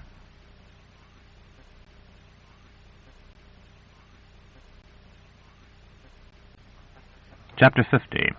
Darkness in the House of Day. The tall woman and I moved into the shaman's house and took the best room. I was no longer permitted to work. The injured and the ill were brought to me for healing. Some I cured as I had cured at the clan, or as we of the guild had been taught to prolong the lives of our clients. Others died in my arms. Perhaps I could have revivified the dead as well, as I had recalled poor Zama. I never attempted to do so. Twice we were attacked by nomads. The hetman fell in the first battle. I rallied his warriors, and we turned the nomads back. A new hetman was chosen, but he seemed to regard himself, and to be regarded by his own people, as little more than my subordinate. In the second battle, it was I who led the war party, while he took the nomads from the rear with a small force of picked bowmen. Together we herded and slaughtered them like sheep, and we were not molested again. Soon the people began work on a new structure, much larger than anything they had built before. Although its walls were very thick and its arches strong, I feared that they might not support so great a weight as a roof of mud and straw would impose. I taught the women to fire clay tiles, just as they fired their pots, and to lay them to make a roof. When the building was completed, I recognized the roof upon which Jolenta would die, and I knew I would be buried beneath it. Though you may think it incredible, before that time I had seldom thought of the Undine or the directions she had indicated to me, preferring to revisit in memory the Urth of the old sun, as it was in the days of my childhood, or under my autarky. Now I explored fresher memories. For much as I feared them, I found I feared death more. When I had sat upon a spur of rock thrust from the slope of Mount Typhon, and watched Typhon's soldiers coming for me, I had seen the meadow that is beyond Bria as clearly as I now saw our fields of maize. But then I had been the new sun, with all the power of my star to draw upon, though it was so far away. Now I was the new sun no more, and the old sun still had long to rule. Once or twice, when I was nearly asleep, it seemed to me that the corridors of time slanted from some corner of our room. Always, when I tried to flee down any, I woke. There was only stone, and the roof poles above. Once I descended again to the ravine, and retraced my steps to the east from which I had come. At last I stumbled over the pitiful little wall I had reared at the coughing of the cat, but though I went farther still, I returned to the stone town the day after I had left it. At last, when I had lost all count of years, it came to me that if I could not rediscover the entrance to the corridors of time, and I could not, I must find Juturna, and that to find her, I must first find the sea. At dawn the next day I wrapped some meal cakes and dried meat in a cloth and left the stone town, walking westward. My legs had grown stiff, and when after 7 or 8 watches of steady walking I fell and twisted my knee, I felt I had almost become again that Severian who had boarded the ship of Zadkiel. Like him, I did not turn again, but continued as I had set my face. I had become used to the heat of the old sun long before, and it was the waning of the year. The young hetman and a party of men from the stone town overtook me, while Urth looked upon the old sun from her left. After a time they seized my arms and tried to force me to go back. I refused, telling them I was bound for ocean and hoped never to return. I sat up, but I saw nothing. For a moment I felt sure I had gone blind. Osapago appeared, shining with blue radiance. He said, "We are here, Severian." Knowing him for a mechanism, the servant and yet the master of Barbatus and Famulus, I answered, "With light, the god from the machine. That was what Master Malrubius said when he came." Barbatus's pleasant baritone flouted the groom. "You're conscious. What do you remember?" "Everything," I said. "I've always remembered everything." Dissolution was in the air, the feeder of rotting flesh. Famulus sang, "For that were you chosen, Severian, you and you alone from many princes, you alone to save your race from Lethe." "And then to abandon it," I said. No one answered. "I have thought about that," I told them. "I would have tried to return sooner if I had known how." Osapago's voice was so deep that one felt rather than heard it. "Do you understand why you could not?" I nodded, feeling foolish. "Because I'd used the power of the new sun to retrace time until the new sun itself no longer existed. Once I believed you 3 were gods, and then that the hierarchs were still greater gods. So the autochthons believed me a god, and feared I would plunge into the western sea, leaving them in night with winter always. But only the increate is God, kindling reality and blowing it out. All the rest of us, even Zadkiel, can only wield the forces he's created. I have never been clever at thinking of analogies, and now I groped for one. I was like an army retreating so far that it's cut off from its base. I could not bite back the next words. An army defeated. In war, no force may fail, Severian, until its trumpets blow surrender. Till then, though it may die, it does not know defeat. Barbatus remarked. And who can say that this was not for the best? We're all tools in his hands. I told him, I understand something more, something I had not really understood until this moment. Why Master Malrubius spoke to me of loyalty to the divine entity, of loyalty to the person of the monarch. He meant that we must trust, that we must not refuse our destinies. You sent him, of course. The words were his, just the same. By now you should know that, too. Like the hierogrammates, we summon personalities of the past from remembrance. And like the hierogrammates, we do not falsify them. But there are so many things I don't know. When we met on Zadkiel's ship, you hadn't known me before, and from that I knew it to be our final meeting. Yet you are here, all three. Sweetly, Famulus sang. Thus surprised are we, Severian, to find you here where men have scarce begun. Though we have traced the time-line down so far, whole ages of the world have passed since we've seen you. And yet you knew I would be here? Stepping from the shadows, Barbatus said, Because you told us so. Have you forgotten we were your counselors? You told us how the man Hildegren was destroyed, so we've watched this place for you. And I died too. The autochthons, my people. I broke off, but no one else spoke. And at last I said, Hosapago, bring your light, please, to where Barbatus stood. The mechanism turned his sensors toward Barbatus, but did not move. Famulus sang softly, Barbatus, you must guide him now, I fear. But truly our Severian should know.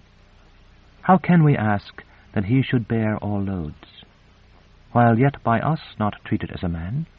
Barbatus nodded, and Hosapago moved near the place where Barbatus had been standing when I woke. I saw there what I had feared to see.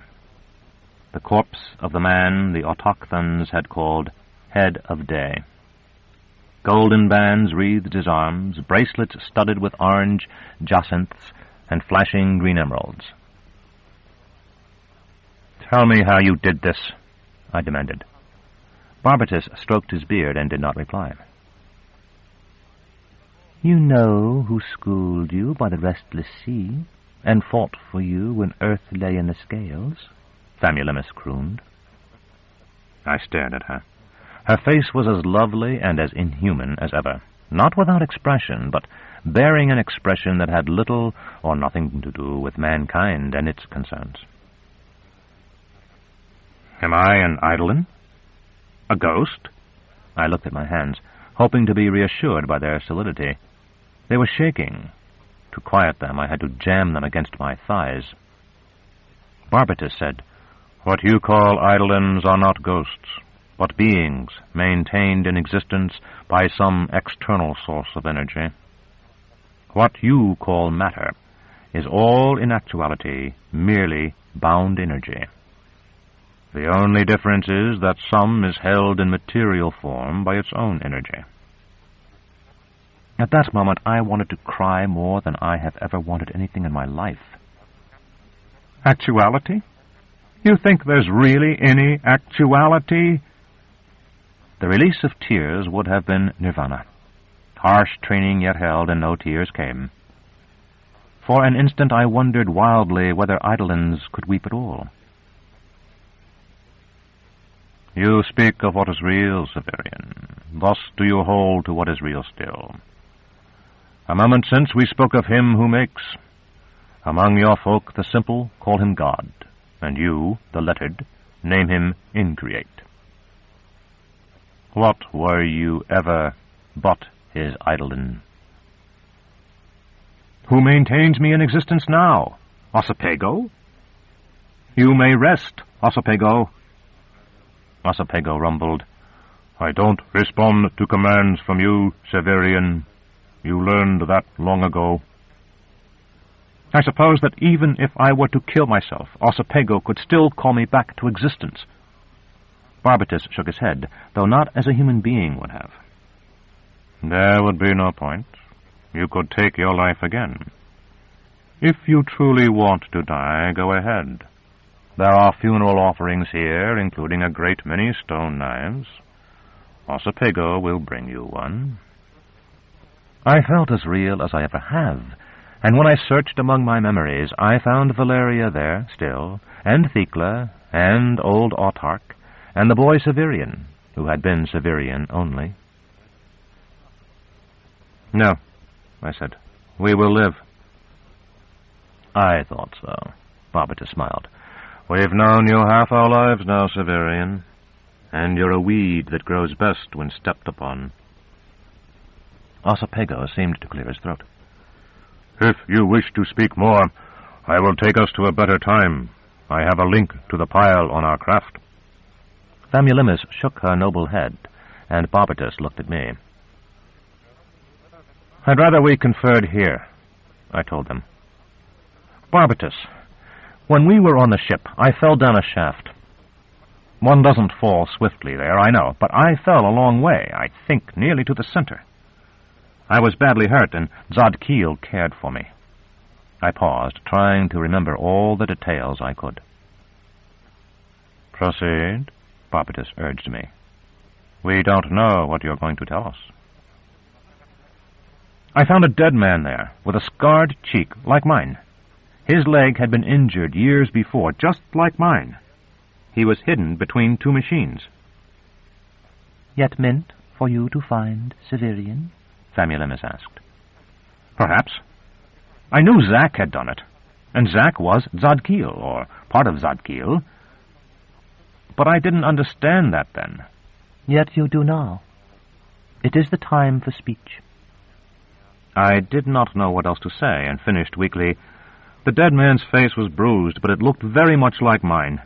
I told myself that I couldn't have died there, that I wouldn't die there, because I felt sure I'd be laid in the mausoleum in our necropolis. I've told you about that. Ossipego rumbled. Many times. The funeral bronze is so like me, so much like the way I look now.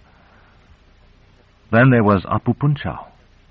When he appeared, the Cumean, she was a hierogel, like you, Father Neri told me. Famulinius and Barbatus nodded. When Apu Punchau appeared, he was me. I knew it, but I didn't understand. Neither did we, Barbatus said, when you told us about it. I think I may now. Then tell me. He gestured toward the corpse. There is Apu Punchau. Of course, I knew that long ago. They called me by that name, and I saw this place built. It was to be a temple, the temple of Day, the old sun. But I'm Severian, and Apu Punchau the head of Day, too. How could my body rise from death? How could I die here at all? The Cumean said it wasn't his tomb, but his house. I seemed to see her before me as I spoke, the old woman hiding the wise snake. She told you, too, that she knew not that age, Famulinius sang. I nodded. How could the warm sun die that rose each day? And how could you then die that were that sun? Your people left you here with many a chant, and sealed your door, that you might live forever. Barbatus said, We know that eventually you'll bring the new sun, Severian. We've passed through the time, as through many others, to that meeting with you in the giant's castle, which we thought would be our last.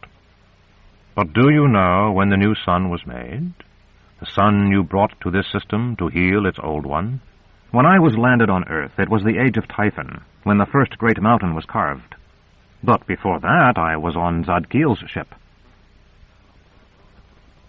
Which sometimes sails more swiftly than the winds that drive it, Barbatus grunted. So you know nothing. Famulus sang, "If you would have our counsel now, tell all. We cannot be good guides if we walk blind." And so, beginning with the murder of my steward, I recounted everything that had happened to me from that time until the last moment I could recall before I woke in the house of Apu Punchao. I have never been apt in winnowing needed details from the rest, as you, the reader of this, know too well, in part because it seems to me that all details are needed. Still less so was I then, when I could labor with my tongue and not my pen. I told them a great many things that I have not put into this record. While I spoke, a sunbeam found its way through some chink, so I knew that I had returned to life in the night, and that a new day had begun. And I was talking still when the potter's wheels began their whir, and we heard the chatter of women trooping to the river that would fail their town when the sun cooled. At last I said, "So much for me, and now for you. Can you unravel the mystery of Apu Punchao for me now that you've heard all this?" Barbatus nodded. "I believe we can. You know already that when a ship sails swiftly between the stars, minutes and days on board may be years or centuries on Earth." "It must be so," I admitted, "when time was first measured by the coming and going of the light." "Therefore your star, the White Fountain, was born some while, and doubtless a long while, before the reign of Typhon. I'd guess that the time is not far distant now." Famulus appeared to smile, and perhaps it was in fact a smile. "Indeed it must be so, Barbatus, when by the star's own power he came here. Flying his time, he runs till he must halt. Then halts he here, because he cannot run." If Barbatus was discomposed by this interruption, nothing indicated it. "It may be that your power will return when the light of your star is first seen on Earth. If that is so, when that time comes, Apu Punchao may waken, provided he chooses to leave the place where he has found himself." "Wake to death in life?" I asked. "How horrible!" Famulus disagreed. "Say wonderful, Severian, instead. To life from death, to aid the folk that loved him." I considered that for a time, while all three stood waiting patiently. At last I said, "Perhaps death is only horrible to us because it's a dividing of the terror of life from the wonder of it. We see only the terror, which is left behind." Ossipego rumbled, "So we hope, Severian, as much as you." "But if Apu Punchao is myself, what was the body I found on Zadkiel's ship?" Nearly whispering, Famulus sang, "The man whom you saw dead, your mother bore. Or so it seems to me from what's been said. Now I would weep for her if I had tears, though not, perhaps, for you still living here. What we did here for you, Severian, the mighty Zadkiel accomplished there, remembrance taking from your dead mind to build your mind in you anew." "Do you mean that when I stood before Zadkiel's seat of justice, I was an eidolon Zadkiel himself had made?" Ossipego muttered, "Made's too strong a term, if I have as much access to your tongue as I like to think. Made tangible, possibly." I looked from him to Famulus for enlightenment. "You were reflected thought in your dead mind. He fixed the image, make it whole, mended the fatal wound you'd borne." "Made me a walking, speaking picture of myself." Although I pronounced the words, I could scarcely bring myself to think about what they meant. "The fall killed me just as my people killed me here." I bent to look at the corpse of Apu Punchao more closely. Barbatus muttered, "Strangled, I believe." "Why couldn't Zadkiel have called me back as I called back Zama, healed me as I healed Harina? Why did I have to die?" I have never been more startled than I was by what happened next. Famulus knelt and kissed the floor before me. Barbatus said, "What makes you think Zadkiel wields such power? Famulus and Ossipego and I are nothing before him, but we're not his slaves. And great though he is, he's not the head of his race, and its savior." No doubt I should have felt ennobled. The fact is that I was merely stunned and excruciatingly embarrassed. I motioned urgently to Famulus to rise again and blurted, "But you walk the corridors of time." Barbatus prostrated himself in turn as Famulus rose. She sang, "For but a little way, Cytherean, that we may speak with you do common things. Our clocks run widdershins round both your sons." From his knees, Barbatus said, "If we'd let Ossipego take us to a better place as he wished, it would have been an earlier one. That would not have been a better place for you, I think." One further question, illustrious Hierogils, before you return me to my own period. When I spoke with Master Malrubius beside the sea, he dissolved into a glittering dust. And yet, I could not say it, but my eyes sought out the corpse. Barbatus nodded. "That eidolon, as you call them, had been in existence only briefly. I don't know what energies Zadkiel called upon to support you on the ship. It may even be that you yourself drew the support you needed from whatever source was at hand, just as you took power from the ship when you tried to raise your steward. But even if it was a source you left behind when you came here, you had lived a long time before that, on the ship, in Yesod, on the ship again, in the tender, in Typhon's time, and so on.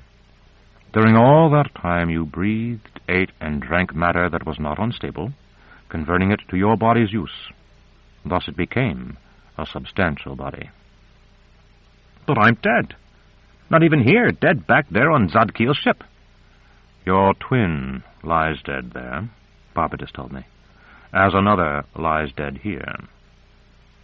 I might say in passing that if he weren't dead, we couldn't have done what we did, because every living being is more than mere matter." He paused and glanced toward Famulus for help, but received none. "What do you know of the anima?" I thought then of Ava, and what she had said to me. "You're a materialist like all ignorant people, but your materialism doesn't make materialism true."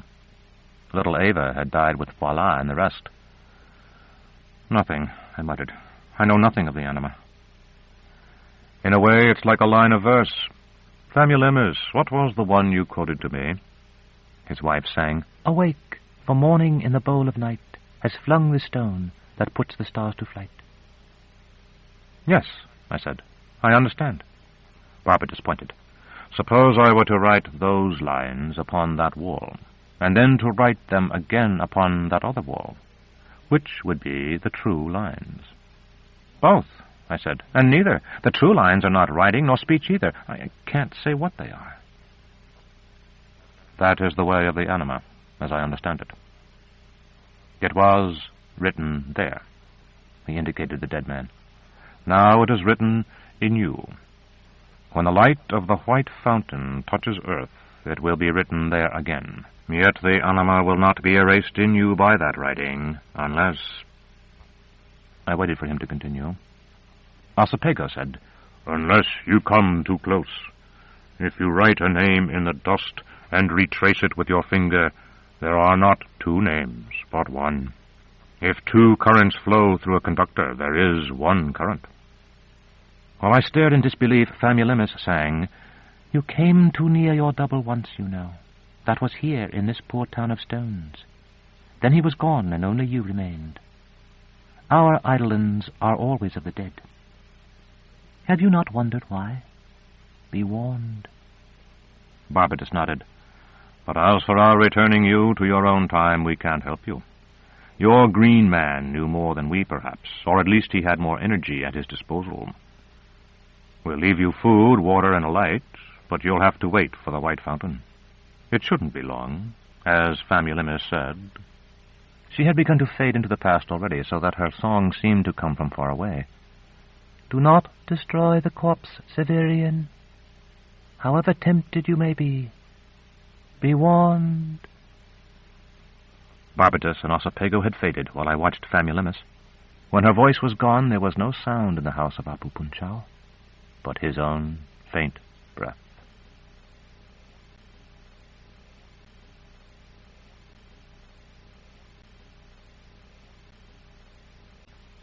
Chapter 51. The Urth of the New Sun. For all that remained of that day, I sat in the dark and cursed myself for a fool. The white fountain would shine in the night sky, I knew, and everything the hierodules had said implied it. Yet I had failed to understand it until they had gone. 100 times I relived the rain-swept night when I had descended from the roof of this very structure to aid Hildegrin. How near had I come to Apu Punchau before I had merged with him? 5 cubits? 3 ells? I could not be sure. But surely it was no mystery that Famulemius had told me not to try to destroy him. If I were to come near enough to strike, we would merge, and he, having deeper roots in this universe, would overwhelm me just as I would overwhelm him in the unimaginably distant future, when I would journey to this place with Jolenta and Dorcas. Yet if I had longed for the mysterious, as I certainly did not, there was riddle enough. The white fountain shone already, that seemed certain, for without it I would not have been able to come to this ancient place or heal the sick. Why, then, had I been unable to travel the corridors of time as I had from Mount Typhon? 2 explanations seemed likely. The first was simply that on Mount Typhon my whole being had been spurred by fear. We are strongest in a crisis, and Typhon's soldiers had been coming for me, doubtless to kill me. Yet I faced another crisis now, for Apu Punchau might rise and come toward me at any moment. The second was that such power as I had received from the White Fountain was diminished by distance, just as its light was. It must have been far nearer Urth in Typhon's time than in Apu Punchau's, but if it were indeed thus diminished, the passing of one day would scarcely make a difference, and a day at most was the longest for which I could hope, with my other self alive again and so near. I would have to escape as soon as I could, and wait elsewhere. It was the longest day of my life. If I had been merely awaiting nightfall, I could have wandered in memory, recalling that marvelous evening when I had walked up the waterway, the tales told in the Pellerine's lazaretto, or the brief holiday that Valeria and I had once enjoyed beside the sea. As it was, I dared not, and whenever I relaxed my guard, I found my mind turned of its own accord to dreadful things. Again I endured my imprisonment in the jungle ziggurat by Votalus, the year I had spent among the Asians, my flight from the white wolves in the secret house, and 1,000 similar terrors, until at last it seemed to me that a demon desired that I surrender my miserable existence to Apu Punchau, and that the demon was myself. Slowly the noises of the stone town died away.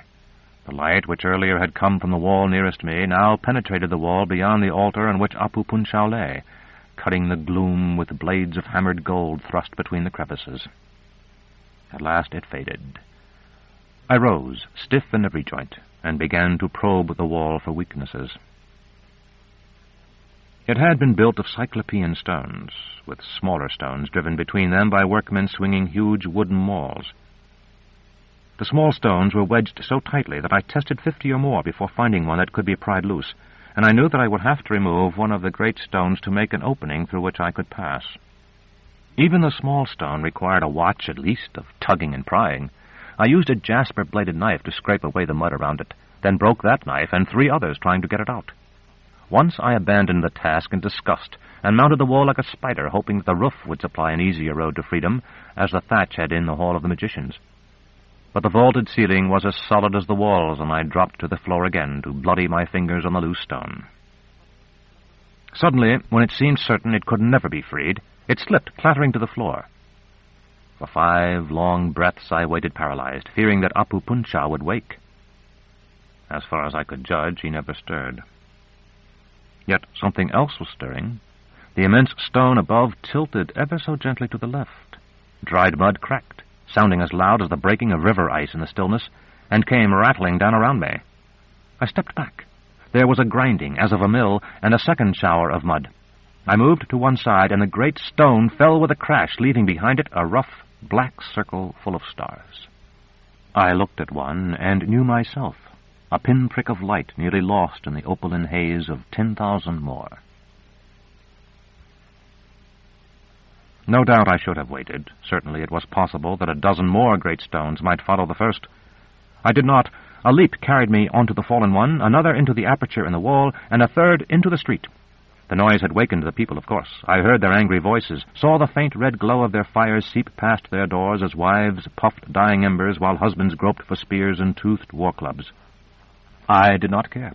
All about me stretched the corridors of time, waving meadows roofed with a lowering sky of time, and whisperous with the brooks that ripple from the most supernal universe of all to the least. Bright-winged, the small Zadkiel fluttered beside one. The green man raced beside another. I chose one that ran as lonely as I and mounted to it. Behind me, along a line that seldom exists, Apu Punchao, the head of day, stepped from his house and squatted to eat the boiled maize and roast meat his people had left for him. I, too, hungered. I waved to him, then saw him no more. When I returned to the world called Ushas, it was on to a sandy beach, the beach I had left when I dove into the sea in search of Juturna, and as near that place and time as I could make it. A man carrying a wooden trencher heaped with smoking fish was walking the sea-wet sand 50 cubits or so in front of me.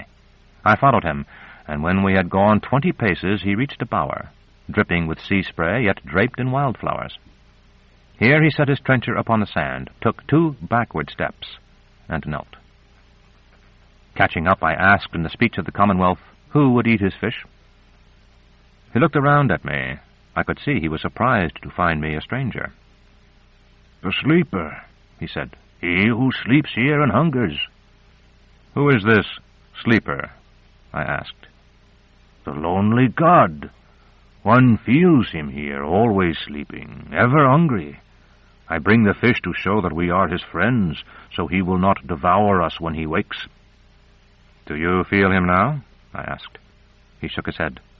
"Sometimes it is stronger, so strong we see him by moonlight lying here, though he vanishes when we come near. Today, I did not feel him at all." "Did not?" "I do now," he said, "since you have come." I sat down on the sand and picked up a large piece of fish, motioning for him to join me. The fish was so hot it burned my fingers, so I knew it had been cooked close by. He sat too, but did not eat until I made a second gesture.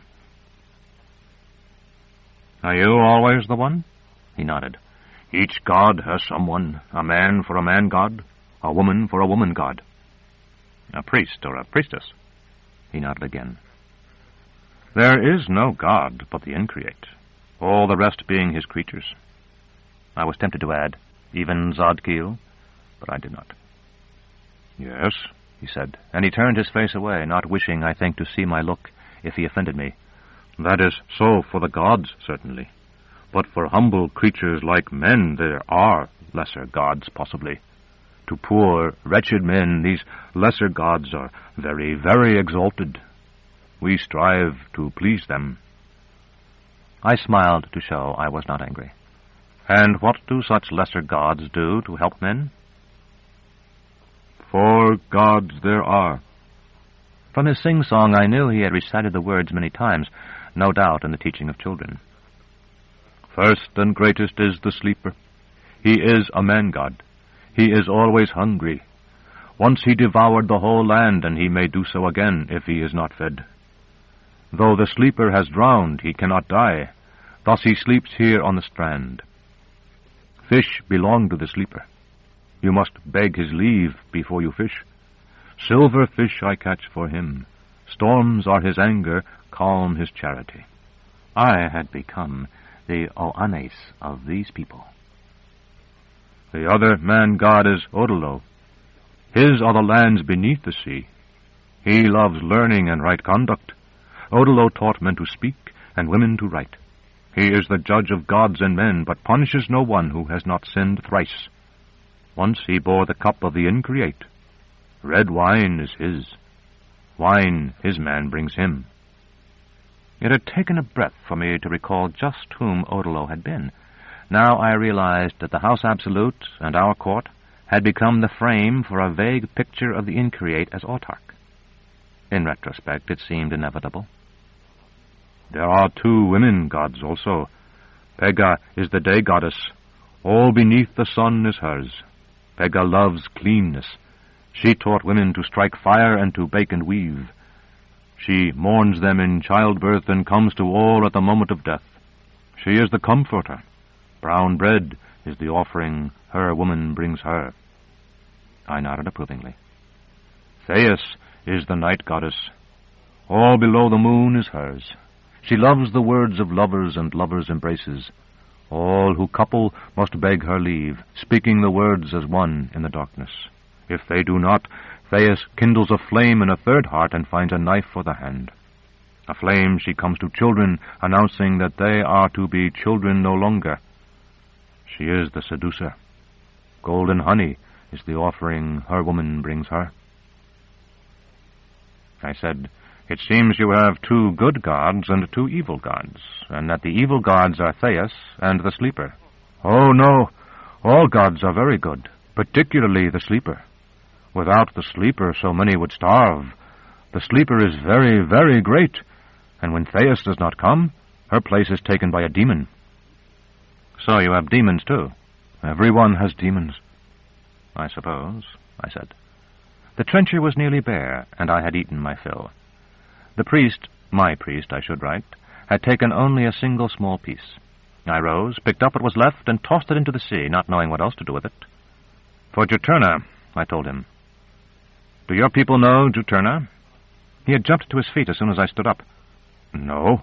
He hesitated, and I could see that he had almost spoken the name he had given me, but that he was afraid to do so.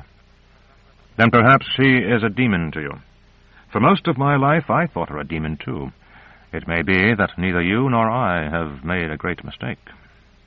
He bowed, and although he was a bit taller and by no means plump, I saw Odilo in that bow as clearly as if the man himself stood before me. "Now you must take me to Odilo," I said, "to the other man-god." We walked the beach together in the direction from which he had come.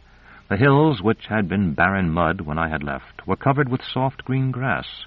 Wildflowers bloomed there, and there were young trees.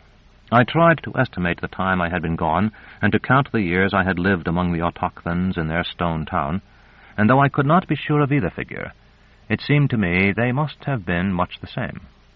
I marveled then to think of the Green Man, and how he had come for me in the jungles of the north at the very moment I required him. We both had walked the corridors of time, yet he had been a master, while I was only an apprentice. I asked my priest when it had been that the sleeper had devoured the lands. He was deeply tanned. Even so, I saw the blood drain from his face. "Long ago," he said, "before men came to Ushas." "Then how do men know of it?" "The god Odilo taught us." "Are you angry?" Odilo had overheard my conversation with Ita then. I had supposed him sleeping. "No," I said, "I only wish to hear what you know of it. Was it you who came to Ushas?" He shook his head. "My father's father and my mother's mother. They fell from the sky, scattered like seeds by the hand of the god of all gods." I said, "Not knowing fire or anything else," and as I spoke I recalled what the young officer had reported, that hierogils had landed a man and woman on the grounds of the House Absolute. Remembering that, it was simple enough to guess who my priest's forebears had been. The sailors routed by my memories had paid for their defeat with their pasts, just as I would have lost the future of my descendants had my own past been defeated. It was not much farther to the village. A few unreliable-looking boats were beached there, unpainted boats built largely of grey driftwood, or so it seemed to me. On the shore, an ell or more above the high tide mark, stood a square of huts formed by 4 perfectly straight lines. The square was Odilo's doing, I felt sure. It exhibited the love of order for order's sake, so characteristic of an upper servant. Then I reflected that the ramshackle boats had probably been inspired by him as well. It was he, after all, who had built our raft. 2 women and a gaggle of children emerged from the square to watch us pass, and a man with a mallet stopped pounding dry grass into the seams of a boat to join them. My priest, walking half a step behind me, nodded toward me and made a gesture too swift for me to catch. The villagers fell to their knees. Inspired by the sense of theater I have often been forced to cultivate, I raised my arms, spread my hands, and gave them my blessing, telling them to be kind to one another and as happy as they could. That is really all the blessing we godlings can ever give, though no doubt the Increate can do much more. 10 strides put the village behind us, though not so far behind that I could not hear the boatwright begin his pounding again, or the children resume their play and their weeping. I asked how much farther it was to wherever Odilo lived. "Not far," my priest said, and pointed. We were walking inland now, climbing a grassy little hill. From the crest we could see the crest of the next, and upon it 3 bowers side by side, decked as my own had been, with twined lupin, purple loosestrife, and white meadow rue. "There," my priest told me, "there the other gods sleep."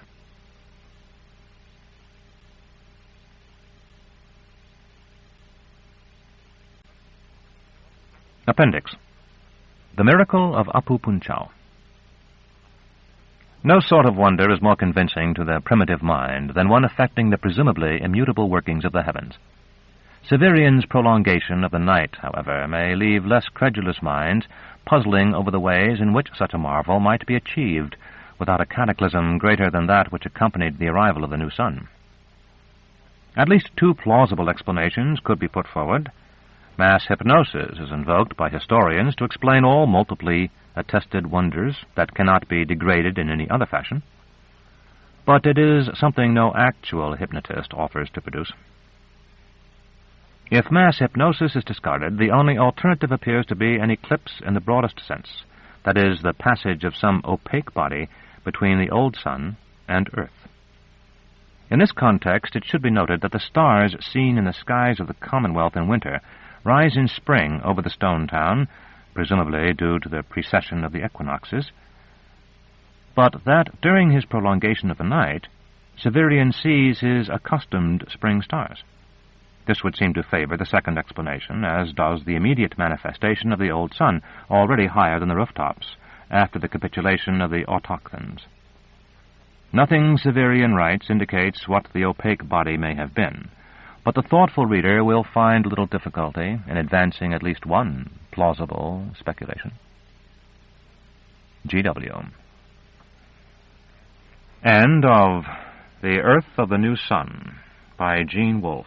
Narrated by Roy Avers in the studios of the American Printing House for the Blind, Louisville, Kentucky, for the Library of Congress, October 1988. For special distribution as authorized by Act of Congress under Public Law 89-522, with the permission of the copyright holder and the publisher. A tour book, published by Tom Doherty Associates, Incorporated, 49 West 24th Street, New York, New York, 10010. If you experienced any difficulty with this recording, please tie a piece of string around one of the container straps or latches before returning it. Place the defective recording in the container, braille side down, for identification.